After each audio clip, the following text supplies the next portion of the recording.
Um, Good morning, good afternoon, good evening.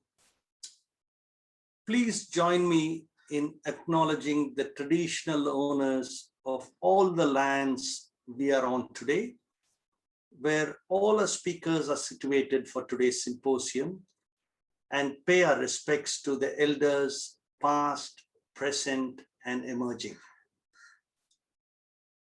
Thank you all for being part of Heritage Asia Pacific 2025.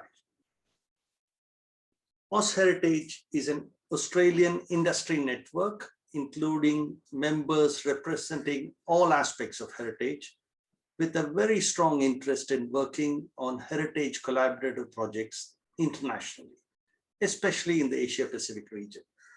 And we are very delighted to host this along with the strategic partners, Think City Malaysia, Georgetown World Heritage Incorporated Malaysia, Penang Heritage Trust Malaysia, Islamic Arts Museum Malaysia, INTAC India, PTC India, Mainhat from Singapore, the Bureau of Cultural Heritage Taiwan, and Chinese University of Technology in Taiwan. This symposium comes at a very critical time for the heritage industry as we work around living and hopefully working in a post-COVID world. Some of the key themes that you will note through the presentation will include sustainability, reconnections, and collaborations. This symposium is broken up into 3 areas, which cover the whole gamut of cultural heritage. The 3 areas are museums, built heritage places and cultural landscapes, and cultural tourism. And we have moderators who are going to be moderating each one of the sessions. Please do join and take an active part in the discussions that happen as part of each one of the sessions. There is a Q&A box, and when those speakers do present, if you have any questions, please do type in your questions in the Q&A box, and one of the moderators will pick and put that across. We are also delighted and so thankful that we have 3 keynote presentations that have been provided to us. One from Mario Santana Quintero from ICOMOS, Alberto Garlandini from ICOM, and now Hayashi from UNESCO. So we'll just move on to the keynote talks now. So let me introduce the first keynote talk before we play that talk. The first keynote talk is by Mario Santana Quintero, who is a full professor at the Department of Civil and Environmental Engineering at Carleton University in Ottawa, Canada. He's also the director of the NSERC CREATE Program Heritage Engineering and faculty, a member of the Carleton Immersive Media Studio Lab. Besides his academic work in Canada, he's a guest professor at the Raymond Lemaire International Center for Conservation. Along with his academic activities, he serves as Secretary General of the International Council of Monuments and Sites, ICOMOS, and is the past president of ICOMOS.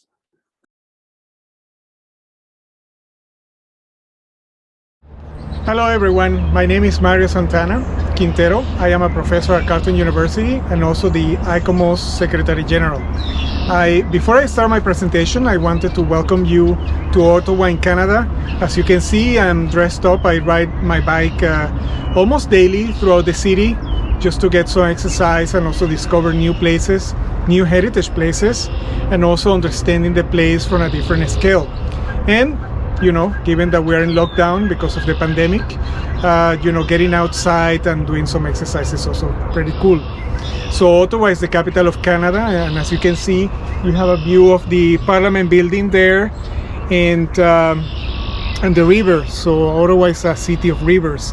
Hope to welcome you someday in Canada, and also hope to meet you soon back in Australia. And I hope that you enjoy my presentation, and all the best. Hello everyone. Thank you again for this opportunity to address the Heritage Asia Pacific 2025, and we're talking about industrial heritage, if I'm not mistaken. So I really appreciate your questions. So as you said, after 1 year from the start of the COVID pandemic, how can we reflect and look into the future of the heritage sector? What are the impacts in Asia Pacific region? What does the future look like and the new opportunities created? And what are the key lessons for the industry going forward? So I will try to mention something from my point of view as Secretary General of ICOMOS, and also as a professor and an educator, and in also some capacity as a consultant. I have been widely working in the sector of heritage conservation for the last 25 years plus. And I have realized a lot of things throughout the pandemic and the lockdowns and the impossible situation of traveling or teaching people or providing capacity building opportunities or exchanging. I was very used to have meetings physically as an ICOMOS member, and everything has changed, right? And also for my teaching, and I'm also a field person, so we do a lot of heritage recording projects. So I mean, heritage is under siege in different aspects. So abandonment, climate change, development, visitors' pressures, neglect, disasters, and conflicts. And here are some pictures of some of the projects I have worked in the past. So I had the opportunity to be in Afghanistan, in Jordan, in the Sultanate of Oman, and many other places. And I have seen this throughout my experience. But now we have, heritage under siege because of the pandemic. So it had, of course, an unprecedented impact on the enjoyment and conservation of cultural heritage to one extent, and another extent to the monitoring and the conservation and identification of situations that are happening on sites. I don't know if you heard the last report about the Getty Museum in Los Angeles.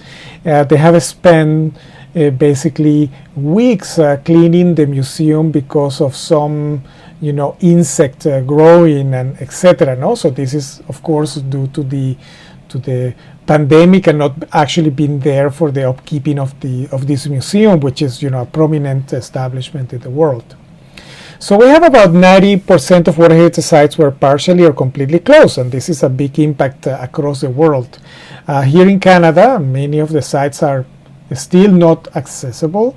I mean, you can physically go and visit a park, right? But you cannot go into the museum or the visitor center, etc. But you can go virtually, and I will be talking about that in a bit. So ICOMOS is a 10,000 plus professional network. We draft doctrines as a framework for practice and theory.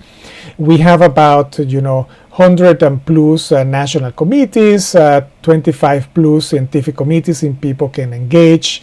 We have working groups on climate change, sustainable development, indigenous heritage, conflict, right-based approach. So we have a specific many areas in which any professional in the field of conservation can find a home to be able to, to talk and participate. So let me give you some examples of the ICOMOS response and synergies. For instance, I am a member of the Heritage Documentation Committee along as being Secretary General, and we organize a lot of webinars throughout this year in terms of engaging with professionals in the community on how to use technologies to access sites from home. And this was organized with CIPA, ICOMOS, the National Trust for Canada, and the ENSA Create Heritage Engineering Program, which I'm also directing. And we organize, for instance, these 6 teams, and they were very, very interesting. And then, of course, we have other committees, SCARSA, many other committees that have organized very interesting webinars, engaging with people. I think that ICOMOS has multiplied their activities by 400% throughout the pandemic, and that has actually mobilized a lot of opportunities to discuss and have very engaging discussions about the future of ICOMOS. I don't pretend to give you all the bits and bytes, but I mean there is a lot of issues that have happened throughout the time. Then this is an example from a colleague from ICOMOS Lebanon, Joe Calas. Directly after the the Shattered Heritage in Beirut, after the explosion, he has been leaderizing this team of people with some collaboration from France and elsewhere to map using drones all the sites that were damaged. And it was really interesting that in the pandemic, this collaboration between organizations across the world. Then one of my students, Adam, has been working on using technology to record the crafts, and this has he has produced several videos in which we can see how for instance the timber framing in Canada is being used to repair specific assemblies, and this has been done with different technologies which then can be promoted throughout the internet. And then we had the opportunity to work in this project with SIRE Foundation, in which my students got data from the different communities that collected photographs, let's say a sequence of photographs of different graffitis from the Black Matters movement, and they were able to create these very nice meshes that could serve for digital exhibitions of this very important movement. And this was all created by distance learning training of communities on how to take the photograph, and then the students processing, and then the students sending back this data to SIRE. So you can really come along with very different initiatives. And this is just one example of a video in which SIRE created, based on this graffiti, they created a mesh for a digital exhibition on the Black Matters movement. I mean, all these graffitis would have by now disappeared, and now we have a kind of a record of where they were placed, and this could be used for future generations to understand this aspect. So, technology. Well, here you see me wearing a mask and mapping some historic sites. I was forced to do this for my students to be able for them to process the data from home, because we were not able to have physical teaching. Now, technologies offer a lot of opportunities, in particular to access sites remotely. For instance, the governments and academia and industry have, understand the issue of the importance of digital technologies to mitigate and adapt to the pandemic. For instance, artificial intelligence and supercomputers have been used, to produce the vaccines, to understand the virus, how it's transmitted. So how can we learn from these aspects in heritage? As I said before, we have strengthened networks, online platforms, connectivity, and telecommunications. And then heritage organizations has quickly moved their existing digital assets to the social media and some digital platforms, for instance, remote access to sites, virtual visits, guided tours using the internet, breaking down sums, connecting and networking as we are doing today. I'm taping this video because for me it might be 1 o'clock in the morning while your seminar is happening. So, of course, to adopt to digital methodologies, we need to develop principles, guidelines, and protocols for the presentation of sites. Digital technologies might amplify the capacity to present heritage sites in general. But when adopting digital technologies, we need to consider the collective view of the stakeholders, the typology, extent, and nature of the sites, the amount of digital material available. And we need to understand that actually digital technologies offer the opportunity for visitors that were excluded in the past to have access to these sites, either by not needing to travel there, or people who have physical limitations to be able to go to the sites. And this is to offer, of course, universal access. The types of digital infrastructure that you have available locally, and then also the skilled labor availability, the organization's capacity, and the funding available to adopt those digital strategies. So if we look at digital media, we have very low interactivity technologies where we create just a PDF, an AutoCAD drawing, an audio clip, photos, and then we have very high interactivity with active virtual reality, augmented reality, etc. What are the digital tools? We have digital tools to acquire data, like 360 cameras or digital cameras, drones that are equipped with vision systems, 3D scanners, and other surveying equipments.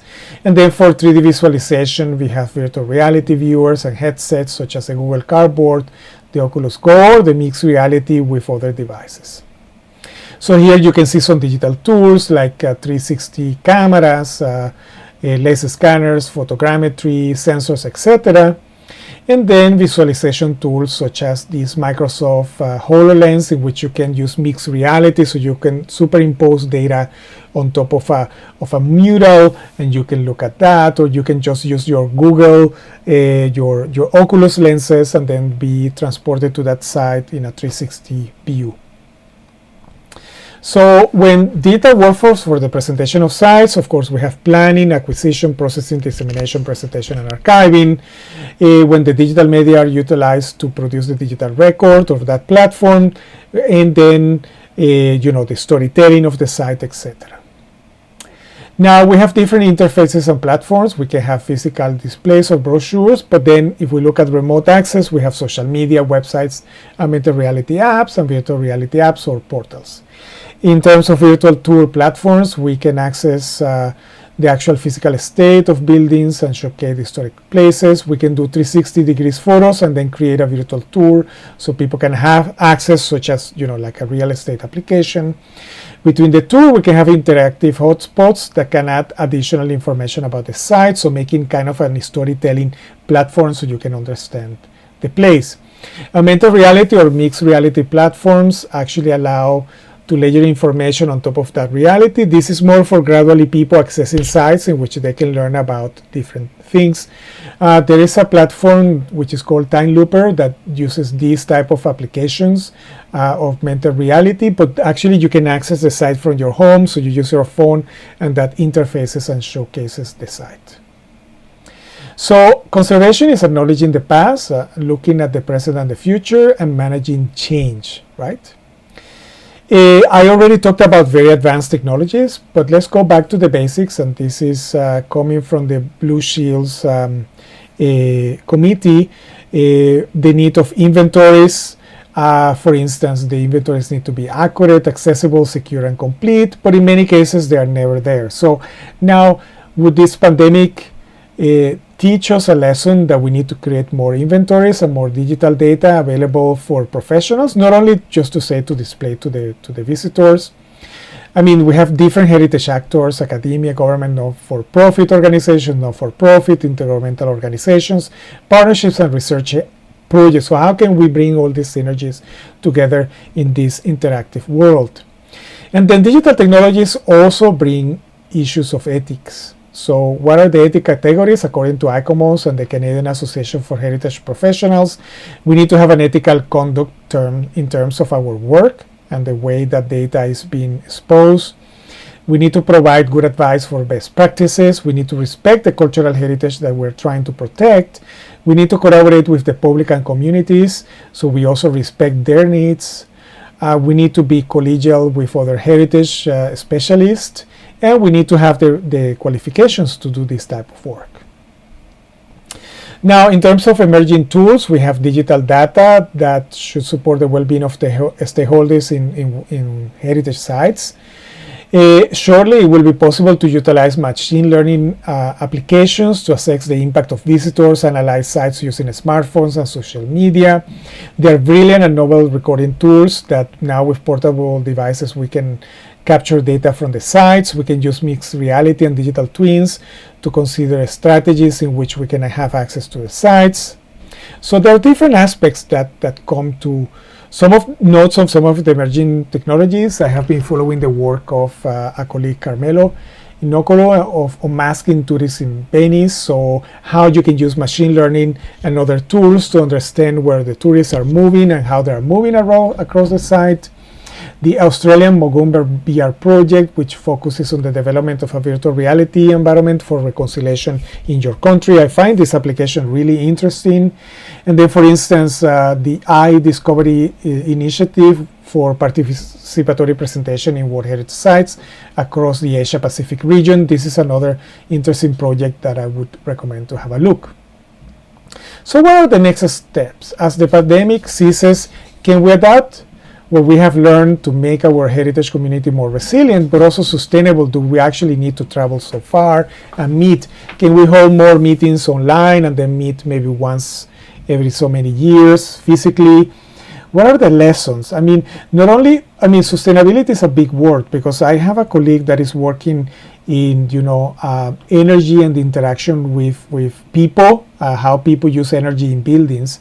And he says that actually the pandemic hasn't really saved us a lot of energy, because one, the buildings are still, using energy because they're still being heated and the lights are on, except that we are not there, we're at home, right? And then secondly, if we're moving farther and then we need to move back to the city to look for things, then we are using carbon, right? We're using our cars. So basically the study of how the pandemic has impacted the energy usage and that sustainability that we're talking requires much more research. And I think that this is important. And I will challenge you in this venue, in this symposium, to talk about those aspects. So I think this is all for me. I would really like to thank you for your attention, and I hope that my presentation has brought some important points to your meeting. And I will be really glad to be there, but unfortunately, it's 11:30 when you start, and then it's 4 o'clock in the morning on a Monday after my weekend. But anyway, I wish you all the best, and I am at your total disposal as an ICOMOS Secretary General and also an educator at Carleton University. So thank you so much and have a great day. I hope that you have enjoyed the presentation, and I welcome any comments or questions that you might have. And I hope the best for this event.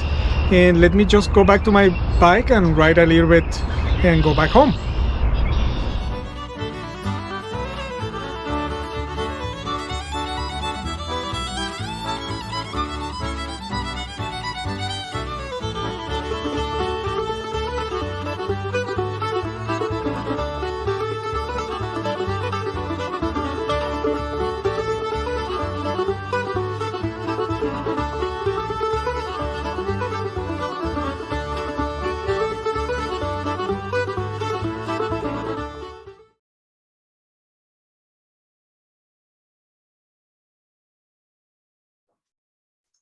I hope you all enjoyed his presentation. I take this opportunity now to introduce the next keynote speaker, Alberto Garlandini. Alberto is a museologist and expert in the management of cultural heritage and is the president of ICOM. Prior to his appointment, he has held several functions within ICOM since 2005, including being the chair of ICOM Italy and chair of the organizing committee of ICOM Milan 2016. He was also an ordinary member of the ICOM executive committee, prior to his current role, and he was also the vice president of ICOM. He's a lecturer at universities and international conferences, and has been widely published. His papers have been widely published in Italian, English, and French. Alberto. Dear friends and colleagues, it is a great pleasure for me to be with you at the Heritage Asia Pacific 2025 conference. I wish to compliment Australia's International Network for Cultural Heritage Services for bringing together such an excellent group of experts from across the world to discuss the sustainable development of the planet, one of the most pressing issues of our time. I wish to extend my gratitude to Daniel Vinod, ICOM board member and chairman of AusHeritage, who has kindly invited me to open this session. For the past years, sustainability has been at the heart of ICOM's activities. ICOM's efforts fall within a long-term strategy that goes beyond emergency response to natural disaster exacerbated by climate change. ICOM recognizes that museums are essential partners of political, social, and economic stakeholders in achieving the United Nations 17 Sustainable Development Goals. On the one hand, the educational role of museums is key in disseminating awareness, about solutions to the climate crisis. On the other hand, museums are social and cultural hubs promoting sustainable economic growth as well as the well-being of communities. Climate change and loss of biodiversity are urgent challenges. There is no time to waste. Facing the catastrophic impacts of climate change, ICOM advocates for environmental and climate justice and supports museums to be active players in the necessary social and economic change. The 2019 ICOM General Assembly, held in Kyoto, approved Resolution number 1 on museums, sustainability, and the implementations of the United Nations Agenda 2030. ICOM and its 49,000 members recognize that all museums have a crucial part in creating and shaping a sustainable world through their programs, partnerships, and operations. On Earth Day 2021, celebrated on April 22nd, ICOM officially joined the global coalition United for Biodiversity. By joining this initiative, launched by the European Commission, ICOM engages its network in the common effort to overcome the ecological emergency ahead of the upcoming COP15, the United Nations Conference on Climate Change. I am pleased to highlight that Kyoto's ICOM 2019 conference saw the enhancement of our commitment to the Asia-Pacific region, which in these past 2 decades has become a dynamic hub for the activities of our organization. During Kyoto's conference, which gathered 4,700 participants from across the globe, ICOM passed a resolution to support the inclusion of Asia in all our initiatives, particularly in fostering international scholarly exchange among professionals. One of the main focuses of ICOMs in the region is capacity building, as the museum sector is growing rapidly and there is a high demand for qualified museum professionals. The ICOM International Training Center for Museum Studies, housed at the Palace Museum in Beijing, China, is a collaboration between ICOM, ICOM China, and the Palace Museum. By providing inclusive and participatory training programs, ICOM International Training Center promotes research and knowledge exchange among museums and develops the museum expertise of young professionals in the Asia-Pacific region and from emerging countries. Every year we are astonished at the level of participation and commitment of the Asia-Pacific region to one of the most important ICOM initiatives, the International Museum Day. Established by ICOM in 1977, this International Observance Day aims at raising awareness on the important role of museums in our societies. An amazing number of activities are organized by museums, cultural institutions, and governments to mark the occasion, from festivals to special opening and exhibitions. In 2020, the International Museum Day was totally virtual, with more than 85 million contacts on social media in a day. The theme of this year is the future of museums, recover and reimaging. It endorses 4 Sustainable Development Goals. Number 5 for quality education.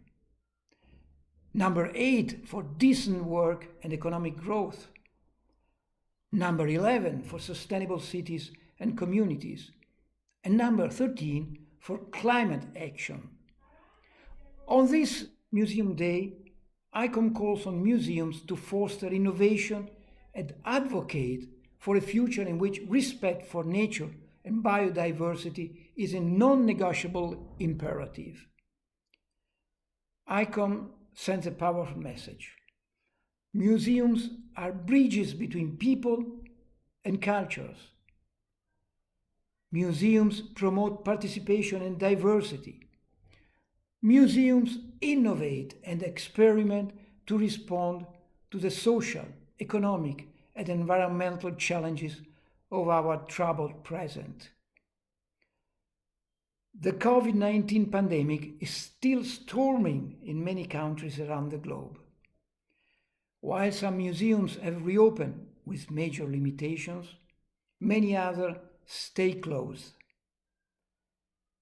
Our sector is going through the most serious crisis in its modern times, with severe economic, social, and psychological repercussions in the short and long term. We need to persevere the spirit of innovation and resilience we found at our worst hour and keep implementing digitization and the creation of new hybrid form of cultural experience and dissemination. ICOM is calling museums to lead the change. Last year we faced a great challenge, but the biggest one is yet to come. Now is the time to improve the relationship of museums with their communities and to reaffirm their essential value for the construction of a just and sustainable future. Now is the time to take new responsibilities, the time for unity and cooperation. As ICOM's founding fathers stated in 1946, only together will we be able to move forward. Thanks for your attention.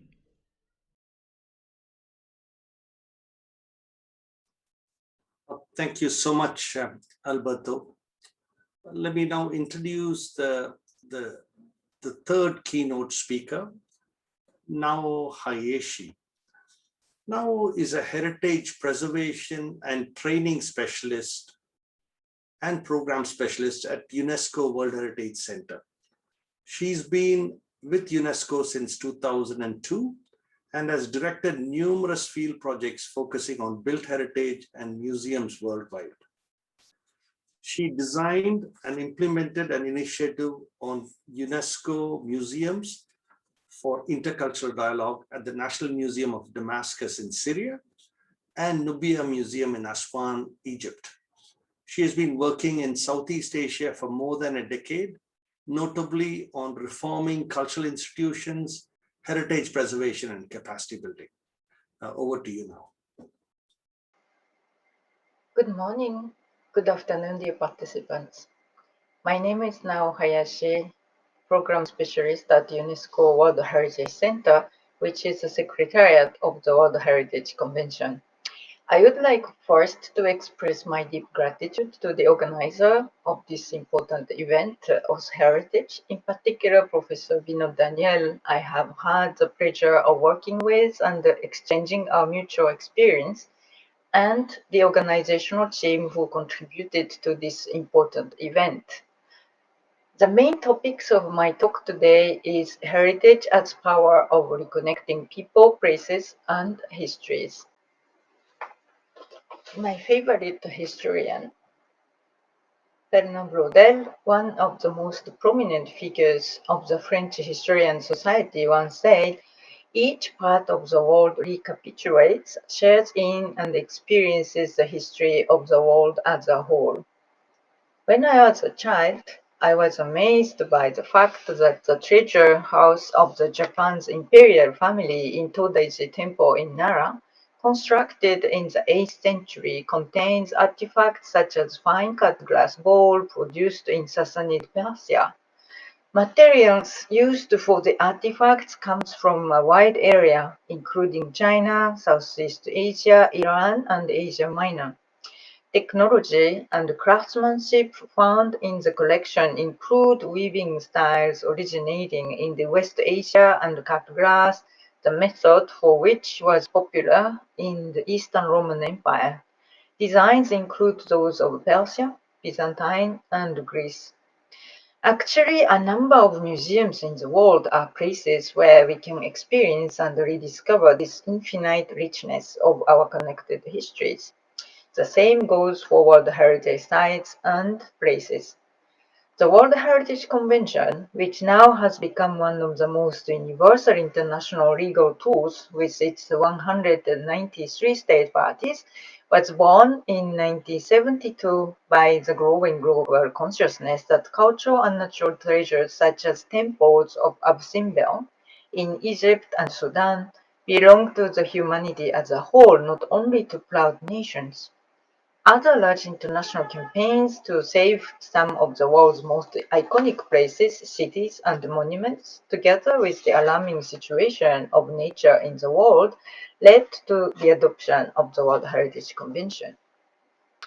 Looking from today's perspective, the innovation brought about by the convention is not only in the fact that this created a global sense of responsibility towards natural and cultural wonders, but also a lasting endeavor to reconsider the relation between culture and environment, which during long period of history was perceived as sort of two distinctive categories in terms of preservation and scientific approaches.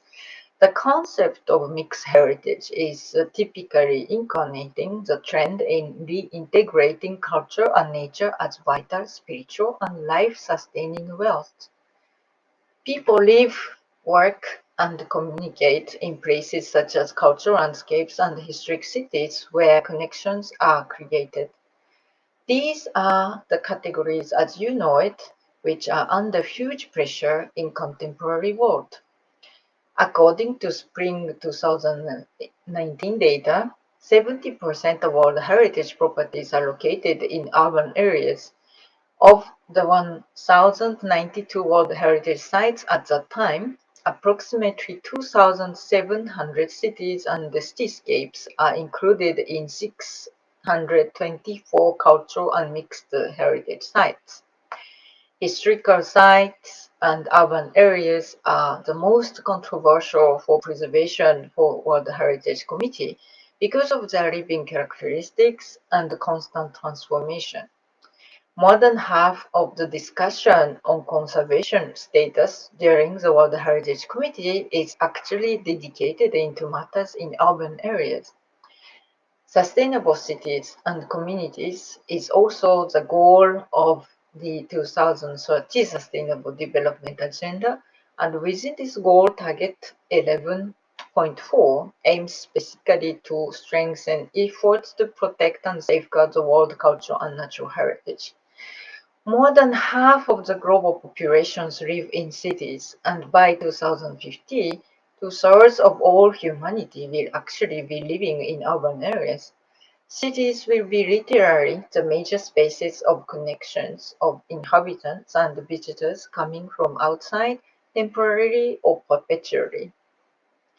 Considering these dynamics, preserving heritage cities is not only depending on policies and governance, but also on the possibilities of creating authentic bonds and links among people and places. As we will certainly witness through subsequent panels, there are some models which succeed in creating and sustaining this connection by making heritage a source of sustainable income, livelihood opportunities, authentic and resilient housing, reviving neighborhood spirit to make societies and urban fabric more resilient and vibrant. Museums are sometimes cultural beacons of many cities and heritage sites. We have approximately more than 8,000 museums and interpretation centers within the cities classified as World Heritage properties. Their role is also essential in enhancing heritage experience. Besides standalone museums as World Heritage, for instance, Hermitage in Russia, the Museum Island in Berlin, Germany, Frank Lloyd Wright sites, which includes the Guggenheim or Le Corbusier House's Western Art Museum in Tokyo, and Acropolis, Athens, most of major archaeological properties have museums or interpretation facilities. The museums related to World Heritage sites provide a unique experience as seen through the examples of the project developed by individual museums, associations, and UNESCO. The Museums for Intercultural Dialogue project, for instance, cross-references museum artifacts from the National Museum of Damascus and the Nubia Museum in Egypt, creating narratives on representative artifacts which highlight historical connection between World Heritage cities since antiquities. Nowadays, both World Heritage sites and the museums have gone through unprecedented difficulties since last year due to COVID-19 pandemic. Nearly half of 167 state parties having World Heritage properties have partially or totally closed sites. Impacts on international travel, incomes of local populations, and other major difficulties have been reported. The most recent UNESCO report on the global museum situation of March 2021, conducted with 104,000 museums in 87 countries, shows that an average of a 70% drop in attendance and a 40 to 60% decline in revenue compared to 2019. During this difficult period, many innovative projects and approaches have been actually initiated. I wish to have precious opportunities like this event to share specific and concrete examples from academics, site managers, museum professionals, to be inspired in revisiting the ways we create connections between people, places, and heritage. Thank you very much for your kind attention, and I wish you very fruitful debates.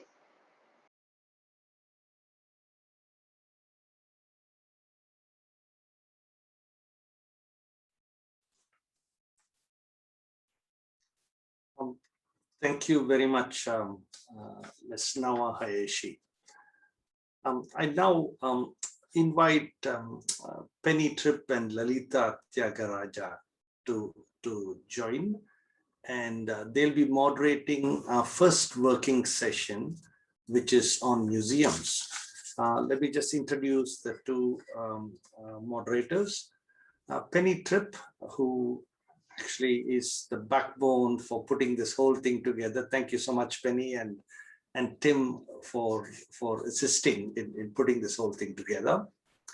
So she is a cultural collections and exhibition specialist with over 20 years experience in heritage and creative industries in Australia. She's also a director of AusHeritage. She has specialist experience in audience engagement and growing financial sustainability in the heritage sector, and has delivered infrastructure projects, major events, digitization projects, fundraising, and commercial growth initiatives across Australia. She is the general manager in the Faculty of Arts at the University of Melbourne, managing the strategic and commercial operations of the Grimwade Centre for Cultural Materials Conservation, where she leads conservators in research, translation, and industry partnership. Now, the other moderator, Lalita Tyagaraja, she is an objects conservator at the Islamic Arts Museum in Malaysia, attached primarily to the analytical laboratory of the Islamic Art Museum's Conservation Center. She works closely with Islamic metalwork, including metallic threads in textiles, and leads the preventive conservation unit. She holds an undergraduate degree in applied chemistry from University Science of Malaysia and a master's degree in the technology and analysis of archaeological material from the Institute of Archaeology at University College London. Specializing in archaeometallurgy, her interests are in metal corrosion, crucible technology, and the technology of production of metallic artifacts. Now, I just pass the thing over to you both, Penny and Lalita. As I mentioned before, there is a Q&A box. So as the different speakers speak, if you have questions, please do type in your questions in the Q&A, and Penny or Lalita would moderate it. Over to you, Penny and Lalita. Thank you, Vinod, and welcome to my co-moderator, Lalita, who's here with us today. For the next hour, we've brought together a panel of speakers to discuss with you the impact of COVID-19 on the museum sector in the region. Throughout the last 12 months, museums, both community museums and large public institutions, and the whole of that ecosystem which they support, has been significantly affected. The pandemic has exposed some vulnerabilities which some museums have struggled with for many years around declining visitation, funding models which depend on ticketing and events, and reduced investment in collections and conservation. Not only did the pandemic expose challenges, but it has also driven great innovation and learnings, which we hope to deliver opportunities for growth in this sector in the future. The theme of sustainability for this symposium is really apt as we discuss the future of the museum sector. We may not have a clear pathway to sustainability just yet, with many countries in our region struggling with the pandemic, but now is certainly a time for innovation and knowledge sharing, and that's really why we're here today. So Lalita, I'll hand it over to you to introduce our speakers and to provide some insight on your experiences. Thank you, Penny. Hello, everyone. First of all, the Islamic Arts Museum Malaysia is very happy to be a part of this symposium. As Penny just mentioned, it has been a year now since the pandemic hit us, and its impact to the heritage sector is undeniable. To be honest, this is a unique situation for most of us, and especially for conservators. As we know, conservation is a very hands-on practice. So how do we do that from home?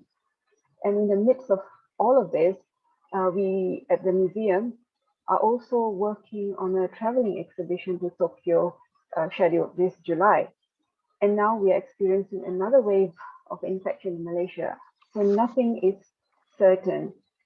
However, despite all this, everything is not entirely bleak.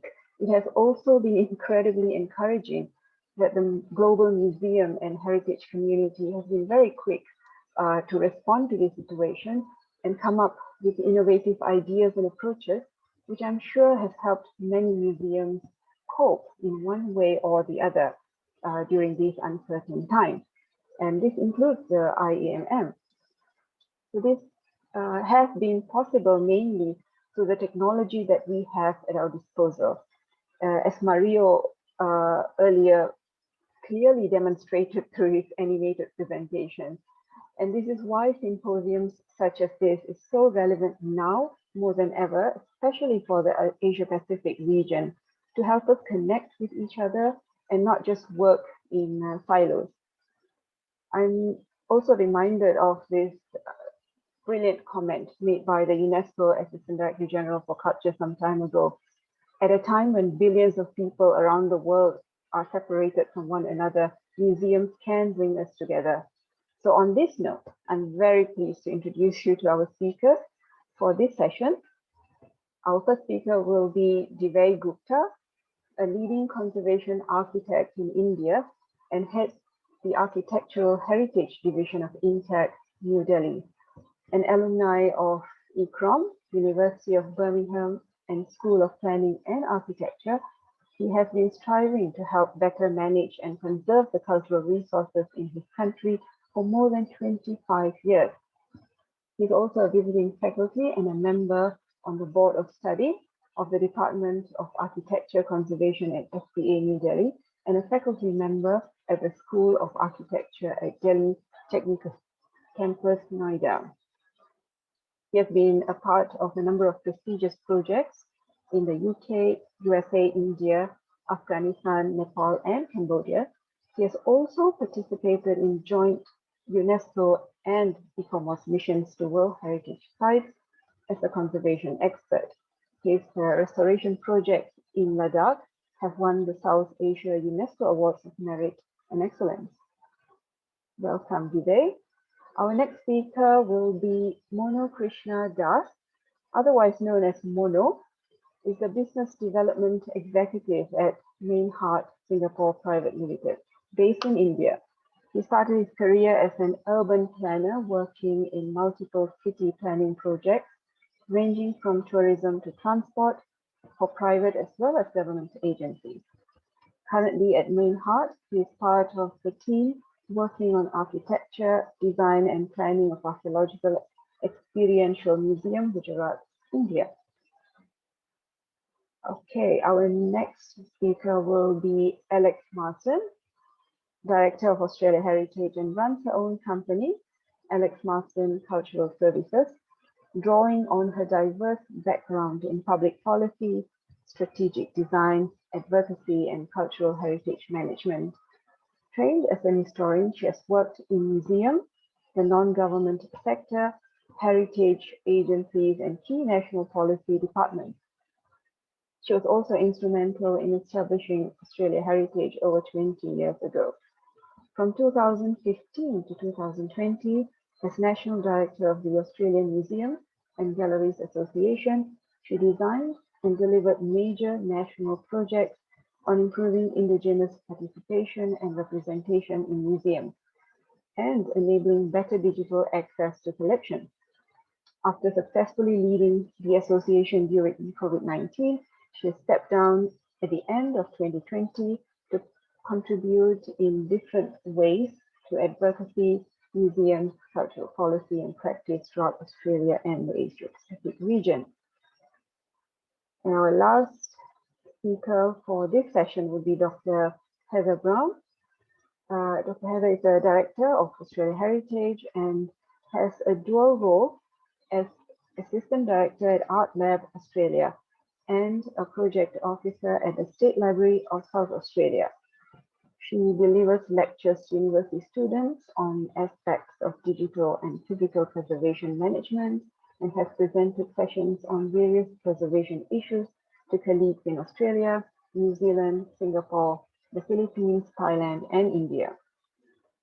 Heather has a special interest in long-standing experience in the application of preservation principles and strategies in safeguarding Indian cultural heritage.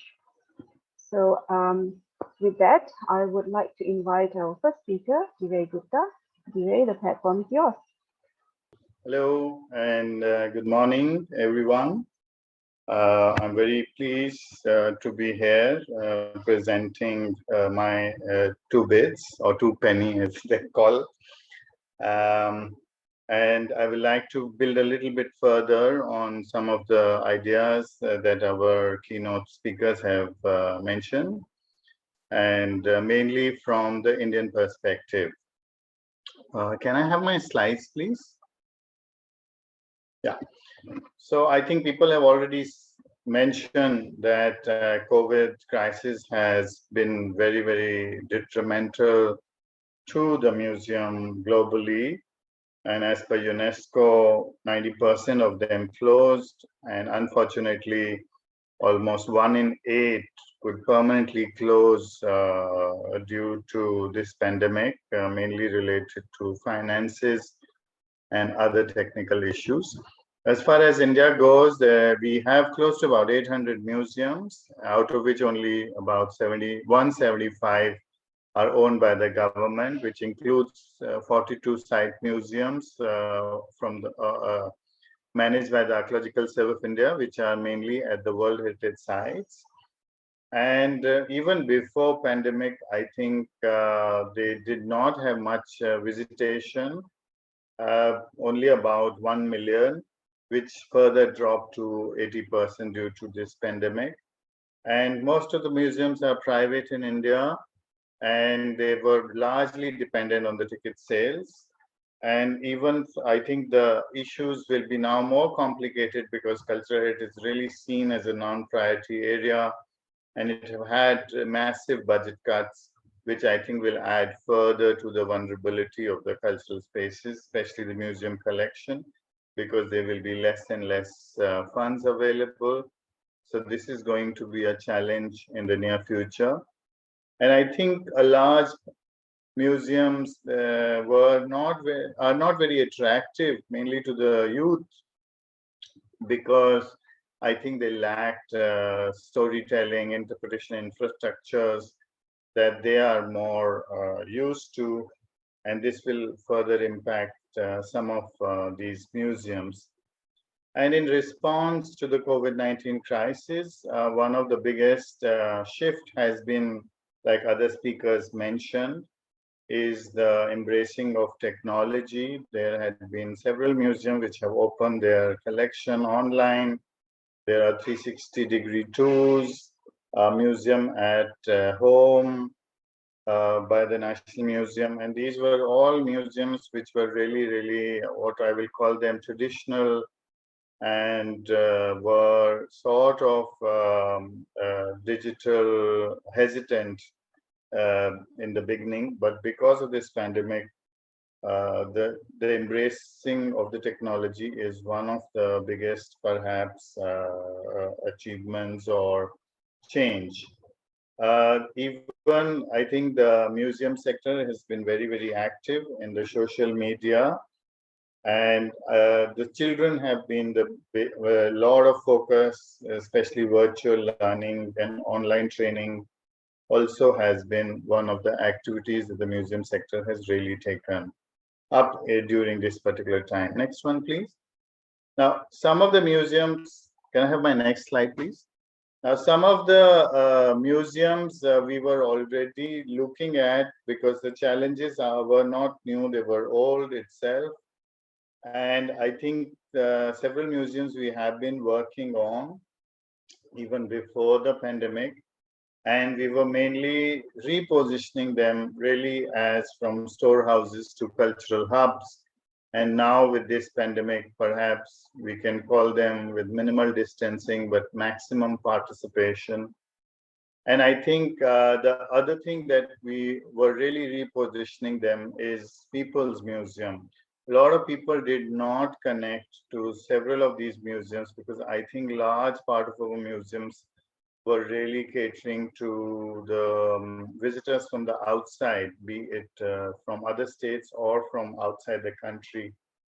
And I think this sort of left out a large population, the city people, the local communities. So I think these are the connections that we need to perhaps which we were making.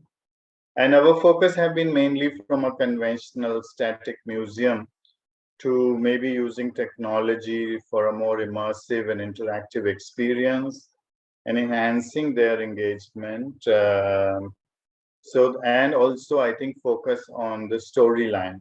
So this was just one example that we did from the transformation from a sort of a classic or conventional where you see a lot of objects but placed in sort of showcases or individual racks, but a more curated experience, which there is a more storyline, and a lot of these objects are actually displayed in their context. Next one. So I think what have been the next slide, please? Yeah.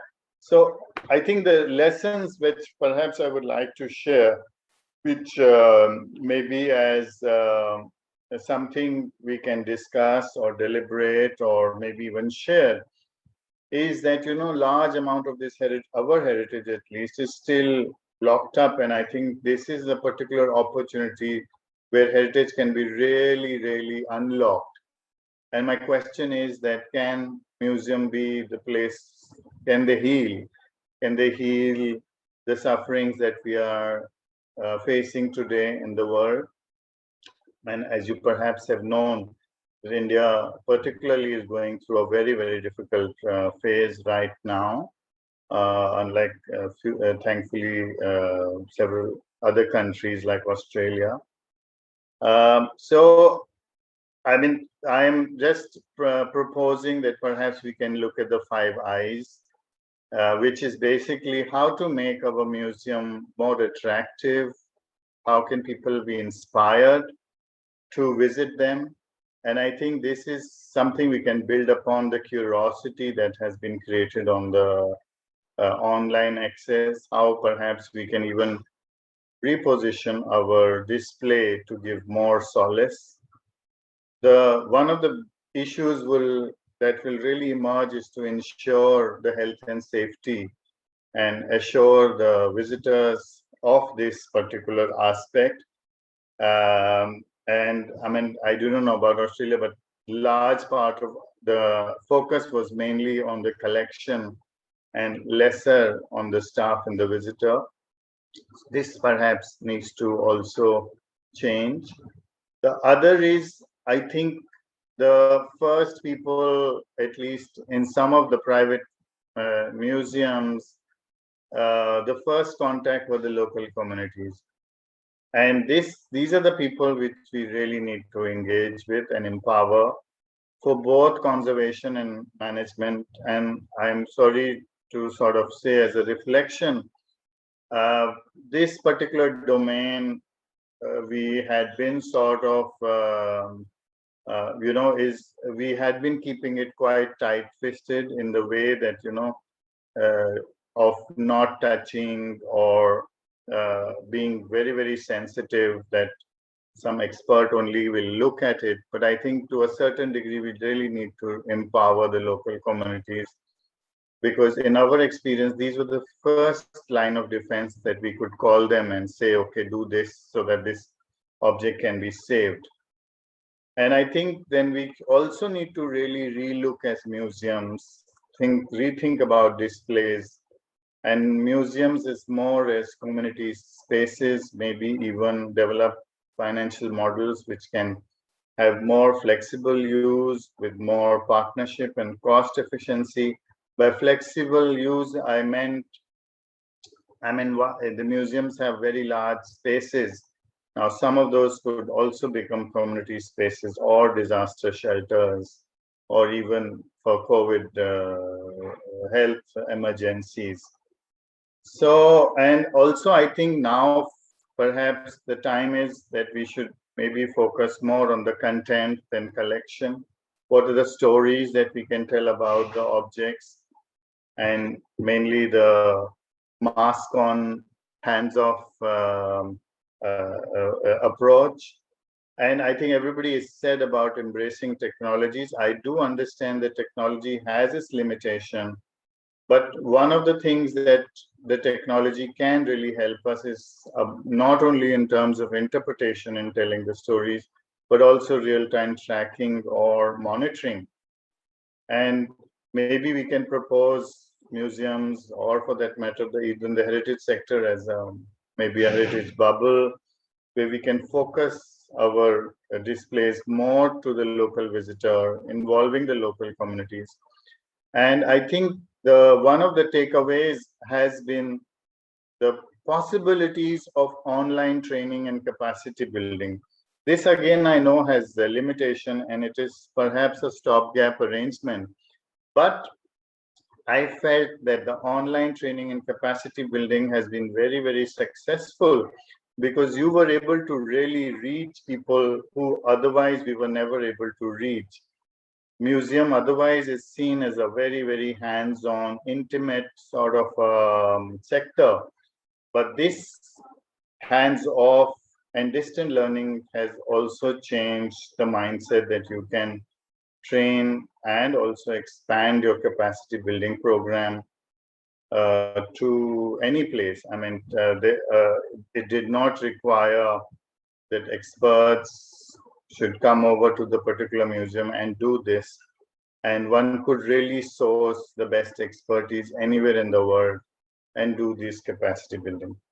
So with that, I'm hopeful that museum can be places not only of collection, but museums which can be places to heal this suffering for us. Thank you. Thank you very much, Devay, for a great presentation.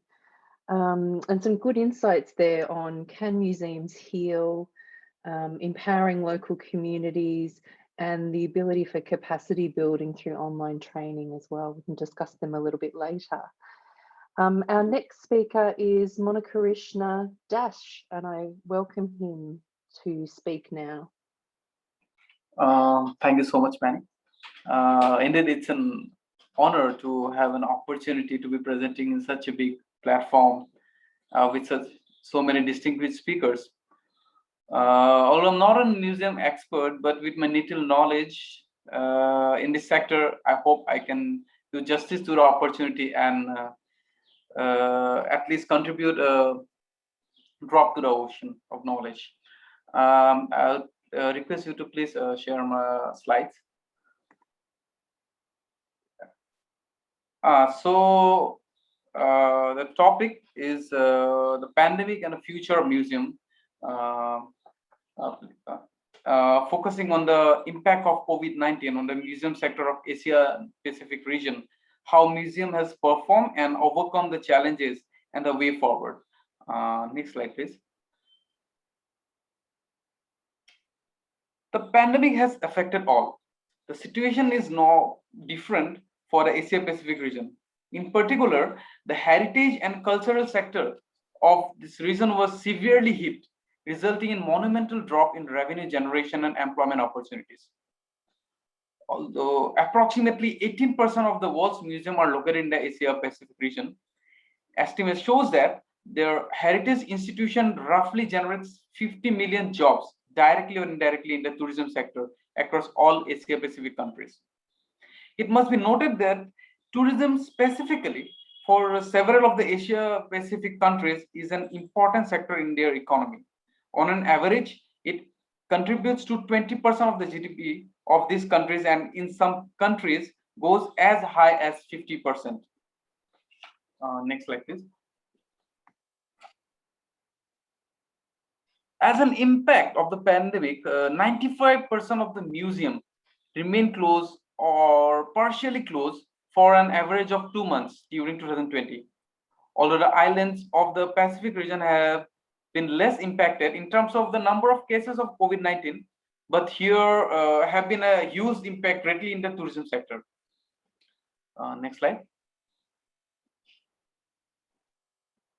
The drastic decrease in local as well as global tourism triggered an average 70% drop in attendance and also resulted in average 60% decrease in revenue generation in 2020 as compared to the previous year.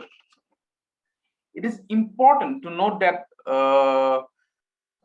countries like China and Japan, who adapted to the pandemic relatively sooner and was quick to come up with norms and protocols to counter the pandemic, managed to reduce these losses as low as 20%, whereas the other countries suffered revenue losses of nearly 90%. Next slide, please. Now, to have a more distinguished look at what are the challenges the museum faced, I did a study of the Asian Civilization Museum, Singapore, and tried to understand how they converted the challenges to opportunities. Next slide. Talking about the major impact, the museum was closed for 2 months during the circuit breaker or the first lockdown, which resulted in a drop of visitors. Depending on the type of exhibition, they had 50 to 70% tourist visitors. But with the lack of tourism altogether, there was a drop of 90% of visitors, and it has a tremendous impact on the revenues. They had to delay and cancel. They had to face delay and cancellation of exhibition due to the travel restrictions. Like most of the museum, they too had split teams and was able to open in June, facing many logistic and operating challenges. like installation of exhibitions and maintenance, of course. So looking ahead, they focus on the extensive utilization of digital platform. And secondly, they focus strongly on the communities and experimenting with new kinds of exhibition and programs. Next slide. They had this categorization of audience segments to target in various digital platforms, and how and had full range of digital initiative for each of the segments, especially for the cultural enthusiastic, and they mainly focus on the local arts and artisans. Next slide. They had this digital strategy to express the content of the exhibition. They follow these guiding principles of keeping elements of wonder and surprise, layers of context, allowing conversation through webinars and all this public conversation, allowing for personalized content, but also down to the fact of emphasizing on strong visuals.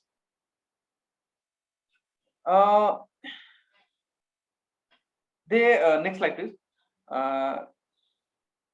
They focus on creating the Instagram account, hitting the Instagram generation and making it strong, and hence been recognized as one of the 5 art accounts to follow on Instagram now by the New York Times. So with all these initiatives and ideas, statistically they had less than 2,000 physical visitors in 2020 against the 1.2 million visitor annually at steady state for the Asian Civilization Museum. But on the contrary, the digital reach was a record high of 17 million. That is 50% increase from 2019, despite having no exhibition. This shows the dimension of the impact the Asian Civilization Museum made in the digital platform. Now, coming to the next slide. But using of digital technology can be one approach for a future.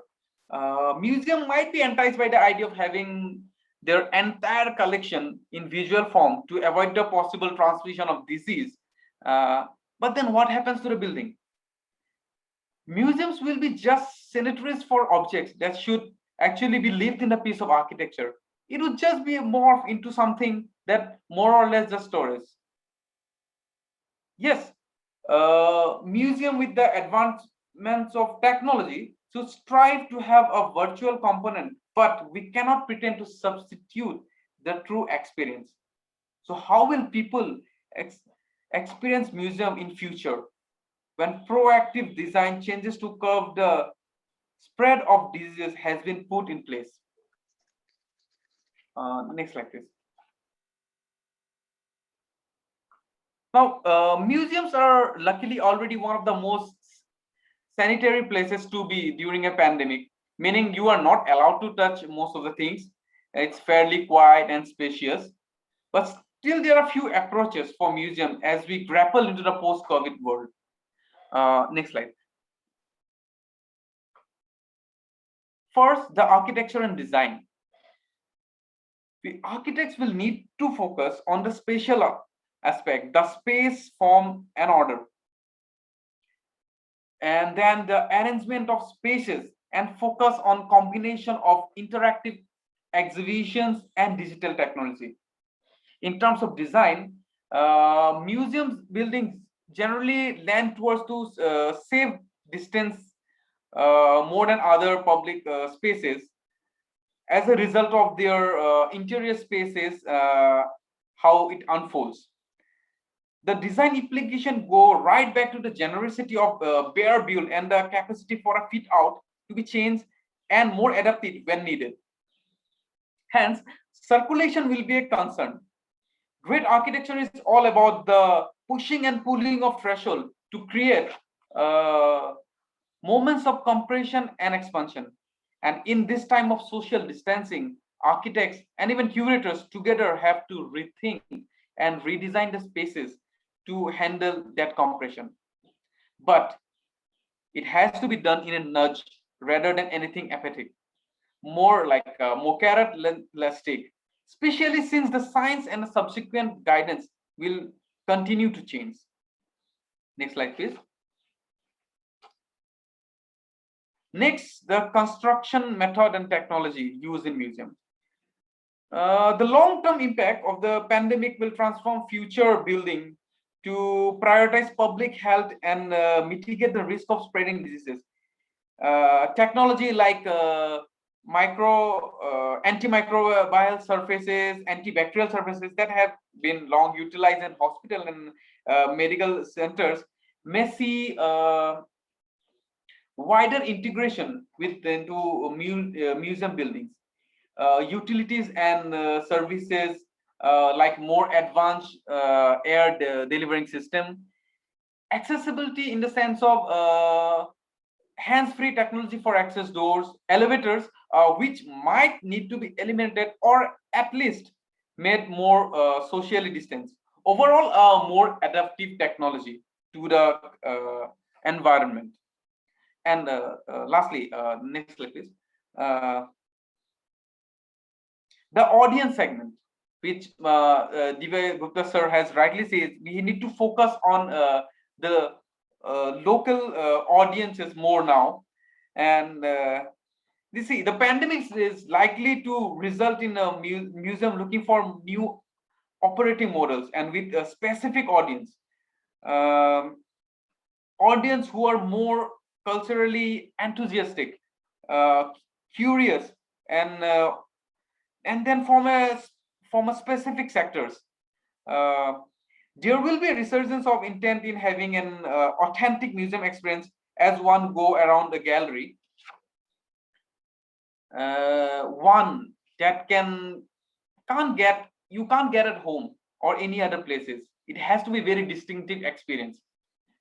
Hence, it will become more important for museum to increase their usefulness to the communities, increase engagement with the visitors through collaboration design process, with ensure that the building displays and stories can reflect the needs and ambitions of the neighborhood. For example, with engagement of local artists and artisans. Last slide. I believe the post-pandemic consequence for museum will be positive, with new models that prioritize what is essential to the nature of a public museum. And I believe even the pandemic will be a history and people will read about it in a museum. Thank you for having me and giving me this great opportunity. Thank you, Mona Karishna. Another great presentation, and we'll discuss it a little bit more in our discussion time at the end. I wanted to introduce a group of 3 presenters, myself included, at the end. First of all, we've got Alex Marsden, followed by Heather Brown, and myself, Penny Tripp. We're all directors of AusHeritage and represent Australia. And I wanted to hand over to Alex for your presentation. Thanks, Penny. Thank you for the opportunity.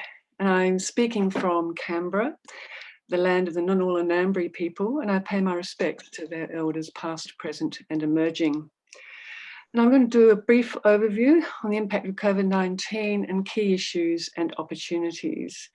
And if we could have the single slide, Penny, that'll be great, and I'll speak to that. Well, I've heard from earlier speakers about the impacts of their region and around the world, and it's a pretty dramatic picture that we've seen. And before I start off, I do want to say I recognise that Australia is a very lucky country. We've been an island and we're a wealthy country. Having said that, we entered COVID-19 from a disastrous season of bushfires and other natural calamities. So we did have compounding effects throughout, from the ecological damage right through to COVID-19, and that was very dramatic. Disastrous. During the pandemic, it really showed our areas of weakness in the museum sector were really picked out, as well as areas of relative strength, so really laid bare. as was the case in many other industries as well, for example, hospitality with the short-term gig economy, short-term contracts. So short-term or immediate impacts were on communities and organisations. Just a brief bit of data, and of course the previous speakers have spoken about museum closures and projects halted and changes in visitation use patterns. From surveys that the Australian Museums and Galleries Association did last year, in the middle of the year, 86% of organisations were financially affected. Over 50% of their paid staff, who had paid staff, were affected. And that goes, for example, in reduced hours or stood down temporarily or actually discontinued. And 87% of organisations had asked their volunteers to stay home. And that was volunteers both in the paid museums, and also we have vast numbers, as there are throughout the world, of volunteer-run museums. So they were all closed and their volunteers stayed at home. There's a lot more data on this in submissions to various inquiries throughout the year on the Australian Museums and Galleries Association website, if you care to have a look at that. In the longer term, more concern, for example, the loss of young and early career museum professionals, our future workers actually, really concerned about that. Artists who have a critical part in art museums and all types of museums, great concern about their precariousness of their situation actually leaving the profession. Volunteer-run museums and organisations, again, very, very concerned about whether many of them could actually open again. So the impact on our distributed cultural heritage could well be profound.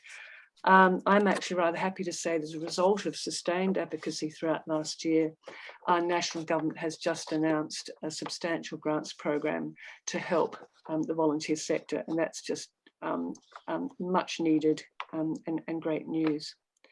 What was interesting was that originally we were concerned there were a lot of museum facilities projects going on. We were concerned they would stop.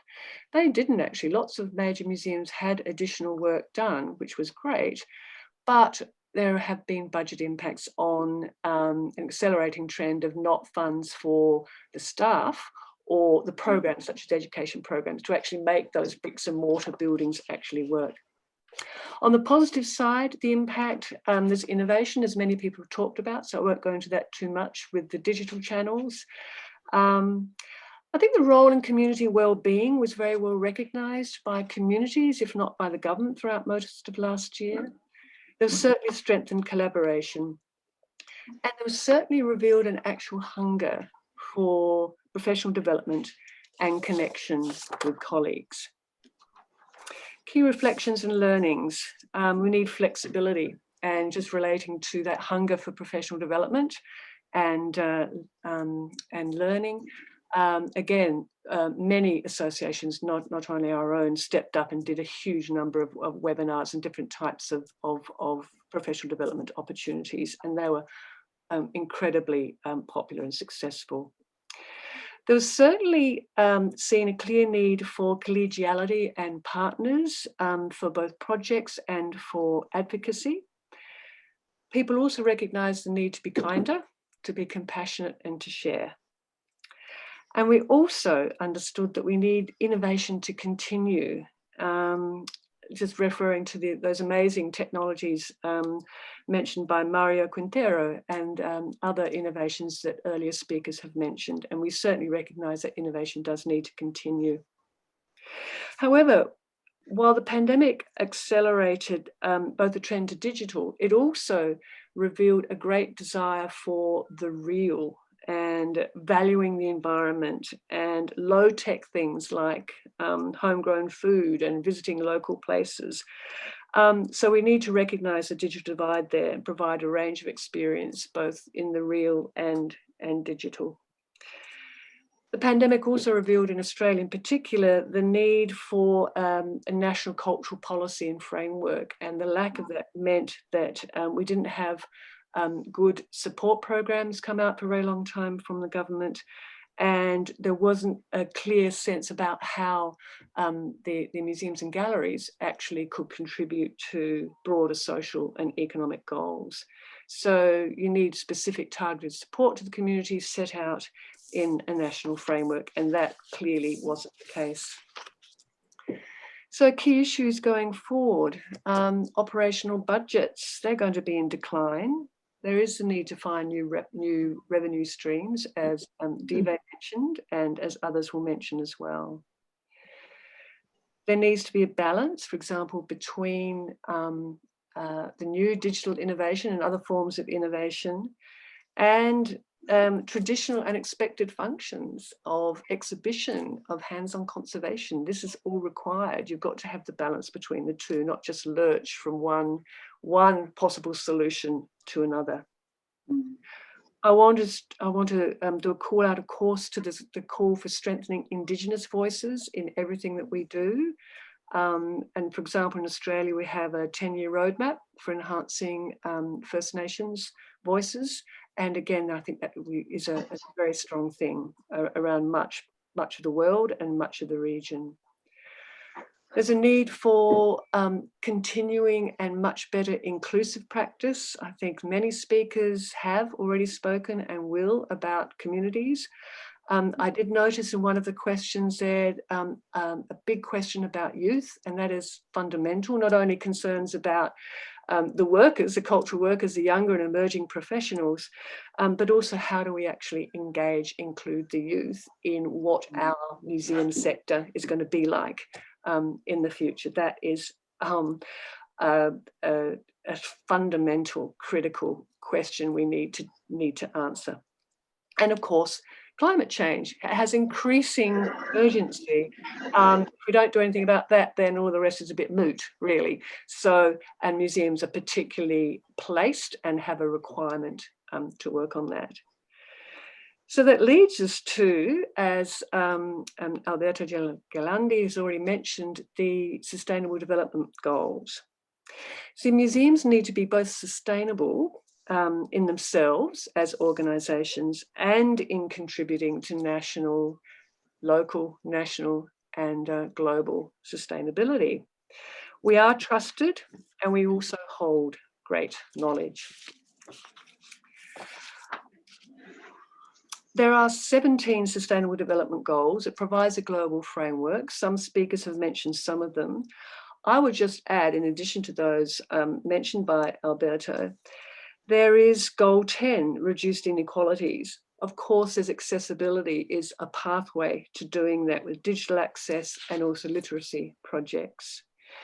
Goal 9, industry innovation and infrastructure, as the previous speaker just noted, sustainable design and energy usage of our new facilities and of our storage and exhibition facilities is just one example of how our sector can contribute towards that. Goal 11, sustainable cities and communities. Disaster preparedness, work with Blue Shield, digital greening of our own operations. Goal 15, I'll point out life on the land, particularly using the knowledge, both scientific knowledge and Indigenous traditional knowledge to actually assist and improve the ways in which we manage our land and waters is a critical thing. And our natural science museums in particular are well placed to be able to contribute to that. And Goal 16, big ones, peace, justice and strong institutions. Of course, that's where we're looking at for this symposium, regional collaboration and capacity building. Other opportunities are in expanding the role of culture in the concept of resilient communities and rethinking cultural tourism and environmental sustainability.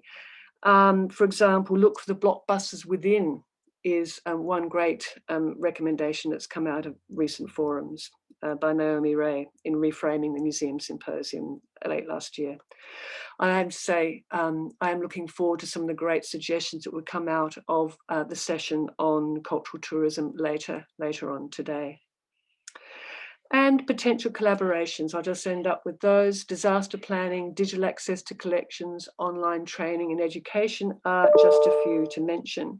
And the following two speakers, Heather and Penny, will pick up on some of these themes and the possible opportunities in these potential collaborations in more detail. So I hope that was 5 minutes. Thank you very much.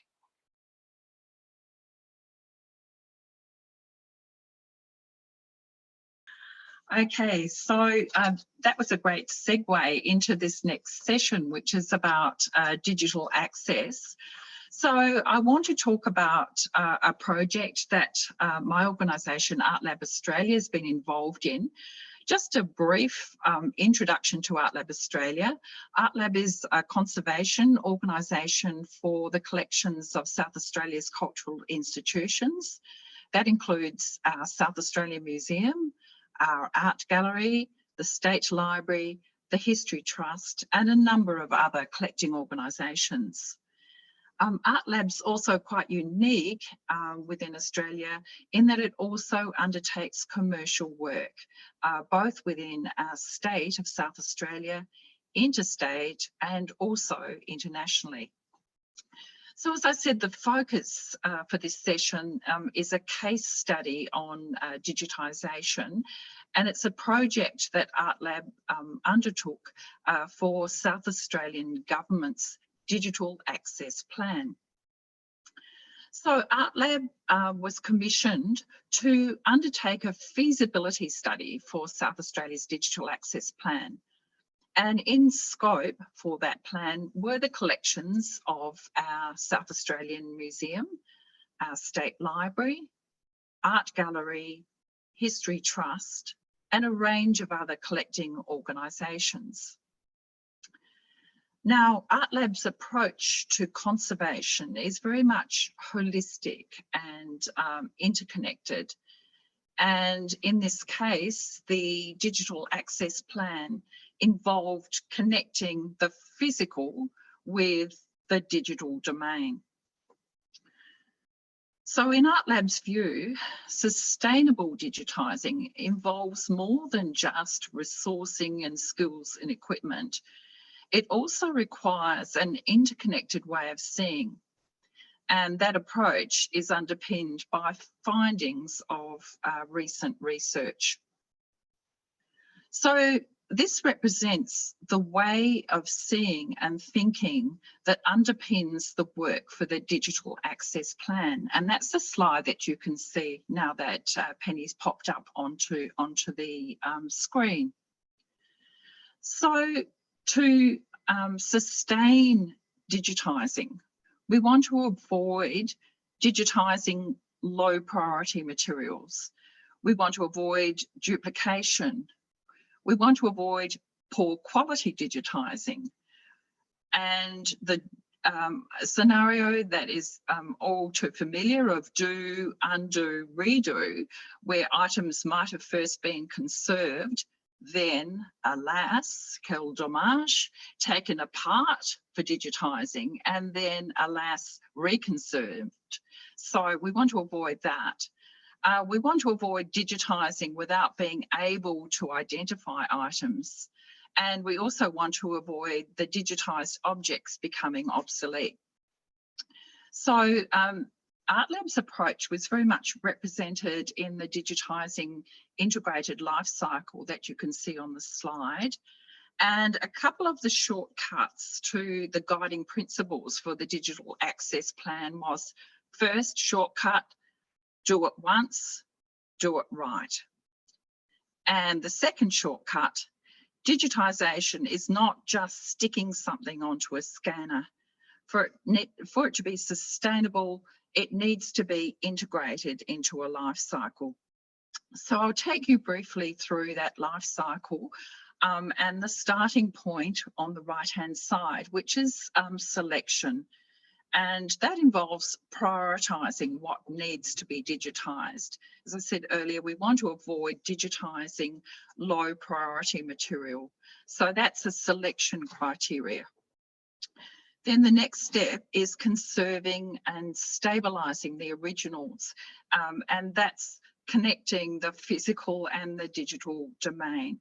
So conservators can provide the advice on the best stages for digitising, and also, most importantly, the physical or the original materials are part of that whole life cycle. So in the digitising process, then as part of that integrated life cycle, the original materials are also cared for into the future. Then the next step that you can see, the digitisation takes place to quality standards that do it once, do it right. And then the metadata is provided, the description that allows not only access by our users and not only allows the engagement, but it's also crucial to preserving the digital assets into the future.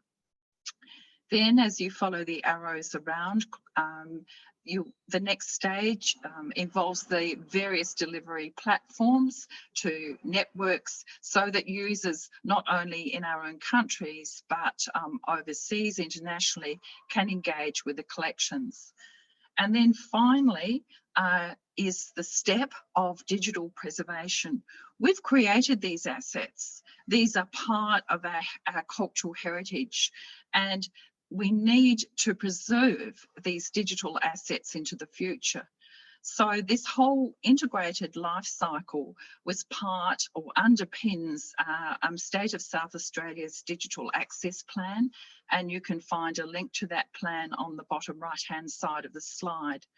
So it's a brief overall case study for the work of digital access. It's, in essence, it's a way of seeing, it's a life cycle that's holistic. And this provides an interconnected framework for sustaining the digitising of South Australia's cultural heritage into the future. Thank you. Thank you, Heather. Great to hear the insights of the project that you're working on at the moment. Obviously a lot of work going on over in South Australia in digitising.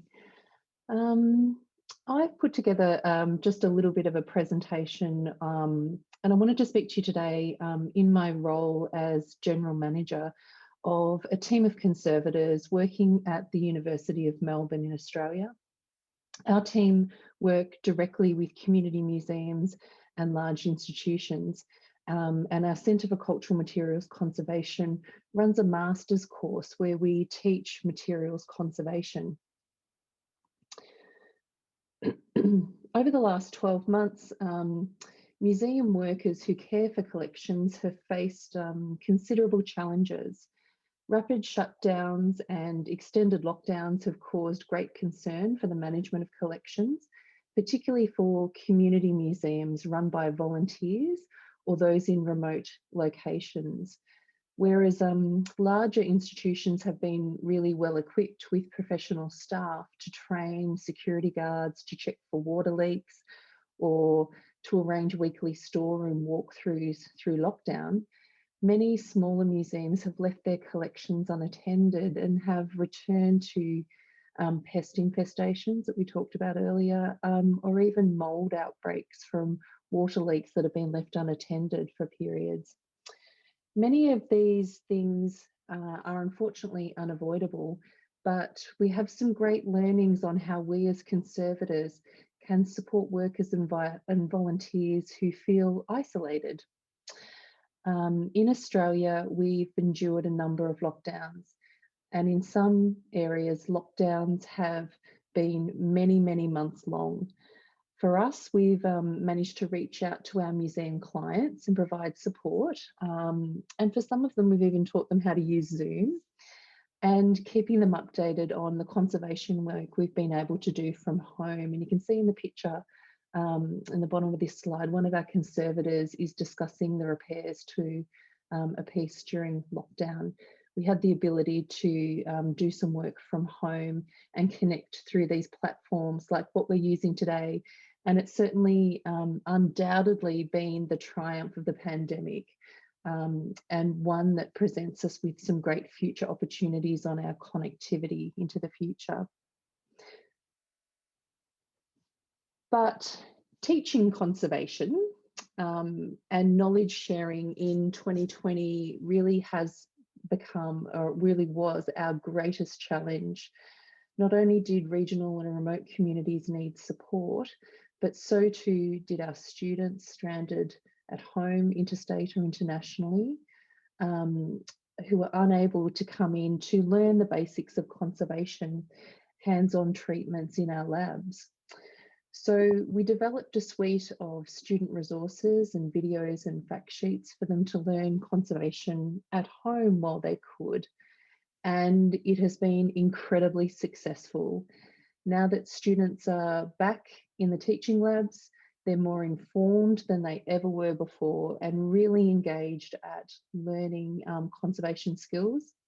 And we note that our enrolments in conservation in this year, in 2021, have increased by almost 40% during just in the last couple of months.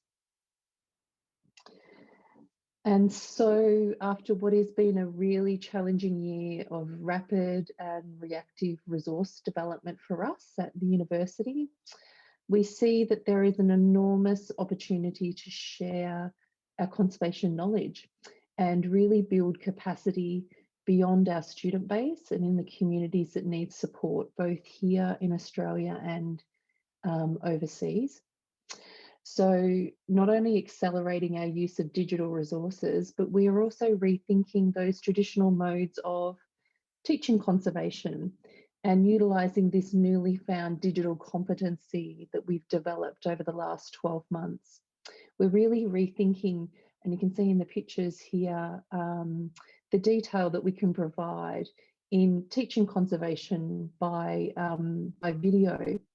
And so the University of Melbourne is investing in a pilot program to develop a very large suite of conservation resources, of short videos and fact sheets and image galleries specifically targeted to those who need basic skills in conservation. We'll be doing modules on object handling, how to store items, preparing works for travelling or exhibition, storage of objects and artworks, and importantly, disaster planning and providing support for recovery as well. They're due for release in September, and we look forward to sharing them with you as we attempt to knowledge share and build capacity in the community beyond which we generally serve. Thank you. Lalitha, would you like to join me and we'll begin our discussion? Yeah. And we'll Right. welcome all of our Can you speakers hear me? back as well. Yeah. Okay. Thank you very much, Alex, Heather and Penny, for sharing your experience and also knowledge. Very insightful. And I hope the participants also found it interesting. Now we will open for the Q&A session. So we have about 15 minutes to discuss whatever questions that anyone would like to pose to the panelists. I think we have one here from Michael. How do we, as museum professionals, increase the voices of youth, particularly around the discourse of sustainability and climate change? How do we create opportunities for richer engagement for youth beyond traditional and formal models of education, educational interaction, and what role can institutions such as Australia Heritage play in articulating and empowering voices of youth regarding developments in museums and heritage? So, yeah, so who would like to answer this question? Let's see,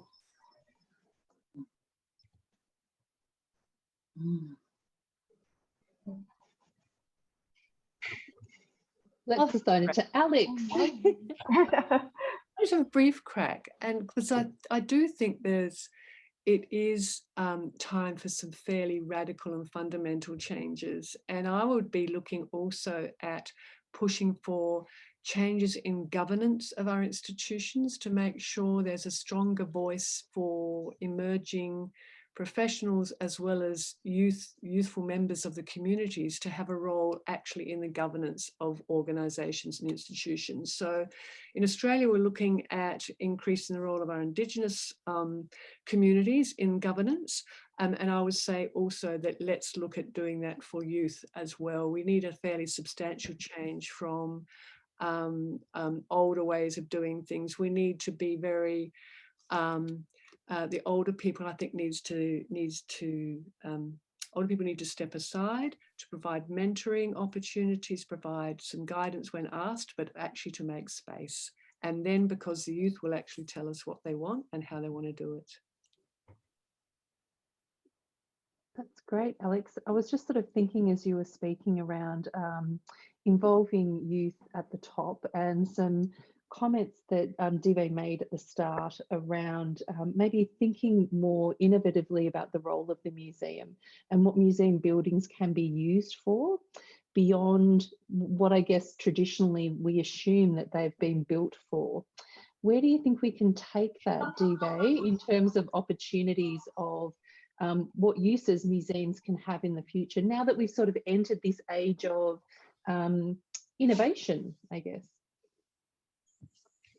Yeah, you wanted me to answer that? Yeah. Yeah, okay. I mean, yeah, firstly, I completely agree with Alex. You know, besides the opportunity, one of the other thing is that I have never visited Australia, so I cannot say about Australian museums. But I think in India, at least, they are not catering to the youth in a way that, like, you know, the way the museum displays are, they are very, very traditional, like storehouses. And today's youth are far more technologically savvy. They like to do things, you know, they're much more in touch and feel in a way differently from the older generation. Touch and feel mean like they like more intimate connections and quick informations. So I think certain degree, like I said, there has been some sort of resistance to that in a traditional museum environment, because I think the collection was the king and content was secondary to a certain degree. And and just to answer Penny's thing, and I think this is where we can really look at things in a more integrated fashion. As of now, the heritage buildings, collection, cultural tourism, even, sorry, it's not an observation, but even in this seminar, you know, we have sort of divided them for ease or something. But I don't think that we really need to look at them as separate now. We should just look them as cultural spaces. You know, why can't some of the museum have heritage hotels? Why can't it have offices? Why can't it have clinics or banqueting? I mean, so some of these do have, but you know, if we can create like maybe like what I call as a heritage bubble, where a lot of these facilities could be put together and they themselves become destinations. And so I think we can really, really relook at the role of cultural institutions and cultural spaces. And I mean, the example I give are just from the culture sector. But I'm saying that why can't some of these museums can quickly be adapted to become, let's say, hospitals or refuge from disaster like bushfires. And that requires us to think a little bit more towards the infrastructure a little bit. Like you may have heard about the kind of shortage of oxygen that we are having, the medical oxygen that we are having. But a lot of museum laboratories have oxygen. And in case of an emergency, can this be used? The museum spaces can be used for emergency aid maybe the staff and visitors. So, I mean, but these are things that I think we really don't look at right now. And I hope that this pandemic will make us really look at things a little bit more openly and more drastically. Yeah. Yeah.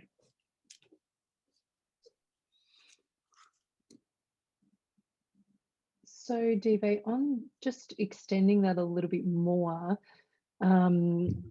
innovation right now, I think we're forced to innovate, aren't we? And find new ways of doing things. And certainly initiatives like the ones you've just discussed are really important. How do we take the next step with those? What are the things that are going to push those ideas into fruition, you think?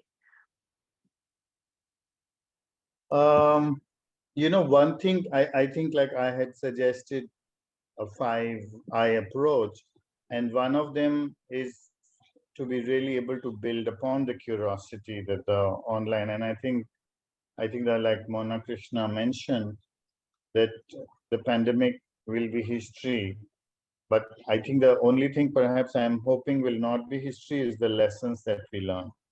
So firstly, I am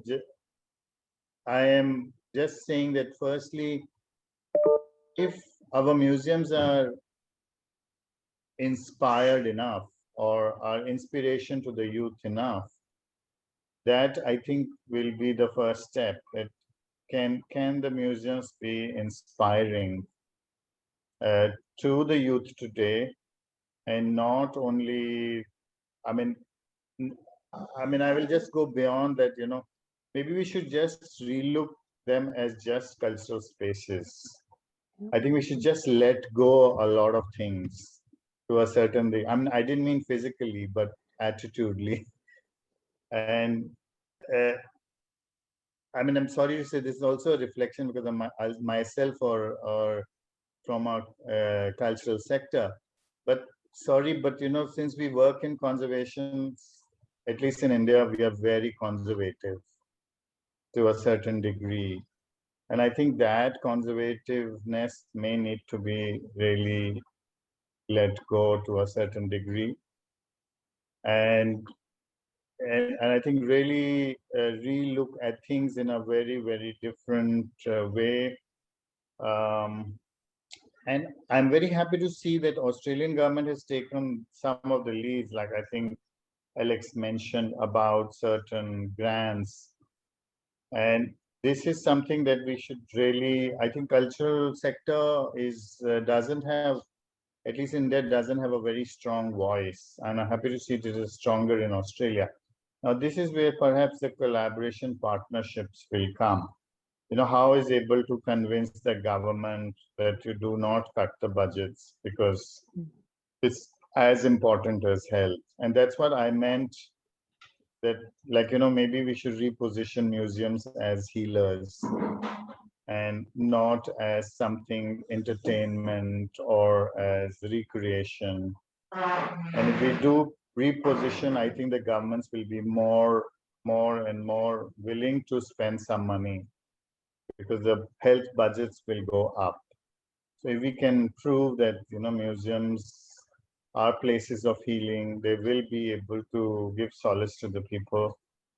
The governments will be willing to invest in them. Alex, yes. Yes, just briefly speaking on the new grants program, the advocacy was very much focused on having this program for the smaller museums to reconnect with their communities. So we're trying to sort of make the criteria very broad to do things like have engage a local artist, engage with local youth, have a festival, do some digitization, whatever might enable that small museum or gallery or historical society to re-engage with the community and link with cultural tourism is very particular. So it was trying to be as non-prescriptive and as enlarging as possible for people to engage with communities, and rather than a very prescriptive standard of this is how you a place might recover, or what these are the core things that a museum should be doing. It was saying it's really important to re-engage with community, and there's a range of ways of doing that, and lots of them are new ways, and have a crack at it. So that's what we've hopefully we'll see. Be interesting to see what happens. Yeah, very interesting. One thing I have noticed, obviously, is with borders shutting and international travel at a standstill and lockdowns that have been part of our life for 12 months now, and will no doubt continue over the next year or so, is museums have struggled with their exhibition programs. We know that a lot of museum teams have worked very hard on museums that on exhibitions that no one has ever seen. So they put them up on display, and all of a sudden they're in lockdown, and then by the time they're out of lockdown, they're scheduled to come down again. What do you think the future is for exhibition programs in museums, and how in the past those exhibition programs have really driven visitation? So international exhibitions have been quite important in doing that. What do you think the future of that is going to be? Alex, perhaps? Oh, no, don't know. I have let other people speak. Or maybe Monica Ishna in terms of exhibition programs.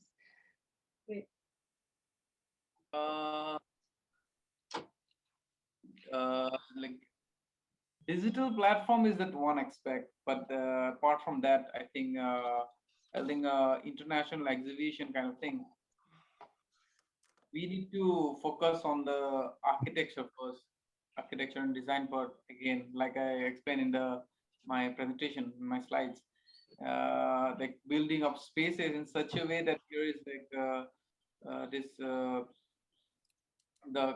less compression, and hence like, you know, in a more sustainable way how we can do it.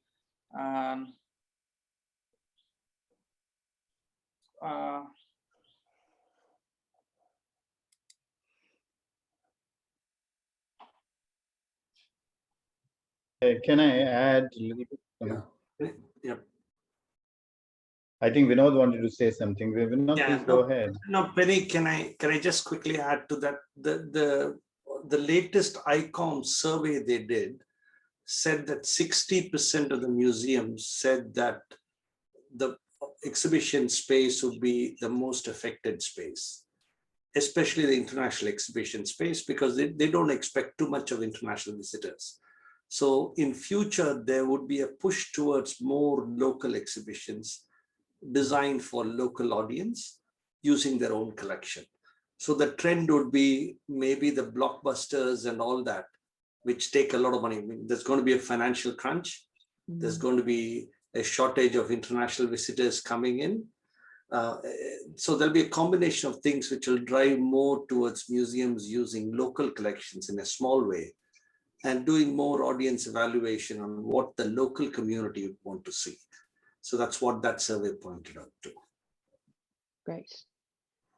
Well, I think we've finished up our discussion session now. Thank you to our speakers.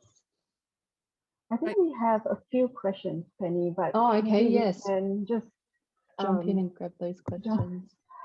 I think there's one from, this is also directed to Australian museums. Museums, amongst other things, are about history, and the national school curriculum in Australia has moved away from teaching general history subjects. So will museums still be relevant, understandable, or fill a gap? So this question is from MC Neon Consultancy. Sorry if I pronounced it wrongly. So yeah. Just very, very briefly, I'm an historian. There is a huge hunger for history, and I'm also a museum person. Of course, museums will still be relevant and understandable, fill a gap. Well, okay, let's be serious.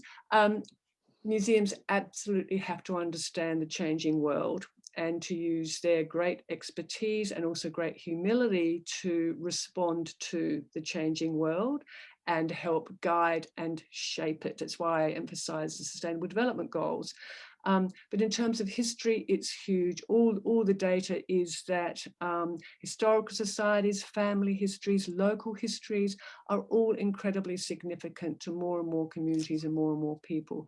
So yes, the question is how that hunger will be filled and how much more inclusive that museums can be to feed and to help use that hunger for history for good, actually, so that people understand their history, understand where they've been, and understand the possibilities for the future, which will hopefully be a future that is more focused on the environment and of inclusivity of all. That's my short answer. Thank you, Alex. Yeah, I think just to pick up a little bit from there, it's interesting that we talk about history and how museums are still relevant. Another key aspect is, I feel, to be inclusive, one, and also to make sure that the stories we tell are relatable to people or the stakeholders. And I think quite a number of museums have successfully done this in this time, talking about people's experiences during this pandemic.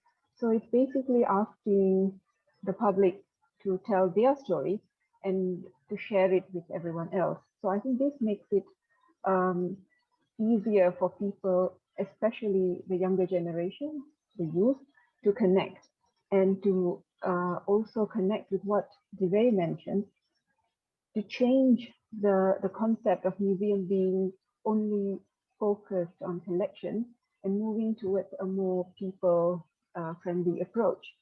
So I think this is really important as well. I don't know if we can take one more question, but there's one from Shri. Penny, do you think we can fit in one more? Yeah, we'll fit in one more. Okay, so Shri here says, he thanks everyone for a wonderful discussion, but his question is, how can this digitalization be helpful for artifact conservation and inventory management? Anyone wants to take that up? Yeah, I can respond to that. I think the way that, or the approach that was used in South Australia is very much along those lines, so that it's an integrated approach that's addressing the management and the conservation of the physical materials in that same life cycle. So that, as I said, the selection for digitisation, largely they're going to be priority materials. So the conservation of those materials is happening at that same point, at the appropriate point in the life cycle. And then they're not just dumped after they've been digitised, they're also sustained and cared for into the future, as well as following through that whole life cycle. Otherwise, you have a disconnect or a bifurcation between the two worlds, and we just can't afford to have that disconnect when resources are being cut. So very much an integrated approach, I think, is the way to go. I wanted to just add a very quick comment there. You know, I mean, the digitization also provides us with an opportunity of moving from a very static system that we generally have to a very dynamic system. Mm-hmm. You know, if you're learning from tourism, let's say you have like a trip advisor, and you know, you have these sort of rating for hotels or their facilities.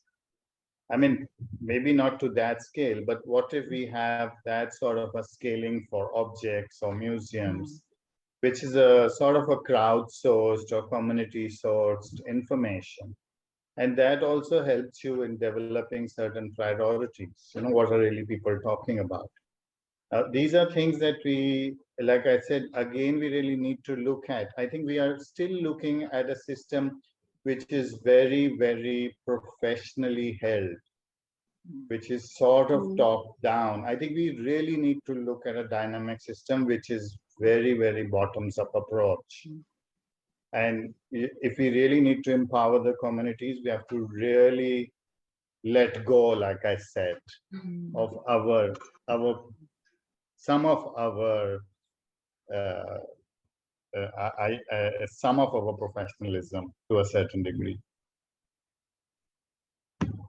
Great. All right, well, I think we'll wrap up our session. Thank you to all our museum presenters, and I'll hand over to Vinod now. Thanks, Penny and Lalita, for moderating the session, and thanks, Devay, Mono, Alex, and Heather, and again, Penny again for being panelists.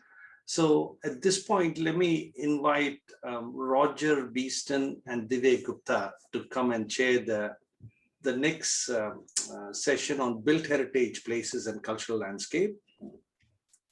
Devay has already been introduced. He is the principal director for the Indian National Trust for Art and Cultural Heritage.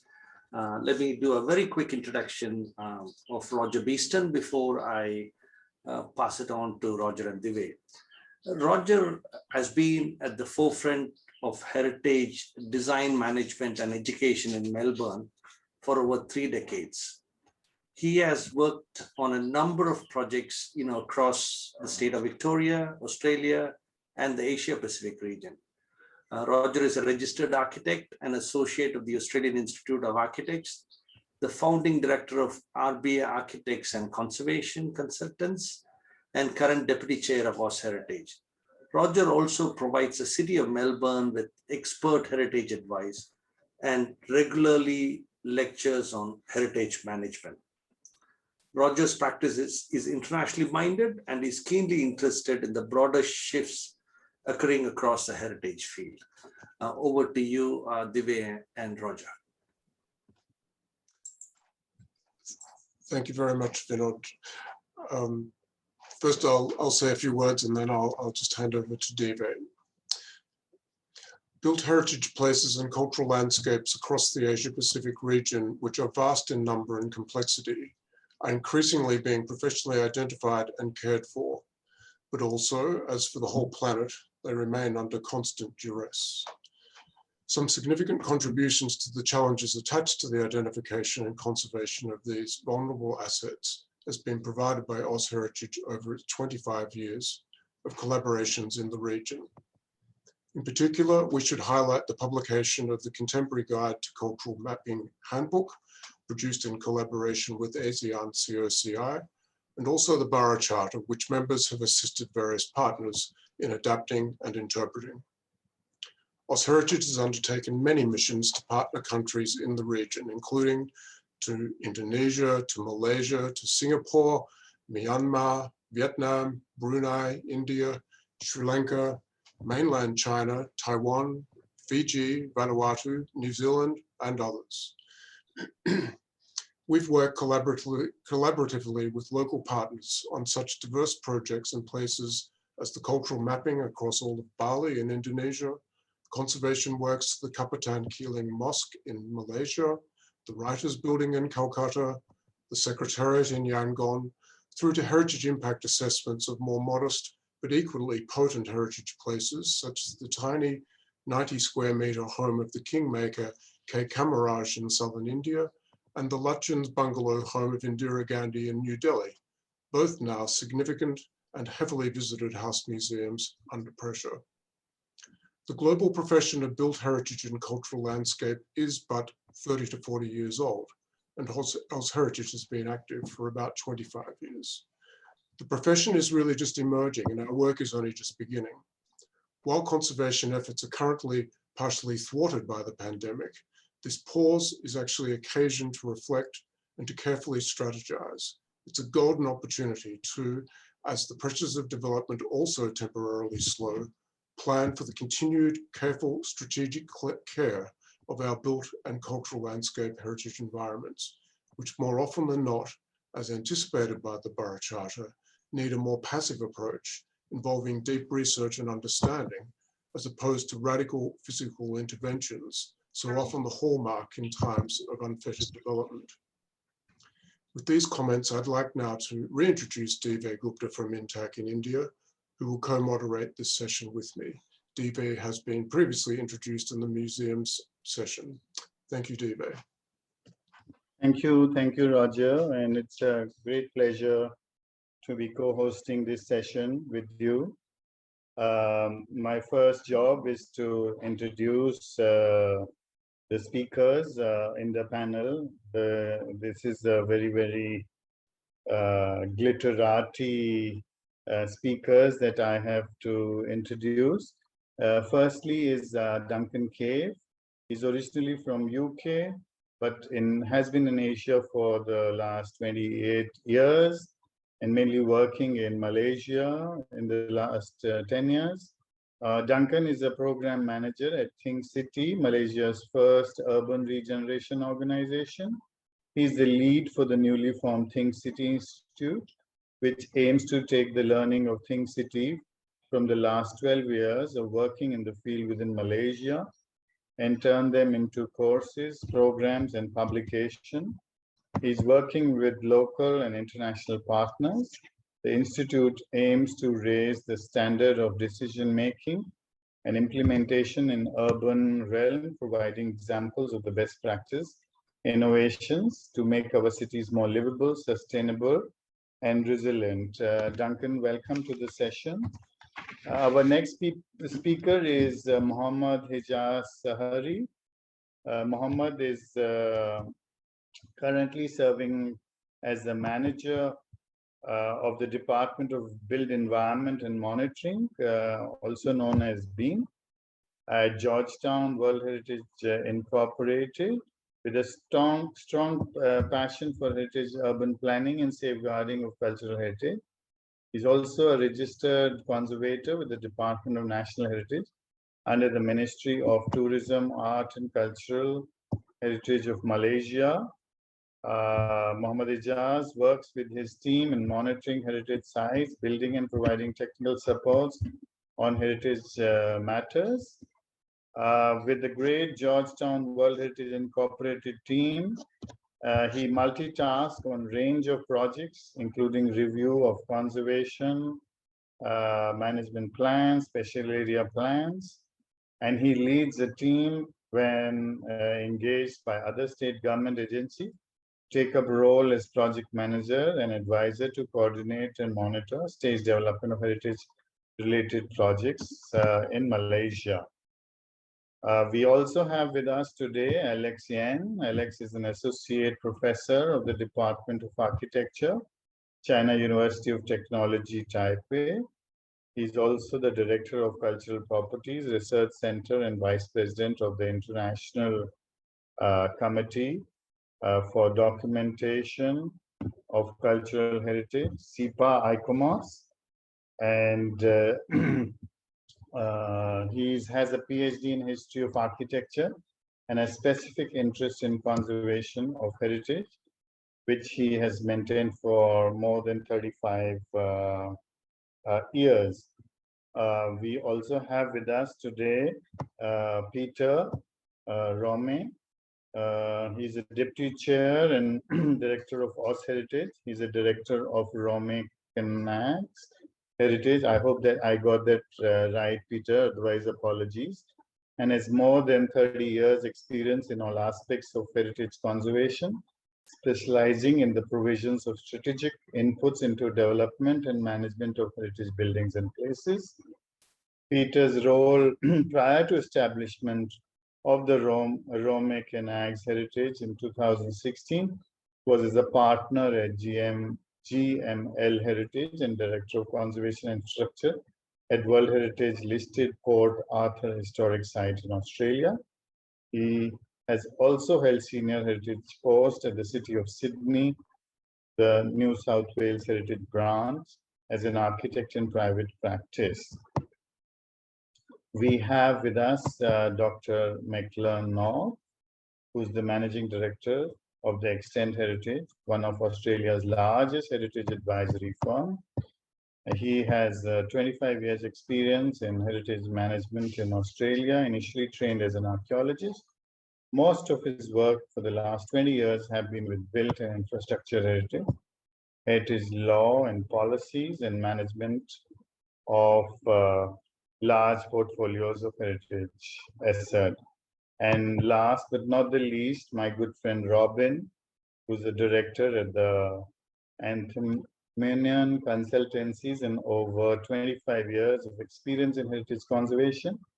She is widely respected architectural historian, interior designer with considerable expertise in many aspects of heritage conservation advocacy, site interpretation and restoration of historic interiors. As noted authority on the 19th century interiors, Robin has been involved in many of the major restoration projects in Melbourne, including the Princess and Athenaeum Theatre, the ANZ Gothic Bank and Melbourne Town Hall, and was principally responsible for the restoration of interiors of World Heritage listed Royal Exhibition Building. Robin is the past president of Australian ICOMOS and is currently the director of AusHeritage. I welcome all the speakers, and we hope to have a very fruitful discussion like the last session. My apologies if I got any of my pronunciations or facts wrong. The speakers are most welcome to correct them during their presentation. And to start the discussion, I'm just preempting some of the discussion points through my experience in India. And if possible, can we have my slides, please? So, pandemic or no pandemic, heritage has always been at risk, especially in India. And I know that all over the world as well, due to several aspects.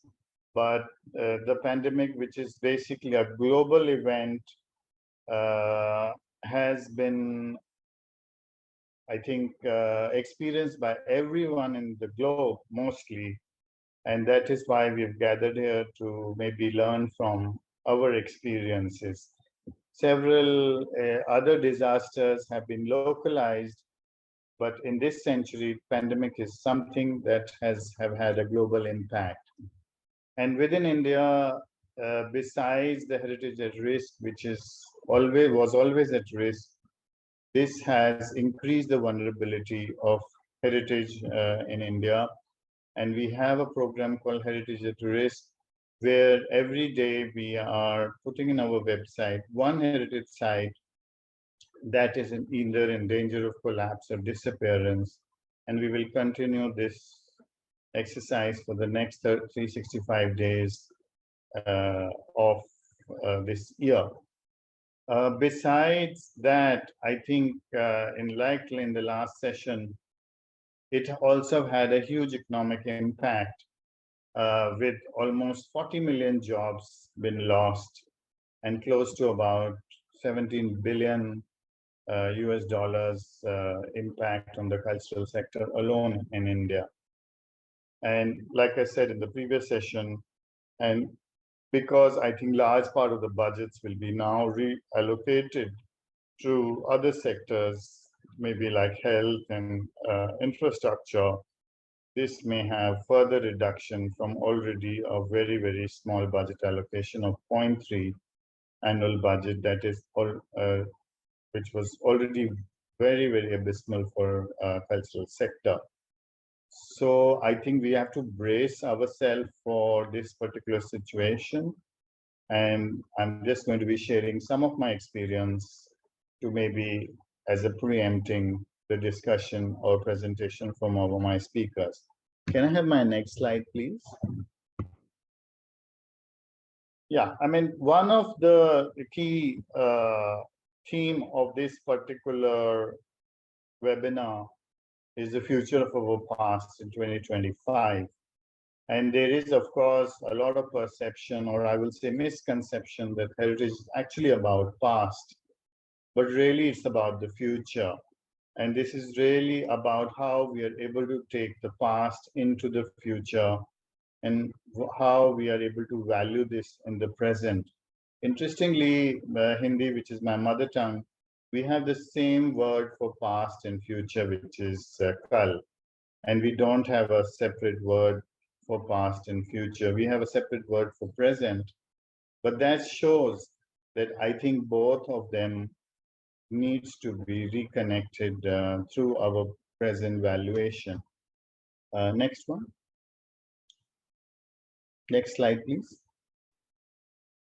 And again, as a reflection, I think from working in the last 25 years in this particular field, and I'm talking specifically from an Indian perspective, I think a lot of our energies have been focused on looking at heritage from a brick mortar prism. We are all conservation professionals, some architects, some conservators. So I think it is sort of obvious that we really tend to look at the material, more about the material aspect. But I feel that I think we should also start looking and devoting and looking at heritage as capital. And as I keep saying, that a lot of our answers don't really lie in the brick mortar. They really maybe lie in creating culture as an asset. And maybe we should also really relook our profession of conservation professional as also as heritage bankers, where we are increasing or enhancing the value of the heritage.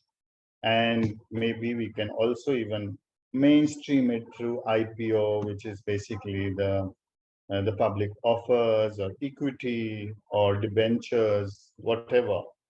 And I think, at least in India, we tend to mix a lot of our heritage in terms of monuments or heritage building or traditional buildings.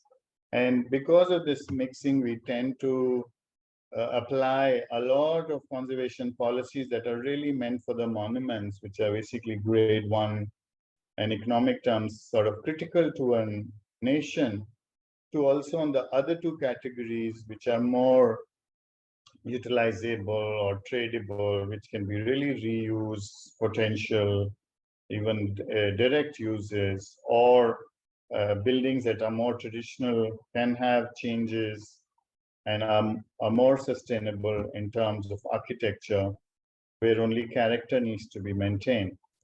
So if we are able to look at heritage from a more economic prism, beyond the brick and mortar, perhaps some of the solutions would be easier for us to find. Next one, please. Next slide, please. And I think that is where I'm saying that we really need to reposition the built heritage from a policy framework perspective, from conservation guidelines perspective, as well as financial models perspective. We start really looking at built heritage from different viewpoints. I think the interventions would be required at all the three levels of looking at policy guidelines and financial models, which again will have issues about how we incentivize it, how we really implement our conservation projects, and how we are able to monitor or make them much more sustainable. At the heart of all this is, of course, sustainability or cost effectiveness as well. My next slide, please. And like in the previous session, if museums can heal, I think heritage can be healed much more. And I think the 4 steps to do is to be able to revitalize by creating culture as an asset. Maybe we can look at an integrated cultural natural heritage hubs. I had mentioned about museums as flexible usages, but I think heritage buildings can also be multiple and flexible usages. In India, we have a concept of SCZ, which is basically special economic zones, which is mainly meant for industrial production. And I think we can also look at heritage economic zones, where the production and consumption is more heritage oriented. and same tax benefits that are applicable to industries maybe can also be considered for heritage. We also need to reinvent. I think the pandemic has shown that technology could be one of our answers. I know that technology has its limitation, but I think the way we have embraced technology, we have sort of from the hesitancy to immediate embracing. I think we have leaped almost 10 years in the digital access and literacy in almost 1 year. And I think we should really look at the God's view now, maybe try to develop more distant monitoring, even cloud-based management, real-time tracking, and even online access. I know this has been a short-term need of an hour way of being able to give some of the advices and aspects from distant. But I think if we look at a more mixed mode in a more normal circumstances, I think we will be able to escalate our presence. Because I think we should also realize that there is also a lot of lack of expertise in conservation. Roger just mentioned it's only a 40-year-old sort of a profession.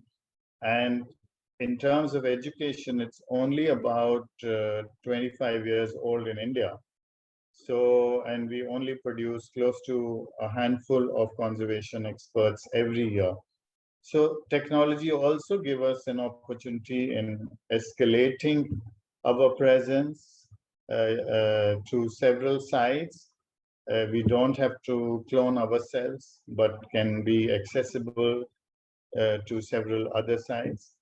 The second, I think, is the reassurance of being able to create jobs, especially for the most impacted, about 40 million people who have lost their jobs.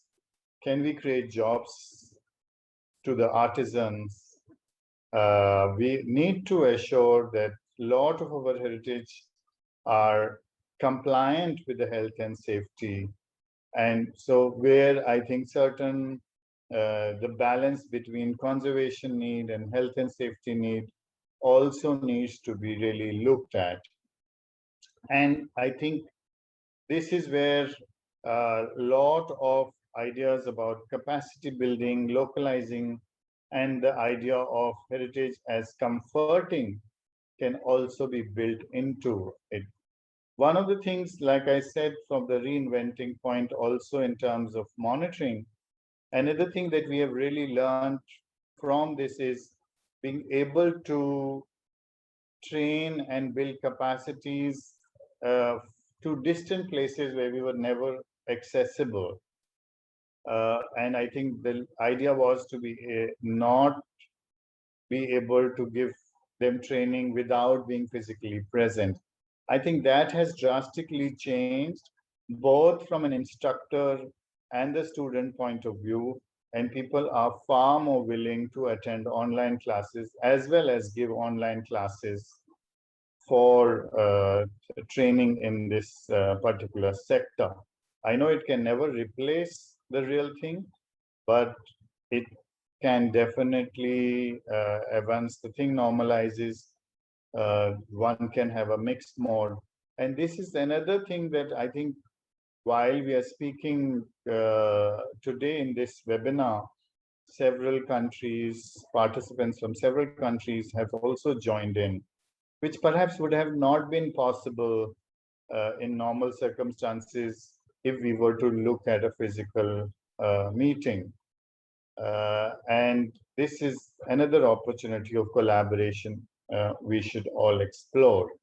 And lastly, about sustainability and resilience is that, I mean, I am not sure about in Australia, but the kind of mandatory aspect of using green infrastructure, ecological design practices are not, so as to say, mandatory for heritage building. And I think this is something that we should really look at it more scientifically, that all our practices of either air conditioning or use of material should be related to green infrastructure or green. I know several of the buildings are inherently ecologically competent, but I think whatever inputs we are giving to them and enhancing them could also be related to the green infrastructure. And this perhaps would be also cost effective. Next one, please. Yeah. So with that, I thank you with the statement on heritage can be a platform for overcoming this pandemic by bringing people together for solace, comfort, and solidarity. And I hope through this particular webinar, we'll able to create that environment of collaboration and cooperation. And I thanks a lot for your attention and look forward to hearing from various speakers. Duncan, I will request you to start your presentation now. Thank you so much, Devay, and good afternoon, everyone, or good evening or good morning, wherever you're listening in from. I think from the introduction, it may have been clear, or I hope it was clear, that Think City isn't a conservation organization as such. Rather, we're focused on urban regeneration. And we have the aim of making our cities more livable.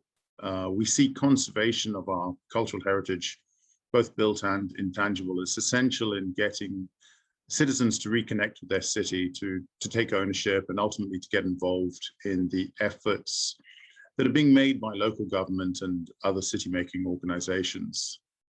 So our theme today is Heritage 2025, and I'm going to be talking about where we're headed, but would like to show where we're coming from to help illustrate the challenges that we face. So my slides are mostly images of built heritage, but the conservation of cultural heritage is intrinsically tied with this and of equal importance. So Think City has been around for a little more than a decade, which is a similar length of time to that I've been in Malaysia. And during that time, I've been witnessing a gradual metamorphosis of attitudes towards conservation. And in my mind, I think there's been 5 stages of conservation in the time I've been here. And with the first of these, that has been prevalent for the last 50 or 60 years or more. Next slide, please. So the first stage of conservation has been that there's been almost none. And I think this is a reflection of the rapid population growth and even more rapid urbanization in the region. It's just market forces that were at work. Next slide. So this street scene in Georgetown, Penang dates from the 1930s, I believe. But I don't think the street would have looked much different in the late 60s or early 70s. Perhaps the fashions and the cars would have been different. Next slide.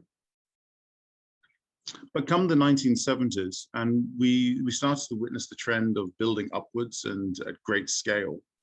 The street that we saw had been raised in the early 80s to build a skyscraper with shopping malls, government offices, hotels, and that sort of thing.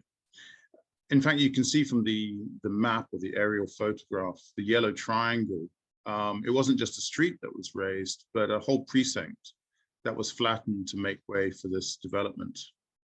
Next slide. Another example of this is this school, which was more than 100 years old and was the oldest and perhaps the most prestigious girls' school in Kuala Lumpur. Now, the architecture is not particularly noteworthy. There's a number of similar schools in Malaysia, but still the school itself is of some heritage merit. Next slide. And yet in the early 2000s, it was demolished to build a shopping mall with some offices above. Next slide. And then there was a little shift. I'm hypothesizing here, but perhaps the overseas educated children of the property tycoons were beginning to take over the reins of these development companies and had seen how older buildings were being conserved when they were studying abroad. Next slide. But don't get too excited, as the shift was more of a shimmy over rather than a great leap forward. So this chapel from St. Joseph's in Penang is claimed by the developer on their website to be one of Penang's priceless heritage sites. Next slide. And during the development, efforts were made to maintain the original structure while allowing for some more modern infrastructure to be installed, such as underground car park. Next. But yet we still ended up with this, two skyscrapers of luxury apartments and a shopping mall at the bottom. Next. But you can see that the chapel is still there, no doubt with some nice eateries or something inside. Next. But you can see all the cultural context has been lost. It's just bricks and mortar now. Next slide. Now, another example is this mansion. Less than a kilometer from the chapel is what's called Millionaires Row, which was lined with an eclectic selection of really fabulous mansions. Now, this one here is not of particular importance, but was deemed worthy of saving by a developer. Next slide. And when I look at this, it's the picture on the left, it's almost impossible to see the mansion. On the right, you get a better idea of the scale. And to me, this is almost worse than demolition. But yet there's dozens of examples, similar examples around Penang, around Malaysia, and around the region. Next slide, please. And so to the next stage, and it's the thought that there's possibly some money to be made from conservation. Next slide. And this mainly involves turning heritage buildings into, say, hotels, or next slide, museums, other tourist-oriented buildings. And I would say that the focus here was on foreign tourists, not local tourists. Next slide.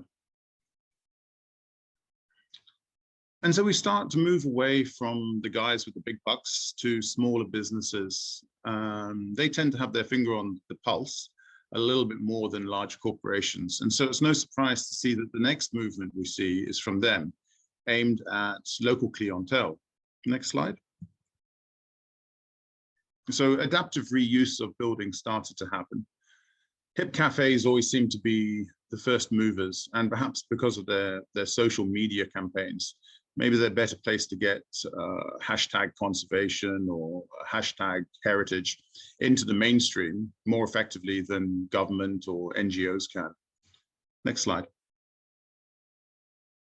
In fact, many of these businesses have been much more successful than might have been anticipated. So this row of once derelict shop houses were taken over by a young entrepreneur and given a lick of paint and a bare minimum in terms of structural maintenance.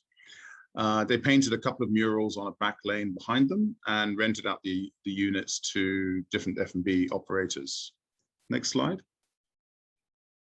And lo and behold, you see that there is an appetite for this sort of place in Kuala Lumpur's Chinatown, so long as you have your obligatory Instagrammable mural. Next slide. So now you might see that I've shifted my numbering away from 1.1, 1.2 to 2.0. And this is to reflect what I think is a significant shift in the way that heritage sites might be assessed. Hopefully it's no longer about maximizing profits or making a quick buck or even catering for tourists. It's about creating a meaningful connection for citizens with their city. It's about regenerating parts of the city that have become neglected, but have got important roles in the future if we wish to be more sustainable and more livable. Next picture. Next slide. So Georgetown is a city that's both blessed by an abundance of heritage assets, but at the same time it's plagued by an abundance of heritage infrastructure and all the problems that goes with that. Next slide. So a more holistic approach has been taken with Georgetown. with the whole city being surveyed and considered and coming under a special area plan. And when I say the whole city, I'm actually really talking about the World Heritage Site. Several different zones have been identified for intervention, and work has already commenced on the North Seafront. Next slide. And while it may seem obvious, it's not always the case, but we have taken an evidence-based approach to these projects, working with partners and networks of experts, starting with dilapidation reports, baseline studies, and the like. We go through concepts, conservation plans, and management plans, testing with pilot programs and experimentation. And finally, we document and teach, ensuring that there's some sort of knowledge transfer to make the process accessible locally. Next slide. So I'm going to talk very briefly about one of these projects, the North Seafront, the inception plan for which was approved, I think about 4 years ago. Next slide. So the North Seafront has always been a focal point for Georgetown, for Penang, and is one of the outstanding universal values of Georgetown. So the East India Company built Fort Cornwallis there. You have the Padang, which is the parade ground, town hall, as well as the old council buildings. And then we had food courts and a very nice promenade that made it a popular location for evening strolls. But underinvestment in maintenance has left the area with damaged infrastructure. It's prone to flooding. And I guess I would say it feels somewhat unloved. Next slide, please. So a new concept for Malaysia, we set up a management company, the Georgetown Conservation and Development Corporation, which was a tripartite agreement between the Penang state government, the Aga Khan Trust for Culture, and Think City. Next slide, please. And as I mentioned, the location had already been identified as having special significance, and the special area plan that was developed as a response to the UNESCO listing had identified the key elements of the zone. Next slide. So this became something of a pilot project for the corporation. The three partners had actually worked together on a small park in Armenian Street, which led to the formation of the corporation. And once we commenced focus on the North Seafront, it led to a revised and more detailed master plan. Next slide, please. And as this is a sort of a new concept in Malaysia, this corporation, we're very conscious that our procedures and our methodology would come under scrutiny, as they should. Next. And we went back to our formula of discover, design, demonstrate, and disseminate. So, for example, we used a lot of the old Kelly maps and plans as references. Next. And of course, the authenticity of design and the authenticity of materials was a key mantra for the corporation. Next. And it's essential for us to get the communities and interested parties involved, such as university students who are studying archaeology, or here these pictures you've got ICOMOS visiting. Next slide. And of course, the site has provided a fabulous opportunity for outreach and capacity building. So you can see there, we even have like a young archaeologist program. We think that you're never too young to start getting involved in what I would call city making. Next slide. So rather than read out these key lessons, you can read those. I guess we're about a third of the way through the project on the North Seafront, and we're currently reworking the sea wall, and we're experimenting with materials and design that we hope will fare better in the conditions there. And we've learned a lot over the past few years, and I hope that this will become a model for other local governments in Malaysia to try and replicate. It's been difficult for heritage in the past in this part of the world, for heritage and conservation. But I think we may have entered a new era, one that recognizes the importance that it plays in our identity, but also the sustainable development of our cities. And rather than tourism or private developers, it places citizens at the focal point. Thank you. Over to you, Devay. Thank you. Roger, sorry. Thank you very much, Duncan. I think just briefly, the Think City has assisted in advancing a sophisticated conservation approach to heritage in Malaysia in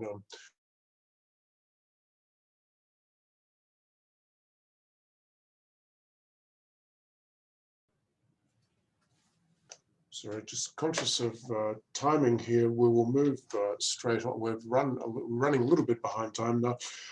Now we're going to hear from Muhammad Hijaz Sahari, also regarding Georgetown. Thank you very much, Hijaz. Thank you very much, Mr. Roger. Assalamu alaikum and hello everyone. It's nice to be here with all of you today. Right, my presentation today is about one of our small initiative. We call it Georgetown in the New Normal. Next slide, please. Now, let me start with site introductions first. Malacca and Georgetown, historic cities of the Straits of Malacca, inscribed as UNESCO World Heritage Site on 7 July 2008 that fulfill 3 criteria of the outstanding universal value, which is criteria 2, Malacca and Georgetown represent exceptional examples of multicultural trading towns in East and Southeast Asia. Criteria 3, Malacca and Georgetown are living testimony to the multicultural heritage and tradition of Asia and European colonial influences. And criteria 4, Malacca and Georgetown reflect a mixture of influences which have created a unique architecture, culture, and townscape without parallel anywhere in East and Southeast Asia. Next slide, please. This is aerial view and map of the property and the buffer zone Georgetown UNESCO World Heritage Site, located within 259 hectares with a total number of 5,013 buildings and sites. Next slide, please. Today, the COVID-19 pandemic is the defining global health and also socio-economic crisis of our lifetime. But this milestone has not only given us a greatest challenge, but also a greater opportunity for us to move forward, embracing the future with a new normal that includes our heritage. Our Malaysian government have taken steps to provide measures in the face of challenges that guided by this economic recovery plan. I'm not explaining all, but I can just read the main point, which is resolve, resilient, restart, recovery, revitalize, and reform. While the state level, state government of Penang have developed care mission which are containing the pandemic, adapting our institution to the next normal, rescuing people and the economy, and empowering community. Next slide, please. In one of the initiatives, the state government of Penang, through Georgetown World Heritage Incorporated, GTWHI, has allocated Ringgit Malaysia 1 million to launch the Georgetown in the New Normal project on 8 July last year to regenerate and assist Penang cultural heritage sectors transition to the new normal. Next slide, please. Under this initiative, there are 3 main project components have been introduced, which are support local business, where we will assist local businesses in digital marketing promotions, and we hope to assist local business to reach new customers on the digital platform. And also heritage video, cultural heritage practitioner based in Penang who depend on their skills, knowledge, or services as the main sources of income may apply for this project. For this, we hope to empower cultural heritage practitioners to expand the market in the digital world. And the heritage repair, a one-off financial reimbursement, we will be provided to qualified owner or tenant of heritage premises under Category 1 and Category 2 as gazetted in the Georgetown Special Area Plan for minor repair and maintenance works on the heritage premises. These works might include upgrading of electrical wiring, repainting of interior and exterior wall, vegetation removal from the facade, termite treatment, or other works that are in accordance with the rules and regulation of the Georgetown Special Area Plan. We hope that this minor repair will elevate the mood of heritage building users in facing the new normal. These project components, the three components, are expected to benefit directly or indirectly 3,000 local businesses within the site, 5,000 local businesses that are part and parcel of World Heritage Site cultural and financial ecosystem, 267 heritage building owners or tenants within the site, and 267 cultural heritage practitioners in Penang. Now, from the three components, I'll focus more on the heritage repair. Next slide, please. Heritage repair, as I mentioned earlier, is one of financial reimbursement for the owner or tenant to undertake minor building repair or maintenance work. Above all, the financial stimulus will also generate the much needed cash flow for building contractors, suppliers, and repair service providers in Penang. So all applicants must register before work commences, supported with photos of before repair work, and provide a copy of the approved repair permit from the City Council of Penang Island if required. Reimbursement will be paid upon receiving proof of work during and after repair together with official receipt. Now, next slide, please.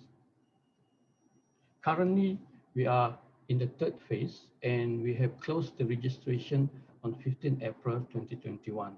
From the registration, we also have developed a database sheet using what you can see now, the Regix software, to keep the applicant information, including the applicant background, the premises and works that they apply for, photos before, during and after work, and also the update of each cases. Each applicant will have one main applicant ID and can have several case IDs. They can apply for several heritage premises to be repaired. This slide showing one case that applied to repair timber window and to do external painting on their heritage building facade. Next slide, please. During the program, we received about 252 cases for heritage repair, and from that, I listed here. Maybe we can go to next slide. Some of the issues that been captured by our team, for example, lime wall, plaster crack, the broken timber staircase, all distribution board and switches, leaking roof and water seepage, damaged timber floor plank, door, peeling off lime plaster, damp wall, broken timber batten, vegetation growth, broken wall timber plank, damaged staircase, efflorescent lime plaster wall, damaged timber joists, and also the termite infestations. Next slide, please. These are some examples of the heritage premises that applied for the heritage repair program. This is, you can see here, the first photo is actually the Indo-Malay bungalow style, and the rest actually are shop houses with different style under heritage building category 2. Next slide, please. And these are some more examples of building defects or issues that we have found throughout the program.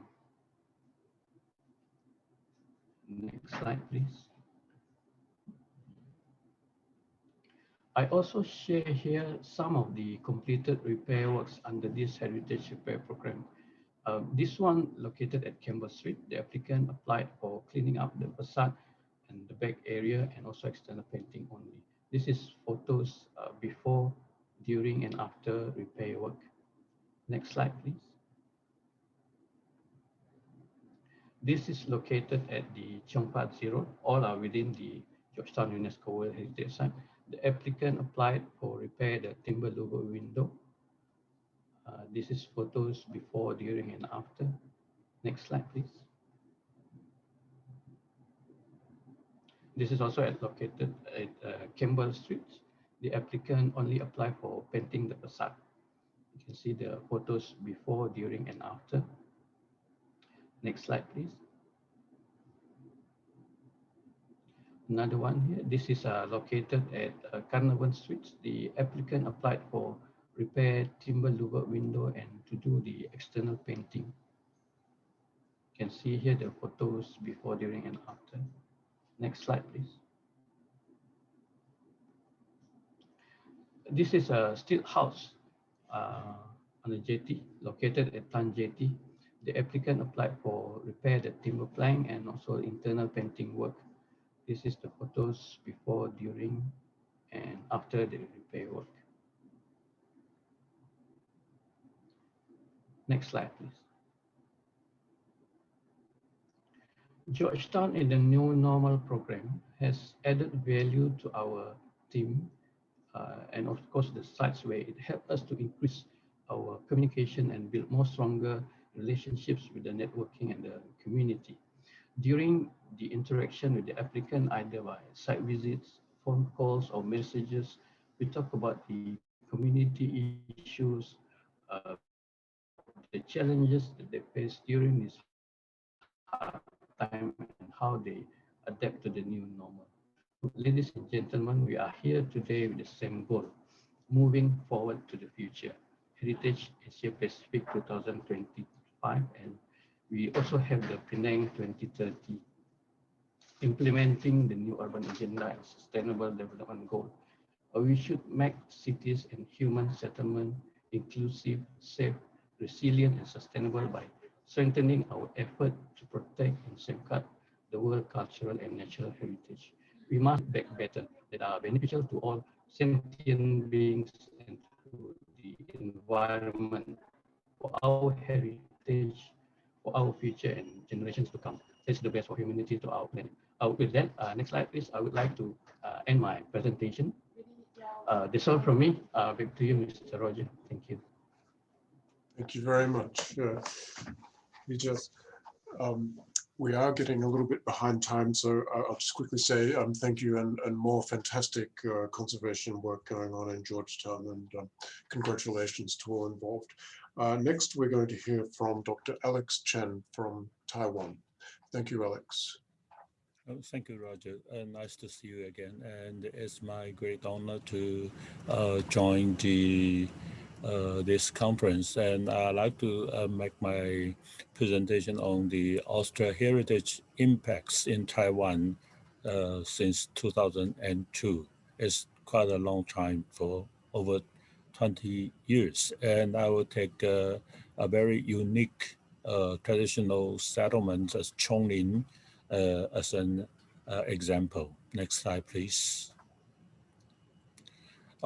Since the 2002, the expert from Australia and has been visit Taiwan and helped to improve not only the concept but also the practical implementation of the conservation of cultural heritage in Taiwan.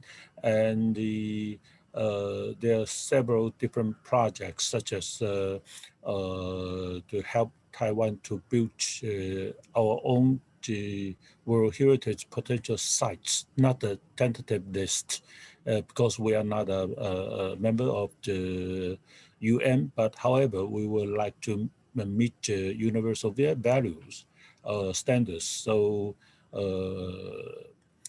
we had World Heritage potential site and the 6 workshops in Jinmen, and we also publish very important books and also some other activities in Taiwan. Next slide, please. of course, you know the gentleman stand on the right hand side. That's Bruce Prattman. In the year 2002, accompanied with the other two Japanese gentlemen, they come to Taiwan and helped our government to pick up 12 potential sites to not only the site but also introduce the idea of the World Heritage and to help to improve, to upgrade the conservation of cultural heritage in Taiwan. Next, please. And also, as Vinod said, AusHeritage has two partners signed MOU in Taiwan. One is my university, the other is the Bureau of Cultural Heritage, a Ministry of Culture. Next slide, please. And also very, very famous books that this one, yes, the conservation plan by James Kurt. The 7th edition was translated into the Chinese and make a publication in Taiwan on in the year 2017. It make a very big influence. Next slide, please. And the most important thing is the AusHeritage teams. They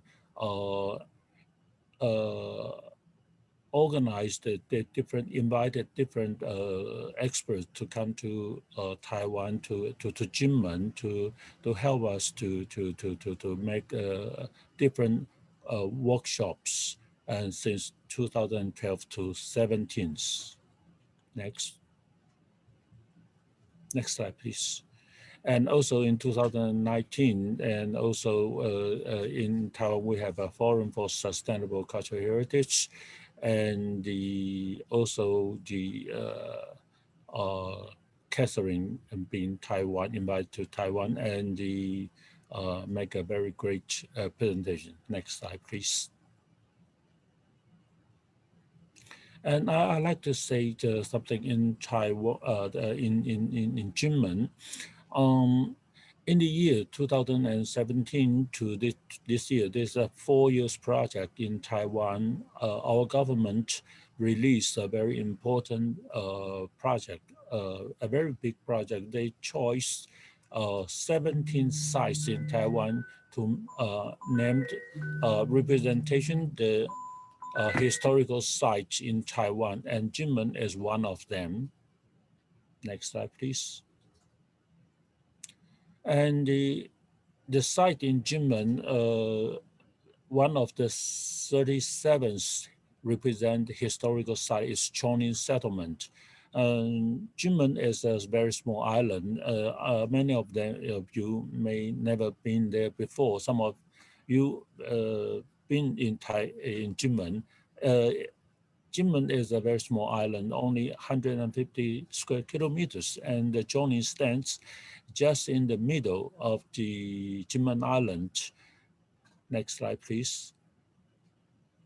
It's a very, very unique traditional Fukienist traditional settlements. And in this very small villages settlements, they are about 350 traditional houses, but they have 8 national monuments. Incredible, 8. And besides that, they have not only the tangible, but also they have intangible listed cultural heritage, such as the ancestor worship in Thai clan family temple and very famous Wing Lion God. Next, please. And to help the conservation of the Chonin settlement, so we discussed with the AusHeritage and since 2012, we set up a long-term project. We know it couldn't be works just within 1 or 2 years. It needs a long term to digging in and develop some ideas just for the local needs, and to not only the thinking globally, but also we need to do it action locally. So we have different workshops topics since 2012, such as the first year is to introduce the broad charter. Of course, the value, significance, and the how to implement of the conservation plan from 1 to 3 different steps. And 2013, the how to assessment and reuse of the cultural value. And the, of course, the not only in Jinmen, but also all over the world, the historical district always meet the challenge of the modern development. So we cannot avoid from the development pressure. But the idea of HIA, Heritage Impact Assessment, and the development control plan, how to help the villages, the traditional culture can go with the modern life is very important. So 2014, our topic is HIA and the DCP. Next, please.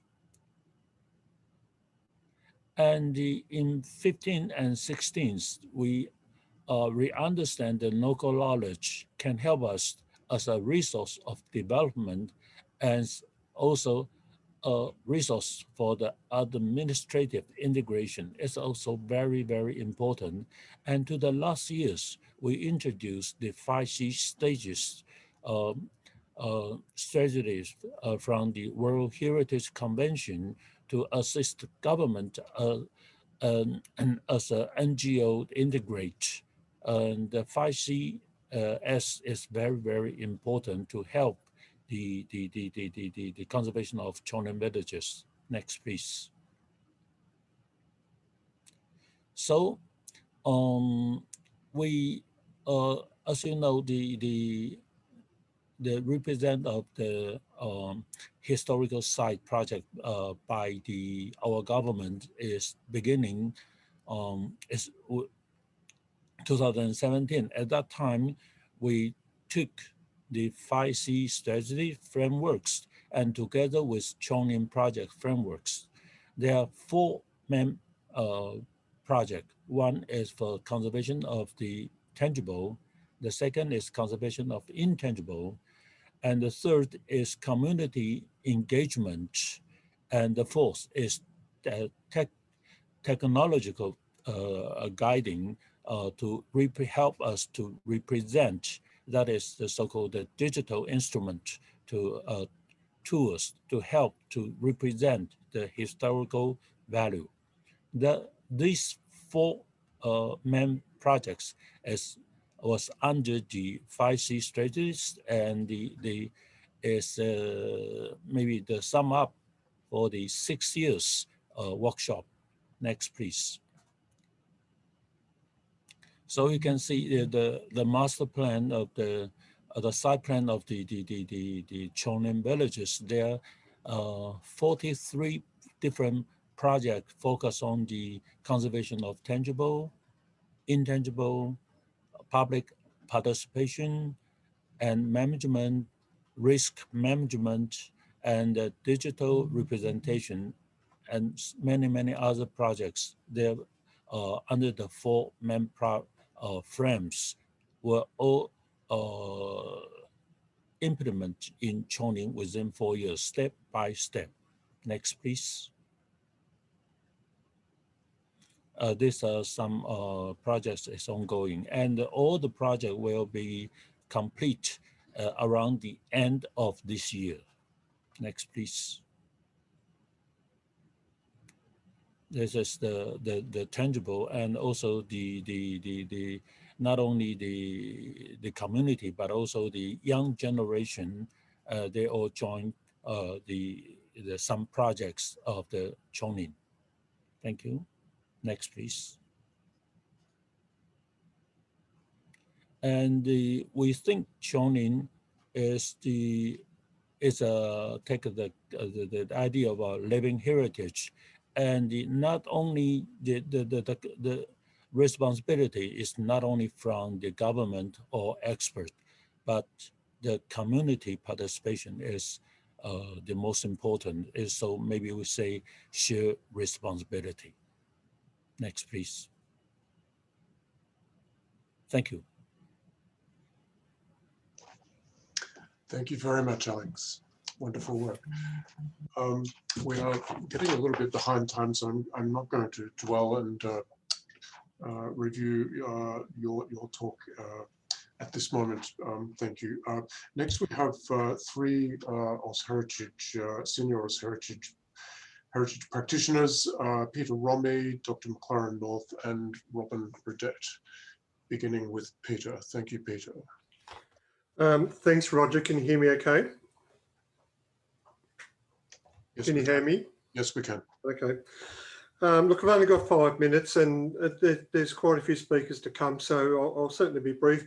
What I'll do is I just wanted to give a fairly personal and hands-on, I suppose, narrative of my experience working in the area of built heritage with our MOU partners in Asia, and some brief thoughts about the way ahead.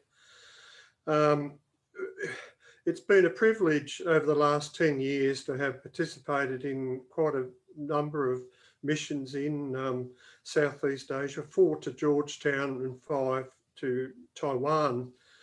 And it's been a great experience to work with local organisations committed to best practice, cultural heritage conservation, Penang Heritage Trust, Georgetown World Heritage, and Think City in Georgetown, and China University of Technology and Bureau of Cultural Heritage in Taiwan, and to follow in the steps of earlier Australian experts, especially Bruce Petman and Ian Cook, and Bruce has just been mentioned by Professor Yen, and it's a great segue to follow Professor Yen and also Hijaz Mohammed, who I've had great pleasure in working with. In my initial naivety on these missions, I felt like a bit of a missionary, but with the Borough Charter in my hand instead of a Bible, preaching the path to cultural heritage enlightenment. But things have changed over the last 10 years, and certainly I have as well. There's been a much more collegiate approach to working with our Asian partners. It's been very much an exchange of ideas and experience. In retrospect, I realise that that's at least partly because my AusHeritage colleagues and I have learned so much from our partners in Georgetown, Taiwan and elsewhere. I believe that Asia, of course, has developed some best practice conservation guidelines, the China principles, the Hawaiian protocols, and the conservation plan has been translated into Mandarin, as Professor Yen just mentioned. I also see that the rest of the world has developed a much greater appreciation of Asian heritage, not just the iconic places such as the Taj Mahal or Greater Angkor, but other places with outstanding tangible and more particularly intangible values such as Georgetown that we've just been hearing about from Hijaz. I was very interested also in what Duncan's presentation there about Georgetown too. Just the first time I was in Georgetown 10 years ago, there was a serious proposition to cover the Padang next to Port Cornwallis with medium density housing, which seems shocking now, and it's great to see a much more coordinated and respectful approach being developed to such outstanding sites of such outstanding significance. But looking forward, how do we build on these constructive collaborations in the COVID and post-COVID eras I hope there will be a post-COVID era. We'll see.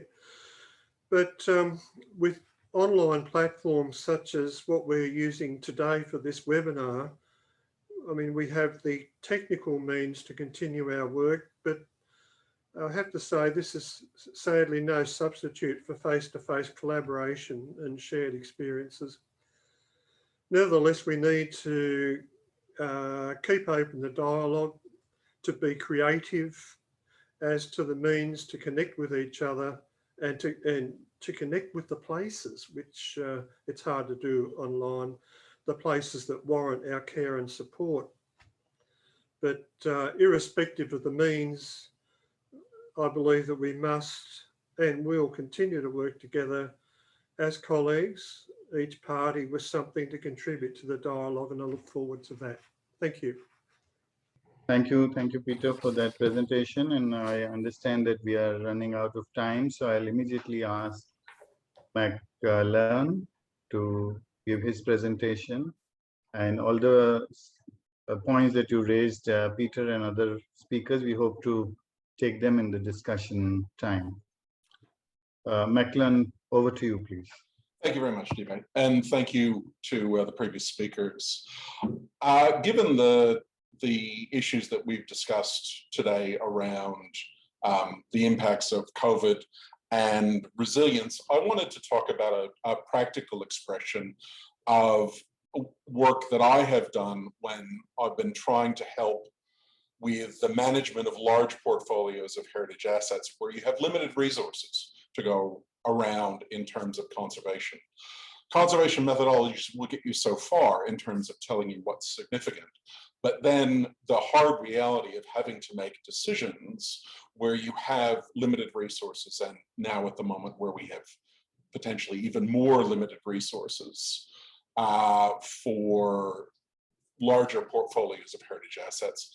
So you need a way to start thinking about how to dig a little bit deeper into the issues. You have a number of items that are of heritage significance, and here I've just got some examples of common types of repeated heritage assets where we've applied this sort of methodology to pumping stations, electricity substations, and bridges, both road and rail bridges.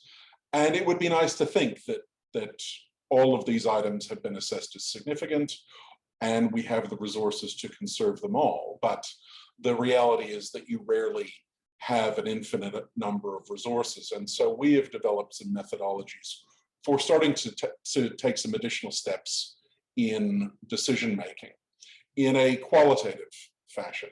Next slide, please. What we've done is tried to develop a methodology for identifying within a group of heritage items which items are better or worse candidates for conservation when taking into account both the heritage values and aspects of the items, but also the other factors that might weigh in terms of access, operations, or other considerations that an owner or a manager of a large number of assets might need to make when considering where am I going to make my investment choices so that I'm making an impact on the sites that are going to be the best candidates for conservation and are going to best serve the other purposes that they might be required to maintain. So in the case of the bridges, for example, we were looking at operational capacity of bridges, their ability to be upgraded to take ongoing traffic. We were also looking at their heritage significance in terms of the types of engineering that had gone into them and the materials that were used, and came up with a series of factors for both conservation considerations and operational or asset management considerations. Now, what we've done is develop qualitative factors. We haven't tried to rank issues of significance versus issues of operations, because frankly, I think that that's not something that is probably able to be done in a credible way, because you're always going to have the risk of somebody saying that one particular factor is more important than another. So what we've tried to do is just say, okay, well, all the factors have equal weight, but we're going to look at whether they are factors that weigh positively on the conservation of an item within the portfolio, whether they have a neutral consideration or whether they have a negative connotation. And here we've just done, this is a very simple example of how that's been applied, with green factors being those that are positive, the yellow being ones that are neutral, and the reds that ones that weigh negatively on the assets within the portfolio. Next screen, please. Now, I don't expect you to read this, but this is a real world example of how we applied this methodology to a group of bridges. And we ranked them in accordance with the ones that have the greatest number of positive factors versus the greatest number of negative factors. And this is not the complete list. This is simply a selection from this particular project.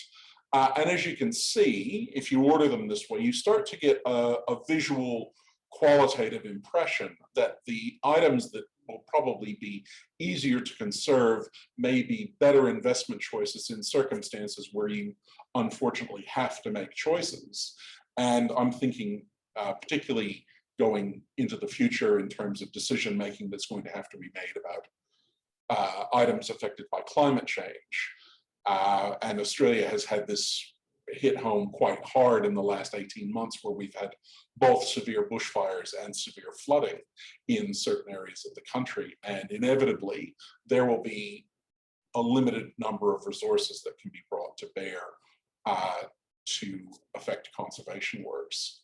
So this is one method where we've used in relation to a portfolio of assets. And if I could have the last slide, please. The next, thank you. And this is a similar methodology, just presented differently and with the assistance of a graphic designer, which again shows where properties are, where assets are more readily able to be conserved and where you're going to have greater challenges. Now, this doesn't give you an answer. This gives you an impression across your portfolio of assets. And it's designed to help make decisions, but it doesn't necessarily determine, just because something is more green or something is more red, that it must be conserved or it must not be conserved. But really, it's trying to help provide gradations for decision making when you know that everything in your portfolio has some level of heritage significance, and you don't have all of the resources that you might like, and therefore choices have to be made. I've tried to keep it brief, knowing the small amount of time that we have, but I hope that people find something useful in this methodology, and I'd be more than happy to discuss it with people out of the conference. Thank you very much. Thank you, McLean. This was very interesting. Now, can I invite Robin for her presentation, please? Thank you, Devay. Could I have the first slide, please?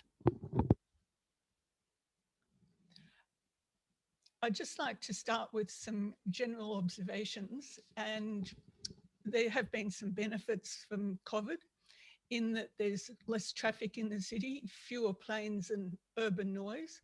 Native birds have come into the city, which is unusual. I prefer the bush rather than the city, but we've had all sorts of native birds. There's been an awful lot of more work as clients clean out their heritage cupboards, so that jobs that were once on the back burner are now dealt with. Despite lockdowns, we can still get on with work. Heritage is moving along. Tribunals and panels are now fully digital, where they used to be based on paper copies. So all around, there's a whole revolution, if you like, of the way that people are dealing in the professional heritage environment, and no doubt other environments. Now, in the future, there will be new opportunities. We've all become used to virtual fora, webinars, all the rest of it. Some of us find it very convenient, perhaps some less so.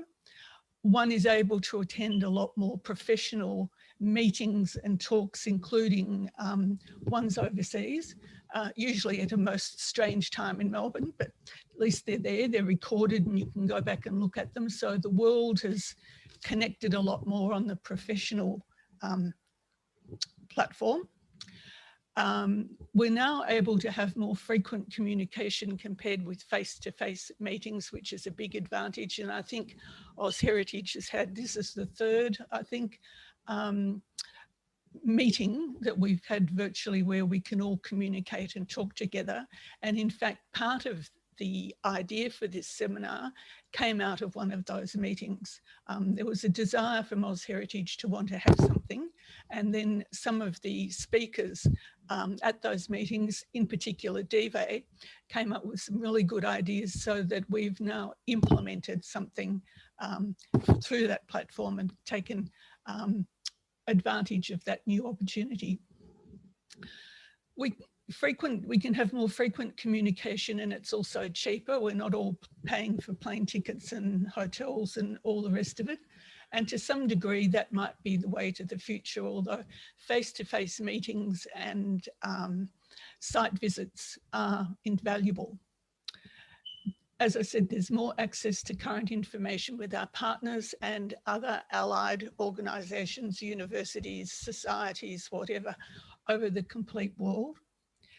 We can now keep in touch better, which I think is very good for the heritage world and for the links that AusHeritage and the MOU partners have established.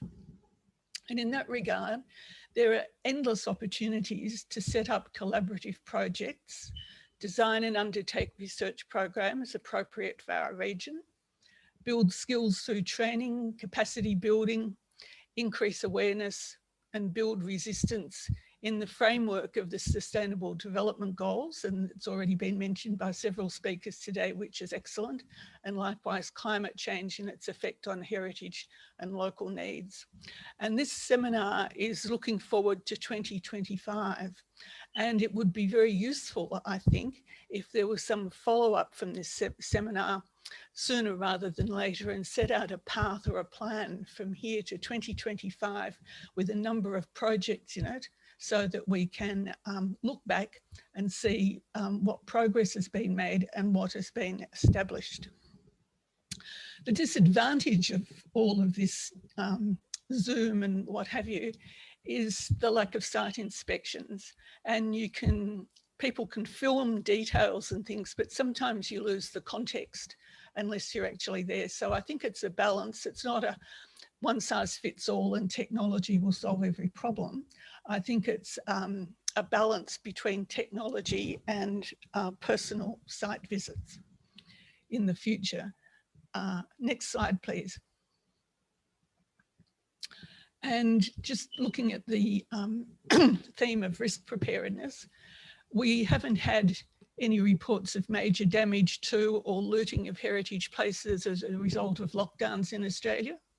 And during COVID, the bushfires were before COVID, and there have been floods, but during COVID, there are no reports of serious damage to heritage places as a result of seasonal natural disasters in Australia. But in Fiji, Cyclone Yasa struck in December 2020, and there was extensive damage to houses, gardens, and schools and infrastructure. And due to COVID, the recovery will be harder and slower, and that's probably an area that we can turn our attention to in assisting our Pacific neighbours. And I think that's all I have to say. So with that, I'll close. Thank you. Thank you very much, Robin. We are terribly behind time, and I'm going to have to intervene and cut short our plan for discussion, question and answer session. There will be an opportunity for questions at the end of the next session. So at this point, I'm going to hand straight back to Vinod, who will introduce the cultural tourism next session. So, Roger, I was just thinking maybe you can take 5 minutes for 1 or 2 questions, because the closing comments, I'll make it shorter, so we'll make up some time. All right. Well, we have couple of questions here in the chat, but other than there's one from Lalita to Duncan, wondering whether Think Cities are going to be able to move to other states. The question is coming from IPO. I understand the point you have raised. There are many small groups of NGOs working passionately to save heritage buildings, etc., but they are lacking in resources. Will Think City consider expanding and working with these groups? That's a question for Duncan. Yes, absolutely. We 5 years or so ago, we started operation in Johor Bahru. For listeners who don't know, that's the state that's next to Singapore, and also in Kuala Lumpur. We've done some work in Kuching and also in Selangor State, and we're investigating something in Ipoh actually at the moment. We wait to be invited, and of course our resources are quite limited. So we need to find the financing to do things. But yeah, if I didn't quite catch who the question came from, but if they're somehow connected with the state government or a developer or something like that, please do invite us to come and work in your state. Thank you, Duncan. We have another question from Michael Crayford. From Australia. I think particularly it's directed towards the museum session, but I think it's a general question that we may as well raise here now. The question is, how do we museum heritage professionals increase the voices of youth, particularly around the discourse of sustainability and climate change? How do we create opportunities for richer engagement for youth beyond traditional and formal modes of educational interaction, and what role can institutions such as AusHeritage play in articulating and empowering voices of youth regarding developments in museums and heritage? I'm not sure if anybody would like to put their hand up. It's a question directed to AusHeritage. Sorry, Roger, we already took this question in the last session. Oh, I beg your pardon. Did we? Okay, all right. I think the first 2 questions already taken care. Lalita was the only one. Right. But if you wanted to, because I think Vinod gave you some time, if you wanted to say a few words, please go ahead. Okay. Look, I just had 4 points that I made, notes that I think describe what I believe are some future trends. I'll just quickly go through those. So the first one is cross-disciplinary skills sharing. In the built heritage sector, we in Australia particularly are becoming increasingly, I guess, close, and AusHeritage is one of the great vehicles for facilitating this. We, the built heritage profession, are becoming closer with the museum sector, where lessons are learnt from a more detailed forensic analysis of the pathology of building fabric decay, and then also in the development of appropriate sustainable conservation remedial actions. So I'm really saying there that as a result of our collaborations with our professionals in the museum sector, the built heritage profession is improving its ways, particularly in the scientific analysis of building fabric decay and remediation. My second point is a philosophical observation that I think we are now beginning to understand and accept decay as a realistic curatorial option for the conservator. Decay is an inevitable part of the business of understanding cultural heritage, and it's not always the case that we need to just radically intervene to arrest the process of decay. Sometimes allowing the decay to proceed and understanding that as part of the process of the evolution of the heritage asset is an important lesson. Some buildings, for example, that we deal with here in Australia, they are beyond saving. They have become functionally redundant. There is just simply not the resources to prop them up, and therefore an approach of allowing them to continue to decay, but documenting and researching them so that at least the heritage story attached to them is conserved, is deemed to be an acceptable approach. My third point is a recognition of and sharing of a diversity of viable heritage conservation philosophies. In particular, we in Australia have very much been affected by, I guess, as indeed we all have in Asia, by the Venice Charter and I guess a Northern European approach to the philosophy of conservation. But we find here in our Asian context a focus on the spirit of the place as distinct from a focus on the sanctity of the built fabric, a very interesting alternative way to understand cultural heritage. And I think I'm really just saying here that accepting that there is a diversity of viable heritage conservation philosophies, perhaps a Northern Hemisphere and a Southern Hemisphere version, but I think there is room to accept in some instances both of these philosophies. And then finally, the pandemic has led to this acceleration of our deployment of digital technologies, and in particular, these digital technologies, their ability to enhance the interpretive experience of built heritage, particularly when the built fabric itself is beginning to decay and to fail. So those are my 4 points in terms of predictions for future trends.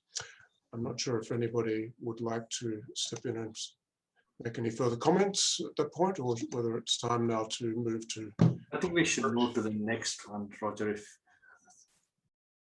So thanks, Roger and Devay for moderating this, and thanks Duncan, Mohammed, Alex, Peter, McLaren, and Robin for being panelists. We'll move to the next session. The last session is on cultural tourism. Let me invite David Huxtable and Keir Reeves to co-moderate this session. Let me introduce them very briefly. David Huxtable is a director of AusHeritage and has worked in the natural and cultural heritage interpretation sector for more than 25 years throughout Australia and internationally, as director of Look Here Private Limited.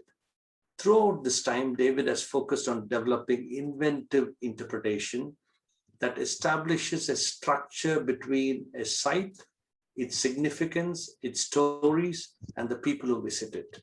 This involves careful and thorough interpretive planning and design, combined with an enthusiasm to foster new and innovative approaches. Professor Keir Reeves is a director of AusHeritage and is the foundation director of the Collaborative Research Centre in Australian History, Federation University, Australia. Keir's undergraduate training was in arts and economics from Monash University, and he was later awarded an MA and a PhD in history from the University of Melbourne. He has held academic roles at Monash University as a senior research fellow, and prior to that, at the University of Melbourne in the former Department of History as a lecturer in public history and heritage, and also as an Australian Research Council postdoctoral fellow. Over to you, David and Keir. Thanks very much, Vinod. Thank you to all our partner organisations and also to colleagues at AusHeritage. I'd also just like to very quickly acknowledge the work of Penny and the team at the University of Melbourne. This session is about cultural tourism in the Asia and Pacific region, and we hope post-COVID pathways to recovery, but also as an opportunity to understand what the role of cultural tourism or cultural heritage tourism or cultural history tourism as part of a broader suite of heritage practices as we move towards 2025. We ask that you consider these discussions that follow with the context of the 3 themes of this symposium: sustainability, which is run through the last session as well, reconnections, It's always there, and collaborations, which I think Roger, when he concluded in the last section, was emphasising. So very briefly, before I hand over to David, cultural tourism is a key driver of economic activity, employment, but perhaps more importantly, cultural tourism is often the initial way that many people first engage with the past and also with cultural heritage. Yet in all these ways, heritage and cultural tourism is capital, as Devay mentioned a moment ago. In this session, we will hear about the impact of COVID-19, we have to inevitably, on heritage tourism from a number of heritage practitioners and academics and policymakers in order to get a transnational perspective or international perspectives. We'll also briefly discuss what is possible for heritage tourism in a post-COVID setting as we move towards 2025. Over to you, David. Thank you, Kia. Thank you very much for organising this, Penny and the University of Melbourne and AusHeritage. Look, I'd like to just a little bit of introduction about the session and the way the session potentially deal with some of the challenges for cultural tourism in the future, whilst recognising some of the lessons from the past, especially in terms of maintaining the integrity of cultural sites and practices and the impacts on local communities. Many people have been talking about that local community input. COVID-19 has and continues to be a major challenge for tourism generally, with many culturally significant tourist sites in Australia now focusing on the domestic market. Some are implementing access restrictions where numbers are controlled, accessible areas contained, and the visitor experience is more closely managed. For instance, we are currently designing the interpretation facilities at Dudge Bim, our World Heritage Site in Western Victoria, in Australia, where the traditional owners are facilitating the careful development of the area for cultural tourism with controlled access to specific areas, systematically and sympathetically designing visitor facilities, and discreet and engaging interpretation where the stories and messages comes directly from the traditional owners themselves. This raises the issues of ensuring authentic and sustainable cultural tourism, where the values of the sites are conserved and presented by way of meaningful and rewarding experiences, high quality interpretation, that means both the personal or the guided tours and the non-personal interpretation on site, and local communities having control over the cultural products and experiences. So the COVID-19 epidemic has created a pause that provides an opportunity to rethink and potentially reboot our approach. So what could some of these approaches entail? Does it necessarily mean lower volume and stricter controls to ensure higher quality experiences and sustainability in the future? And how can local communities have a larger role in cultural tourism? And this year we have 4 really excellent speakers with a wealth of experience in cultural tourism. The first is Parul Soni. He's founder of the global managing partnership of Think Through Consulting. He has over 25 years of experience and expertise in international investment, bilateral and multilateral trade, cross-border policies, regional trade agreements, and negotiations at national and international levels. Parul has worked in over 54 countries with Fortune 500 companies, global alliances, industry associations, international development organisations, and knowledge institutions. He has been working actively with fast-growing Indian entrepreneurial and global organisations for establishing and expanding their presence across South Asia. He has driven major programs in areas of regional development, cross-sectoral partnerships, institutional networks, women in entrepreneurship, EdTech, digital health, and e-commerce across South Asia, particularly in Bangladesh, Bhutan, India, Nepal, Sri Lanka, and Afghanistan. Our second speaker is Graham Brooks. He's an architect and heritage consultant based in Sydney. He is Managing Director of GBA Heritage and was a founding director and past chairman of AusHeritage. He is Emeritus President of the ICOMOS International Cultural Tourism Committee and was the coordinating author of the ICOMOS International Cultural Tourism Charter 1999 and to guidebooks for the UN World Tourism Organization, one of tourism congestion management at heritage sites and communicating significance for the tourism sector. Over a period of 45 years, Graham has travelled widely and inspected over 300 World Heritage sites, many on multiple occasions. He has consulted and lectured widely tourism management of cultural heritage sites, providing high-level advice to UNESCO, UNWTO, and the Organisation of World Heritage Cities. Also, Professor Kia Reeves, who has been introduced previously, is another speaker. And the last speaker will be Kua Salma, is a fifth-generation Penang Peranakan and writer, publisher, and heritage advocate. She is currently president of Penang Heritage Trust and custodian of Sun Yat-sen Museum in Penang. As co-founder of the Little Penang Street Market through Lestari Heritage Network, she is involved in growing Penang's creative economy. Kua Salma has written and co-authored more than a dozen books on Penang and Perak on the subjects of social history, cultural heritage, and sustainable development. Her publishing company, Arika Books, has 4 titles listed on the Malaysian National Book Council's 50 Best Malaysian Titles 2011, and she promotes heritage networking in Southeast Asia and is an Asian Public Intellectual Fellow of the Nippon Foundation.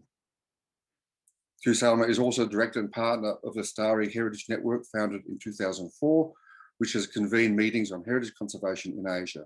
In 2012, Lestari conducted a project called Revitalising Intangible Cultural Heritage to compile an intangible cultural heritage inventory for Georgetown World Heritage Site. So I'd like to now introduce and welcome Parul Soni. Thank you, Dave and Professor Reeves, for the introduction. Can you all hear me? So thanks so much. And I've been listening to various sessions today, and I'm really honored to be on this panel and to really look at from the larger, bigger perspective when it comes to how this has been, the cultural heritage is also taking, a lot of center space, and the cultural heritage is taking the center stage. The whole thinking has been that how we will make it more prominent and important as such. Because the reason has been that, if you look at people, and my other panelist earlier was speaking about the effect of COVID-19, people as such are not traveling, but they want to see the world. That's one of the things which are happening all over the world. But how will they will see the world when they're not visiting? So that's a question for all of us. But when it comes to India, India as such has so much to offer, because when it comes to cultural heritage, we have cultural sites, we have the music, we have the art, we have so much to offer as such. But what is happening is that we don't have funding to really look at bringing that space to life as such. So what my proposition and my thinking on this has been that, how can we work together? And that has been a proposition to AusHeritage also. For whenever we have met, we had discussions, we had meetings. So we are really, my thinking is that, how can we bring this entire thinking of working with multi-stakeholders? That's why the whole thinking of working with large IFIs, the World Bank, the Asian Development Bank, and others, to see that how can we bring the whole cultural heritage or the cultural tourism to a level where this thinking has to be. So coming to the point that, what India can offer, India as such has so much to offer when it comes to the civilization, the whole thinking of bringing that space to a level where we have the cities, and there are smaller cities, there are bigger cities, we have cultural sites and the cultural heritage to offer. But the thinking is what kind of cataloging we can do, how we can bring that entire space to that level, that is important for us as of now. And with COVID-19 as of now in India, the situation in India is so bad that, the thinking to see that, what will happen in next 4 to 6 months, we have to really see that, how will we restart this entire thinking of cultural tourism and cultural heritage from that perspective. So that's also something which is playing on my mind to see that, the way things are happening as such. So that's what my thinking has been. Now coming to the whole cultural tourism in India, cultural tourism has a special place in India because of the past civilization, as India has been considered the land of ancient history, heritage, and culture. So historically and archaeologically, monuments continue to be the biggest draw of attraction of international tourists. And if you look at from our central India to east of India and also the south of India, we have so much to offer in India. But our main, if you look at the drivers, or you can say the government, when the government of India wants to do a lot, but what we need is we need good practices and good people in terms of good organizations who can partner with us. And we are very open for collaborations and partnerships, and thinking of collaborating together, which will bring this entire space to life. So that is what we want as such, and the government of India is really interested to do that.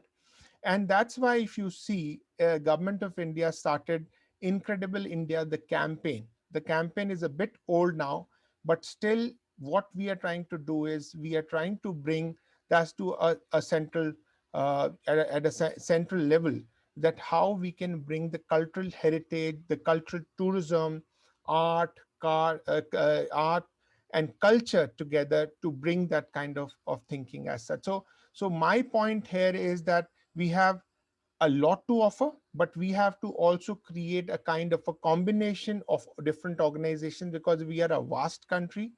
And those are things which we have to take into consideration when it comes to planning. So maybe I'm proposing that, if we have to work on this aspect of cultural tourism, we have to also see that if we can create a multi-stakeholder platform to bring in the expertise of the funders, expertise of organizations like AusHeritage, and also organizations like consulting firm, working together one by one to say and cataloging it to a level where we have large or number of things to offer, and that offer should be our thinking of how we will be working at the state level or a larger national level, which is really important.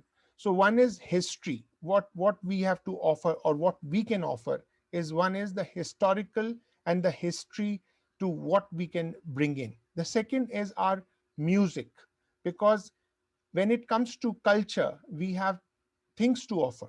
We have music, we have art, we all those things we have, and that's what we can do. The festivals, because when it comes to cultural heritage and cultural tourism, there are context or the thinking of what can we bring in terms of festivals, the dances of India. And these are important to say that, how what we can bring in to a larger space as such. Then the art and craft, because India is definitely exporter of lot of art and craft as such, which is bringing. Then pilgrimage, which is basically bringing people. Like if you look at the Bodh Gaya, there are millions of people coming from Southeast Asia and South Asia to visit. So that's also we have offer. Food tourism or the food culture, that's a lot for us to offer.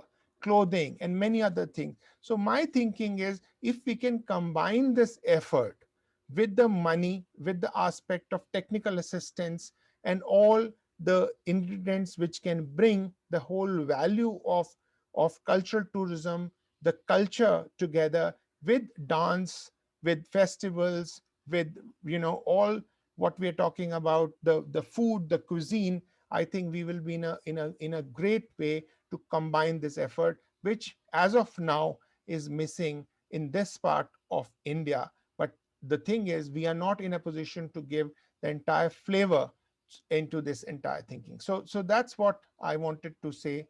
And I wanted to also put the perspective that we have a lot to offer, but we have to rebrand, rethink, maybe co-create with various partners so that we can bring that entire thinking into space. So that's what I wanted to say. Thanks, Dave, for the time.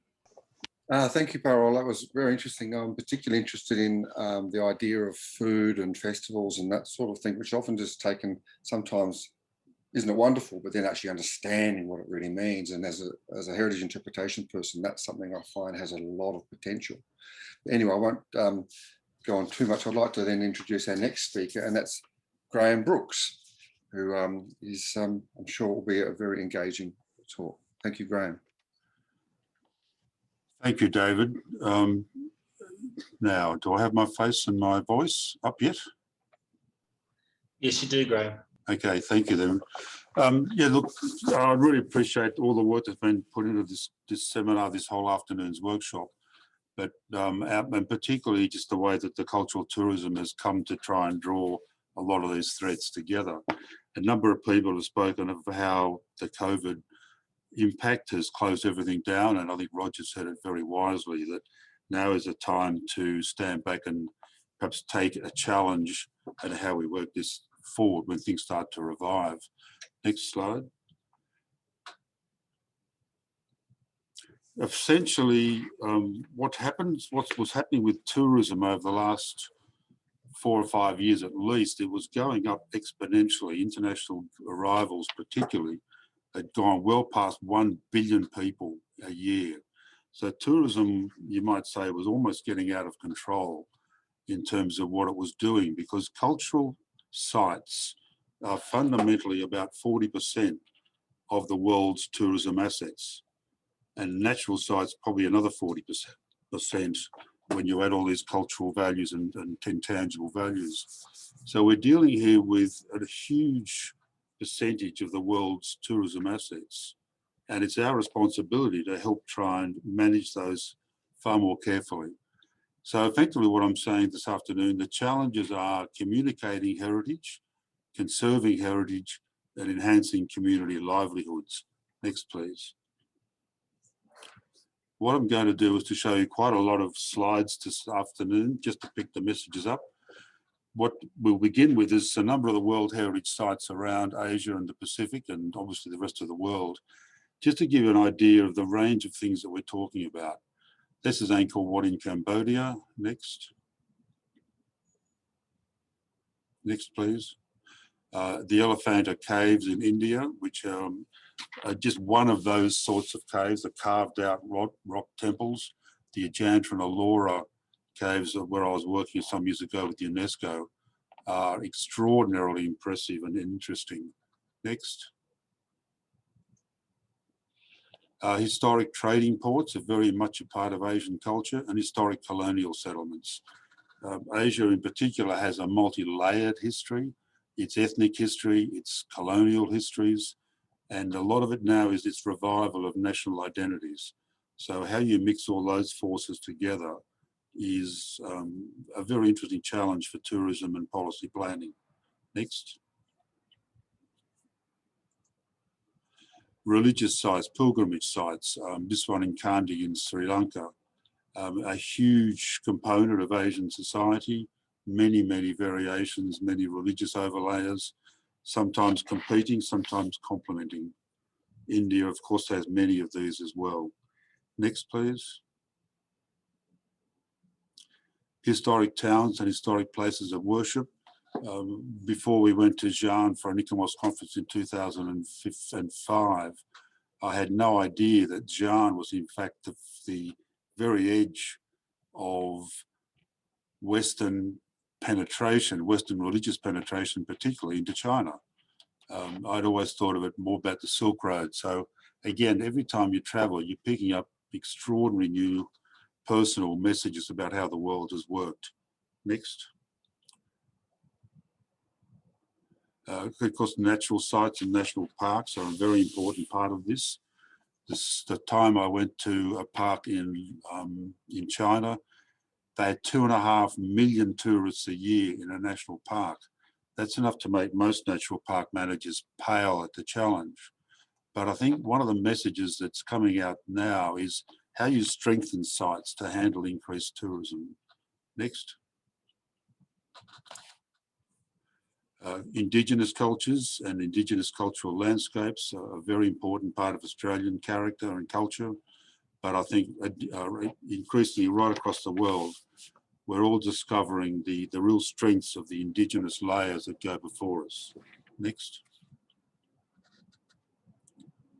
And of course, social and local community cultures, which are as diverse as anywhere else in the world, but even perhaps more so with the layering of what we have around the Asian region. Next. So the challenge, the biggest challenge, as I mentioned, was effectively congestion. Some of these sites over the last 5 or 10 years have had enormous increases in congestion. And it's got to be one of the major challenges. This one down on the right is a quiet Buddhist sanctuary with 5,000 people trying to enjoy the quiet Buddhist sanctuary. You can see the challenges. Next. And again, that the challenge of climbing up onto monuments and trying to just be part of the physical nature of those places, but it doesn't give you a lot of understanding. So if you go to the next slide, I was part of some workshops at Borobudur over the years where they were worried about, for instance, a power station and a set of power grid lines running across what is in fact a very, very important cultural landscape in relation to how Borobudur and the other temples around that region connected to each other. Next. And of course, fundamentally, the essence of cultural tourism is simply meeting people and meeting the cultures. And you'll notice here that the lady, the wife of the tourist here, sitting back just a little bit while the man engages the young monks. But again, there's a sense of responsible tourism, a sense of inquiring tourism. Next, please. And of course, temple custodians must ultimately have time to worship in peace. It's a very important part of respecting anybody else's religions and religious places. Next. So effectively, we're talking about a whole process of how you communicate significance. There's many forms of media, there's many forms of how this builds over time. But just a couple of examples: trained guides, very important to explaining monuments, but a very important training exercise. And UNESCO Bangkok has been doing some excellent work in putting out guide training manuals so that the messages are well thought through and extremely well presented. Next. Advertising and celebrating World Heritage. It's surprising around the world how many sites you go to and there's nothing about World Heritage. I went to a city in the south of France, a historic city of Arles, some years ago. They were celebrating the 20th anniversary of their nomination. I could not find one explanation anywhere, including the tourist office, as to why that particular city was a World Heritage city. So it's not just about getting the accolade, it's about managing and presenting the very values that you're trying to celebrate. Next. And something as simple as a highway sign. How often do you have trouble looking for these places and you realise that of all the people who travel on that motorway, some of them probably have no idea what World Heritage actually is, but a sign like that may just stimulate their imagination and their sense of inquiry. Next, please. Planning for sites and planning for mass tourism on sites. This is the Ajanta caves in India, where originally it was only the single side of the walkways. When the tourism started to open up, the numbers are so great that they had to effectively create both an upflow and a downflow to that site, because in festival times, this is an extraordinarily popular place to visit. Next. And don't forget access for the disabled. Many sites around the world are struggling with these sorts of issues.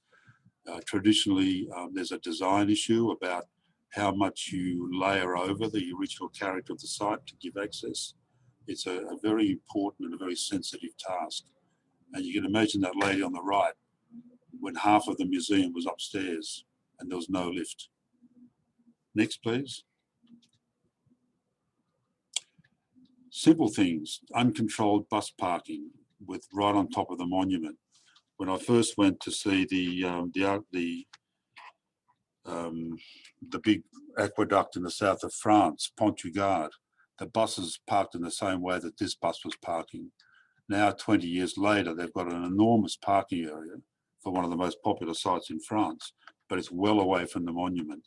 So sites evolve over time. Site management evolves, site planning revolves, and typically the idea of strengthening sites for visiting tourists, for capacity increase, is a very, very important part of tourism planning.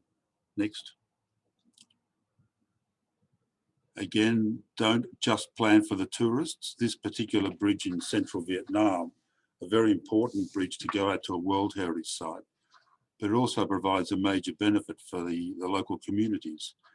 There's many, many cases where the tourist buses go back in the car park when the tourist boats leave and the locals get nothing out of it. So always remember, if you're building major infrastructure or major upgrades, make it work for both the tourists and the local communities. Next, please. Employment, of course, and traditional skills being brought into contemporary life, both of which are absolutely important. I'll talk in a moment about a project that was done based in Lijiang and about 10 other World Heritage Sites, an initiative of Richard Engelhardt in UNESCO Bangkok about 20 years ago, but a remarkably successful testing of the methodologies. Next. And merchandise. Merchandise is a phenomenal way of people exporting their cultures, not just T-shirts with funny names on them, but traditional sculptures. This is the Artisans of Angkor, which is a huge European initiative that's been extremely successful in Cambodia for many, many decades now. It provides employment, it provides training, it provides business skills, and gives a lot of work to a lot of different crafts. A very successful program. Next. And don't forget community consultation. There's a funny thing about democracy as it is practiced almost anywhere else in the world. People have a want and a desire and a capacity to make themselves heard. That lady on the left was a very, very interesting exponent for what their community needed as part of a major tourism process. Next. Again, merchandise, the capacity and the opportunities to sell local produce. Often it gives a very low level of income to the vendors, but if managed well, it means that some of the producers can actually get direct sales. Next. A couple of examples of the major project. This is, as I mentioned earlier, the Lijiang models for cooperation amongst stakeholders.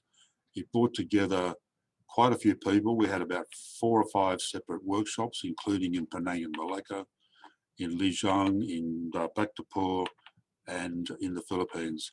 And it was a wonderful way of exploring over quite a lot of discussion how that you can build a very simple model for getting very strong benefit for the local communities. Next.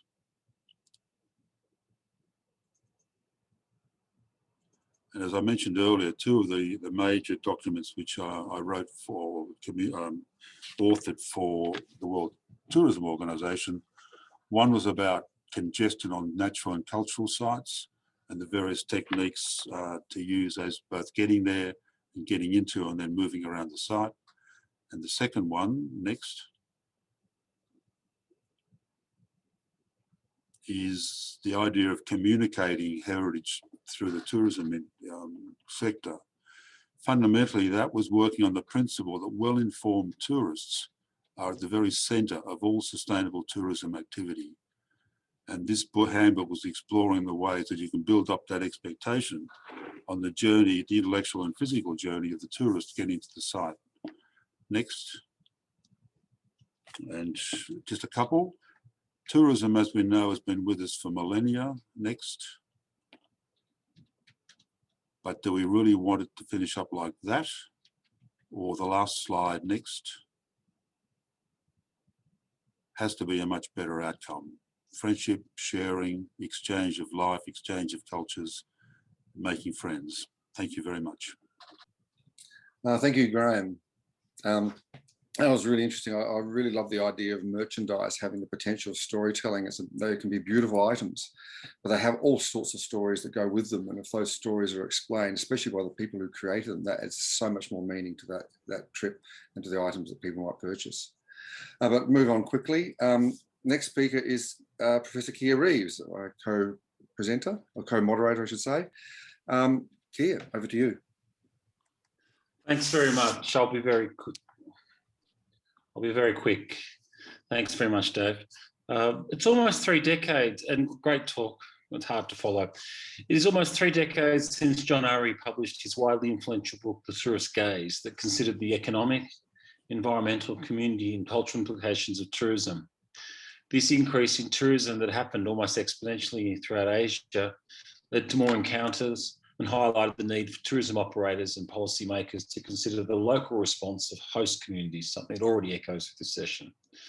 I'm particularly interested in the nature of tourism and the policy implications for embracing cultural heritage or history tourism as a cultural heritage and development strategy. For me, the question that has emerged is how to balance the commercial realities of the tourism sector with social and cultural priorities of host communities throughout Asia and the Pacific region. Devay's point about 40 million jobs lost in the cultural sector is still ringing in my ears. I'd like to just briefly talk about Australia because many of our guests might not be aware of what's happened here, and it provides a useful snapshot, especially when contrasted against what's happening, say, in India. Since November 2019, regional Australia, where I live, has been severely affected by key 3 shocks. There were drought, there was a very terrible bushfires and smoke haze, and then the enduring coronavirus. Whilst all aspects of the regional economy, while they are all aspects of the regional economy, their effects have been particularly devastating for tourism. The ongoing and recurring COVID-19 pandemic adds a new layer of complexity and then provided restrictions on travel, particularly internationally and intrastate, and the financial impact on consumer discretionary spending. Much of our summer-autumn peak period last year was wiped out, and tourism activity this year, with the exception of a small massive burst when restrictions were briefly lifted. And this has been the continued pattern throughout 2021, throughout the country. Like many countries throughout the Asia-Pacific region, tourism has been the anchor industry for many Australian regional areas. And this catastrophic drop in visitation flowed through to reduced employment, not 40 million jobs, but still staggeringly impactful at a local level, a reduction in incomes, and sometimes there was an exacerbation of social problems. Yet it hasn't all been doom and gloom, and there has not been a drift of young people to cities, and there has also been, interestingly, an increased demand for rural properties, indicating that the value proposition of living outside of major cities is greater than any time since the Second World War. Our peak industry body, the Transport and Tourism Forum, estimated that revenue has fallen by $9 billion a month and over 330,000 jobs have been lost. Commonwealth, that's our federal government, state and local government recovery policies are and will tend to focus on financial assistance and marketing campaigns to encourage visitation or return visitation. How successful these are remains to be seen, depending on the implications of COVID and the confidence of people to travel, or indeed whether or not they're allowed to or want to. So I'd just like to invite us to take a bit of a longer term perspective and think about how tourism can have a positive impact and what its role might be for affecting some sort of recovery. If we turn our thoughts to 2025, sustainable tourism is not, cultural tourism is not simply about commercial models designed to increase visitation to institutions. Indeed, the previous speaker outlined exactly what can happen if you love places or potentially love places to death. Instead, it's about how certain heritage and history-themed tourist experiences can be expressions of community values and patterns of living. Examples of this, more indicative rather than exhausting, include Clunes Book Town in central Victoria, near where I live, which attracts 20,000 people over a weekend and creating industry jobs and a sense of profile and pride that just wouldn't be evident in any other sense in the town. The Melbourne Shrine of Remembrance, memorial to the war fallen and to those who served, is a site of pilgrimage tourism. There's also more natural tourism as well, the Great Ocean Road, Ackland Street in St Kilda. They are popular, certainly Ackland Street is a popular touchstone of Melbourne everyday life and culture. There are also interstate regions such as South Australia with its festivals, we mentioned a moment ago, and its food tourism and also its wine heritage as well. There are the Hunset markets in Darwin, and further afield, just by way of example, there's Roy Martyr's Domain near Port Vila that celebrates a Vanuatu culture, but also provides a touchstone into tourism throughout Awhate. The Suva in Fiji, Arrowtown, Oamaru in New Zealand also spring to mind. All of these events that I've just mentioned in some capacity bring together community representatives into the process of commercial activity, as well as providing forums for cultural and community expression. And I'm suggesting that when presented in this manner, and I think it's appropriate in a post-COVID setting where there's a desire for more integrated, what Pahul's called multi-stakeholder platform approach, that tourism becomes an inclusive concept that is good for visitors, a better experience, and community members who are engaged with their community and are building social capital and benefiting from sustainable tourism development, and in some cases, heritage preservation. And importantly, all of these initiatives can and often are profitable. If history and cultural heritage tourism initiatives are not engaged with their communities, then they potentially exist in an elitist niche, bereft of visitors, and potentially a commercial market. I'll leave it there. Thank you, Kia. It seems a recurring theme, which is really interesting from every speaker, is this community engagement and involvement. So it's very, very positive, I think. We didn't do notes, Dave, but it seems to be the case. Yes, yes. Well, I'll hand over now to Ku Salma, who's joined us for the last speaker for this session. Ku. So I was saying that, nearly half the economic growth in the last 50 years has merely allowed the already wealthy 10% to augment their consumption, enlarge their carbon footprints. And so this whole idea of the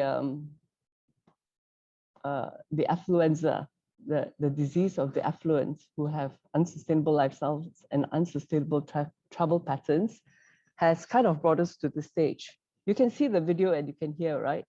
Is everything okay? Can you hear? Okay, yep. Can you see? We can hear you. We can hear you now. Okay, now you can see. Okay, so it's brought us to the stage where we have a COVID pandemic, we have climate crisis, we have deteriorating environment, we have declining biodiversity, and we have wealth inequality and also economic recession. So this is there are limits to tourism growth, and there is a disconnect between people in the tourism industry and the climate realities.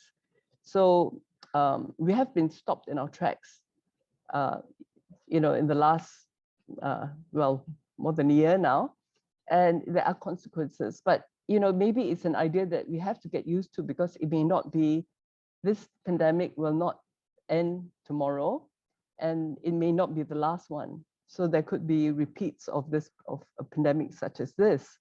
So it's, you can see that this wealth inequality has already dampened the promise of a better life for everyone. And you can also reflect that actually the affluenza have behaved irresponsibly, because the price is paid by the poorer half of the population and also the future generation. So how do I forward this slide? Okay, how do I move the slide? Okay, so I'm always very local, so I always talk about the Georgetown World Heritage Site, and it's the sort of management and the maintenance still needs, there's a lot to be desired, but that is another topic. What I want to talk about today is that actually Georgetown as a World Heritage Site is used as a magnet, is used as a flagship to attract property investment and also sort of projects which is happening just around it, so everywhere else on the island. So the Georgetown World Heritage Site is used as what do you call it, marketing. It's a marketing point to sell real estate in the rest of the island. And this has actually very drastic consequences.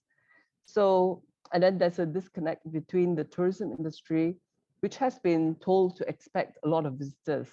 And, you know, I'm in this tourism group WhatsApp, and they're saying, oh, when is the economy going to restart? When is this lockdown going to end?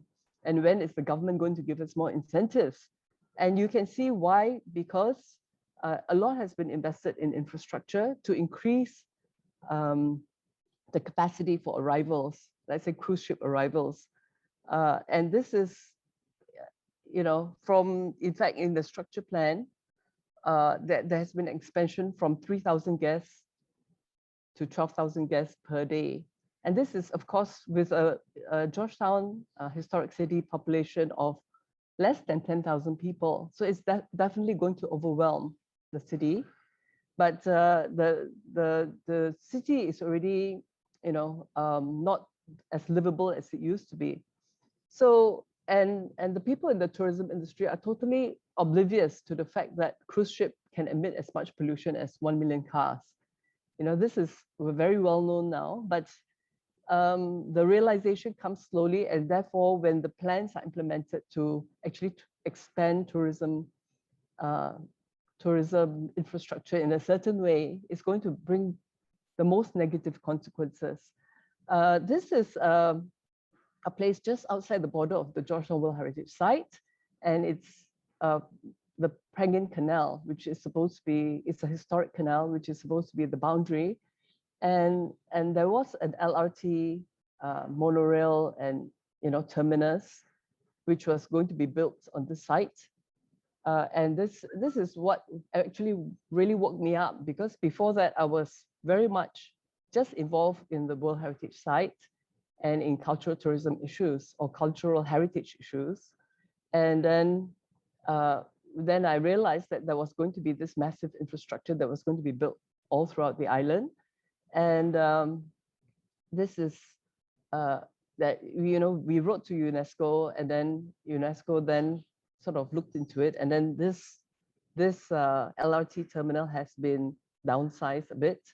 But actually, it's a very huge infrastructure plan, which goes with highways going down to the south of the island, and includes a reclamation plan, which I will talk about later.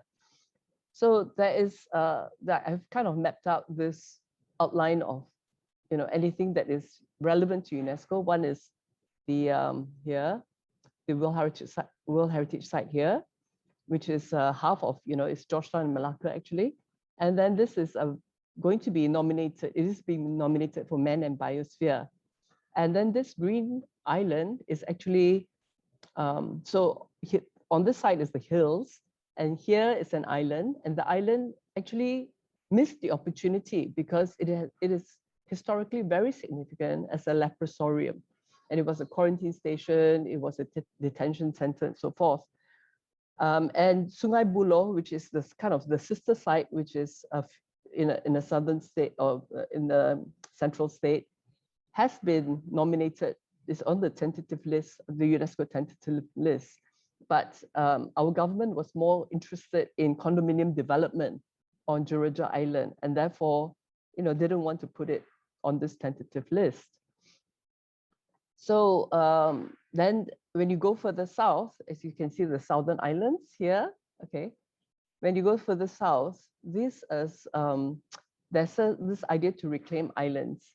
And it's, you know, there's a disparity between income levels of the local people and people earning, let's say in Singapore, in China, or in Western industrialized countries. And so Penang has become a very attractive place to buy a second home. But this second home idea is actually creating a lot of housing affordability issues for the local people. And of course, you know, this 3-island reclamation is now projected as, you know, it can also lead the way to new tourism products and maybe bring in Disneyland.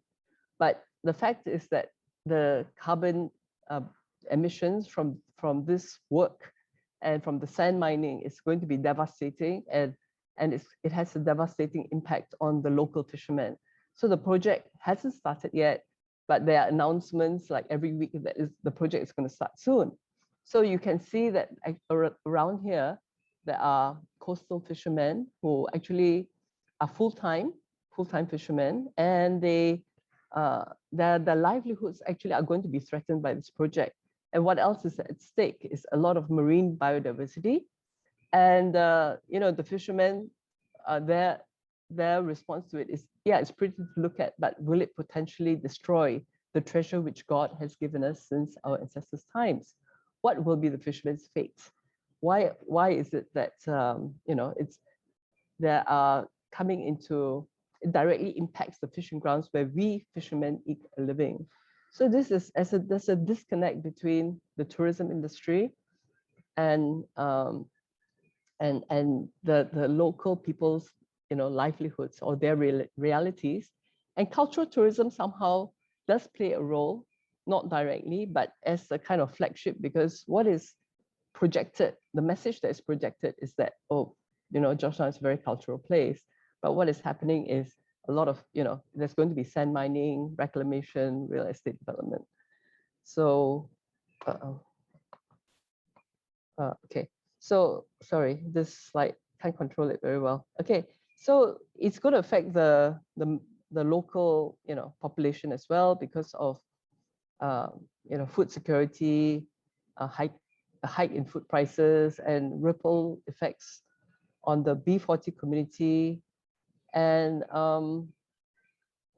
so the local fishermen actually mounted a huge response, and there were, protests by these fishermen on land and at sea. But the state government really wants to go on with the project. And this is going to create an explosive situation of wealth inequality.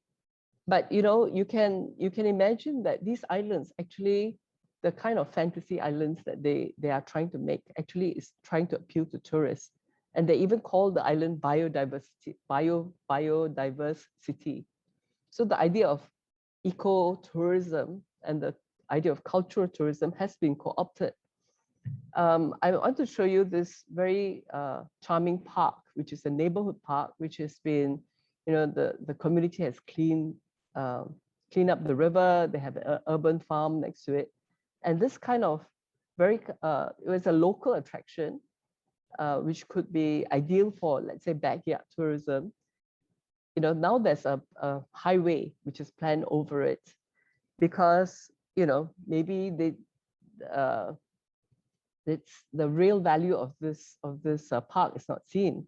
And there are people who are protesting. They could be stakeholders in helping to build, a better, they have been actually volunteers trying, to improving this park for themselves.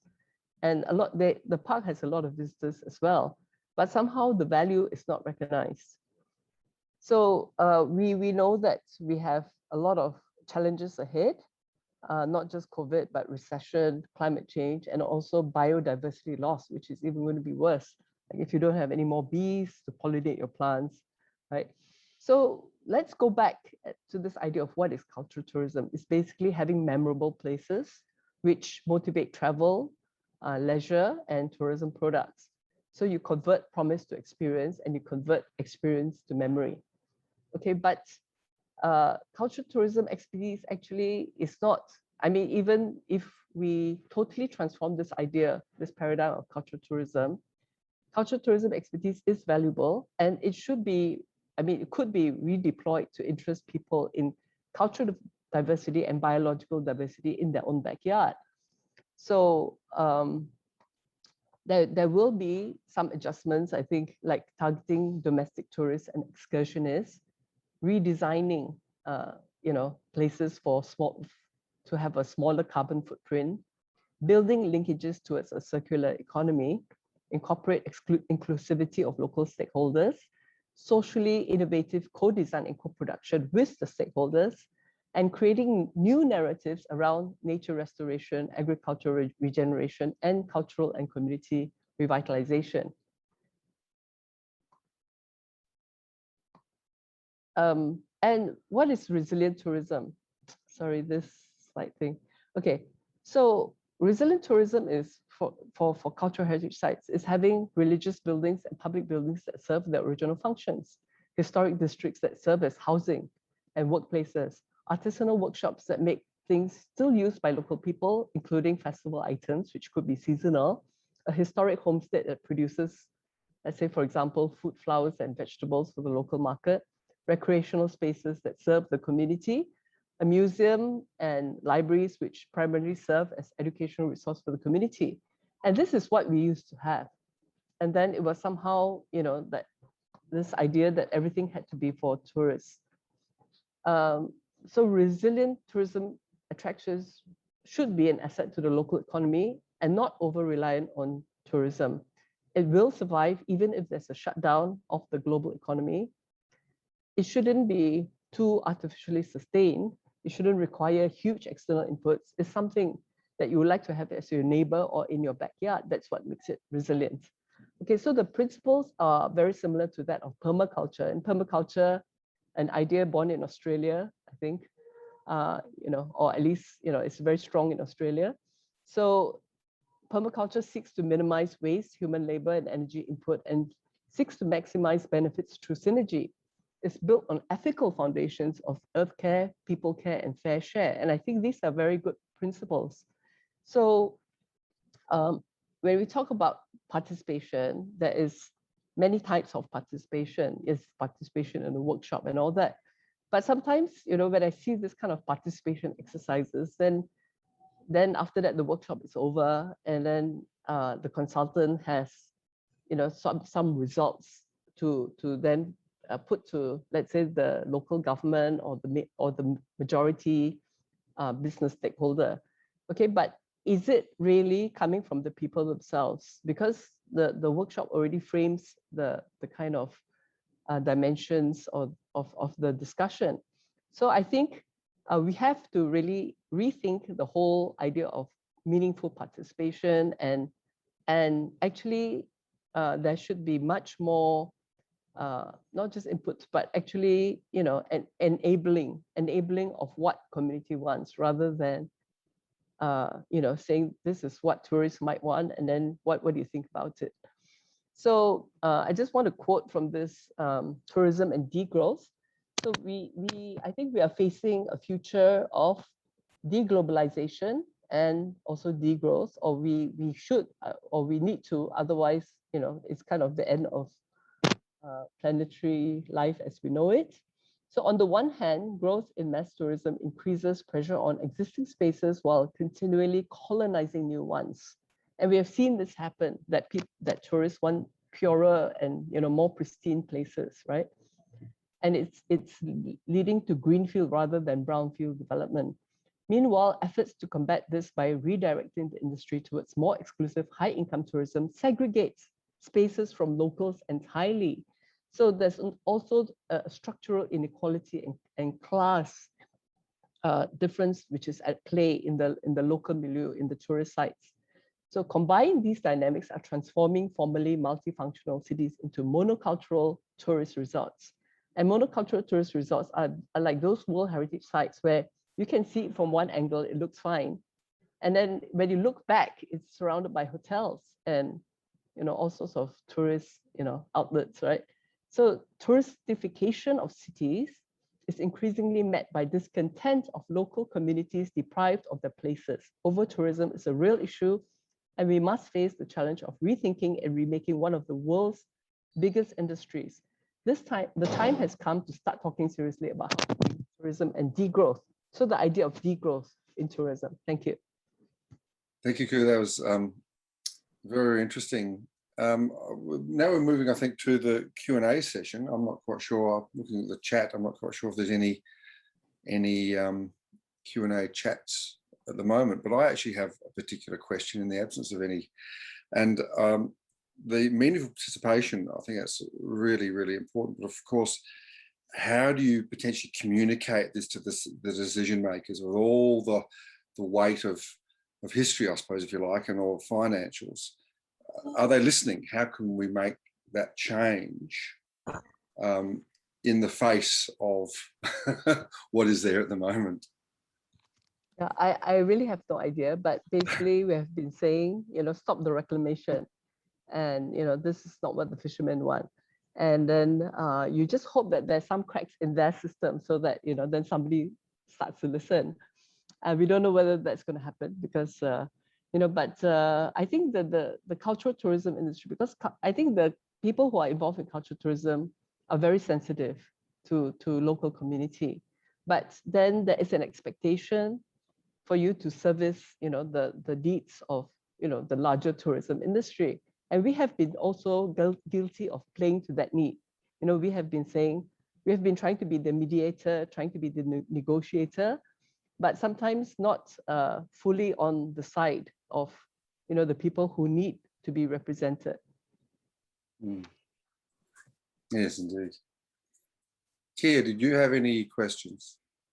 No, I had a few concluding comments, Dave, so I might just wait to get a few more questions and then just wrap it up quickly. I'm looking for the chat. I can't see any other chat questions. I suppose it really is another question I have, and that is the authenticity and integrity of cultural tourism. And this has obviously been challenged, I suppose, or has been challenged for many years with the sort of, I think, could use your term, the Disney type of experience. And again, I suppose I'm reiterating that earlier question of the increasing demand and increasing numbers through that Disney type of experience, which is compromising the integrity and authenticity of cultural tourism. It's a challenge. And I don't know whether anyone has an answer to it, but it's certainly a thing to consider. I think we should anticipate that not everybody does not like Disney. I think there's a complexity in us. When you're looking at 1.2 million international tourists and maybe 5 times that number of domestic tourists, you can't generalize, you can't be specific to the extent that there's one group that likes it, there's one group that doesn't like it. I think we need to maybe pick and choose in the way we look at these things. And there's a guy called Tim Winter who used to do a lot of really good social research into what different groups of tourists from different countries, what they expect out of a place and what they expect out of when they go. Some people love the flash, they love the signage, etc. Other people just get turned off by it. So I think complexity is perhaps the other big issue that we need to come to grips with. I can't see any other Q&A. So if there's any other questions or any other statements, Kia or anyone else have another? I've got a question for the rest of the panel that just I think is relevant to all presenters, and it sort of follows on from what Graham was just saying, and it's for all 4 of you, and that is, we've got a discussion about being more sensitive, about social engagement, about appropriate policy planning, whether at a national, state or local level. And then there are private operators and commercial realities, whether it's cruise tourism operators or whoever else. And that's bottom line driven. And I'm not saying the two are necessarily incompatible, but can I just invite your comment on how you balance those tensions, especially with the increased emphasis on sustainability towards 2025, and as you mentioned a moment ago, the whole idea of degrowth, maybe less people and more expensive.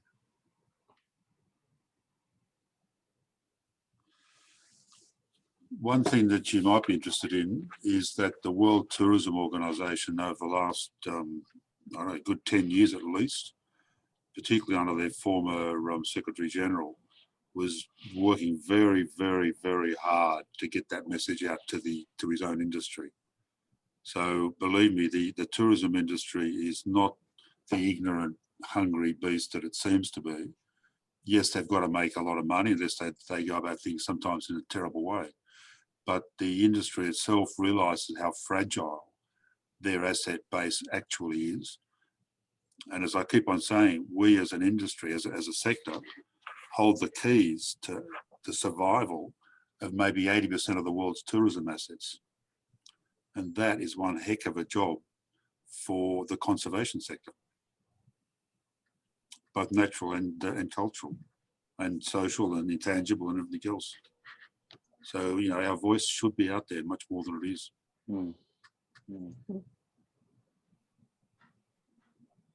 Okay, so maybe I think that there should be some sort of voice opposition from people who are involved in cultural heritage conservation, which also addresses the kind of very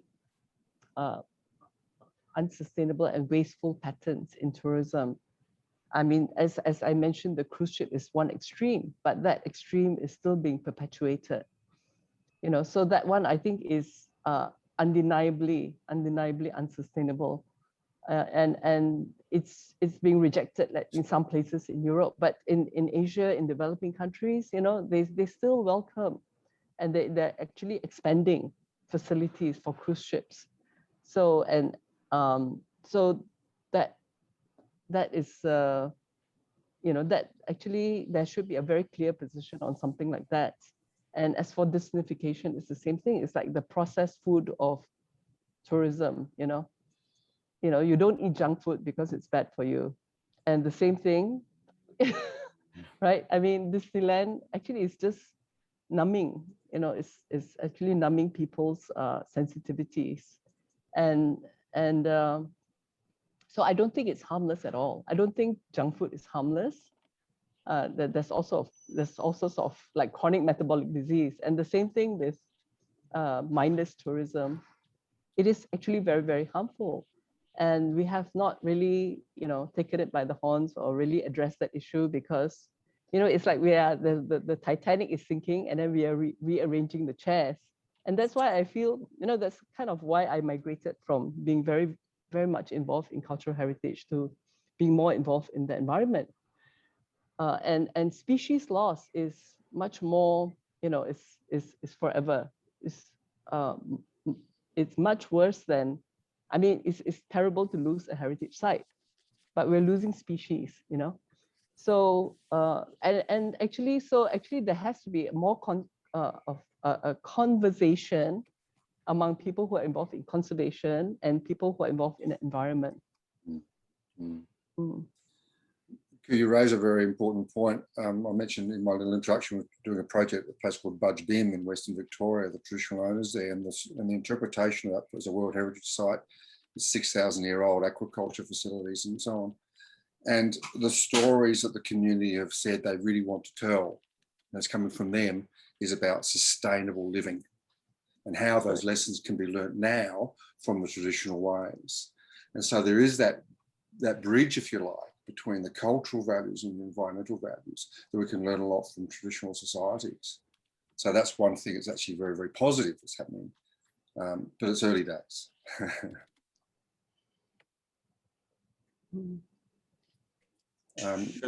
Comments about Vinod, maybe back to you.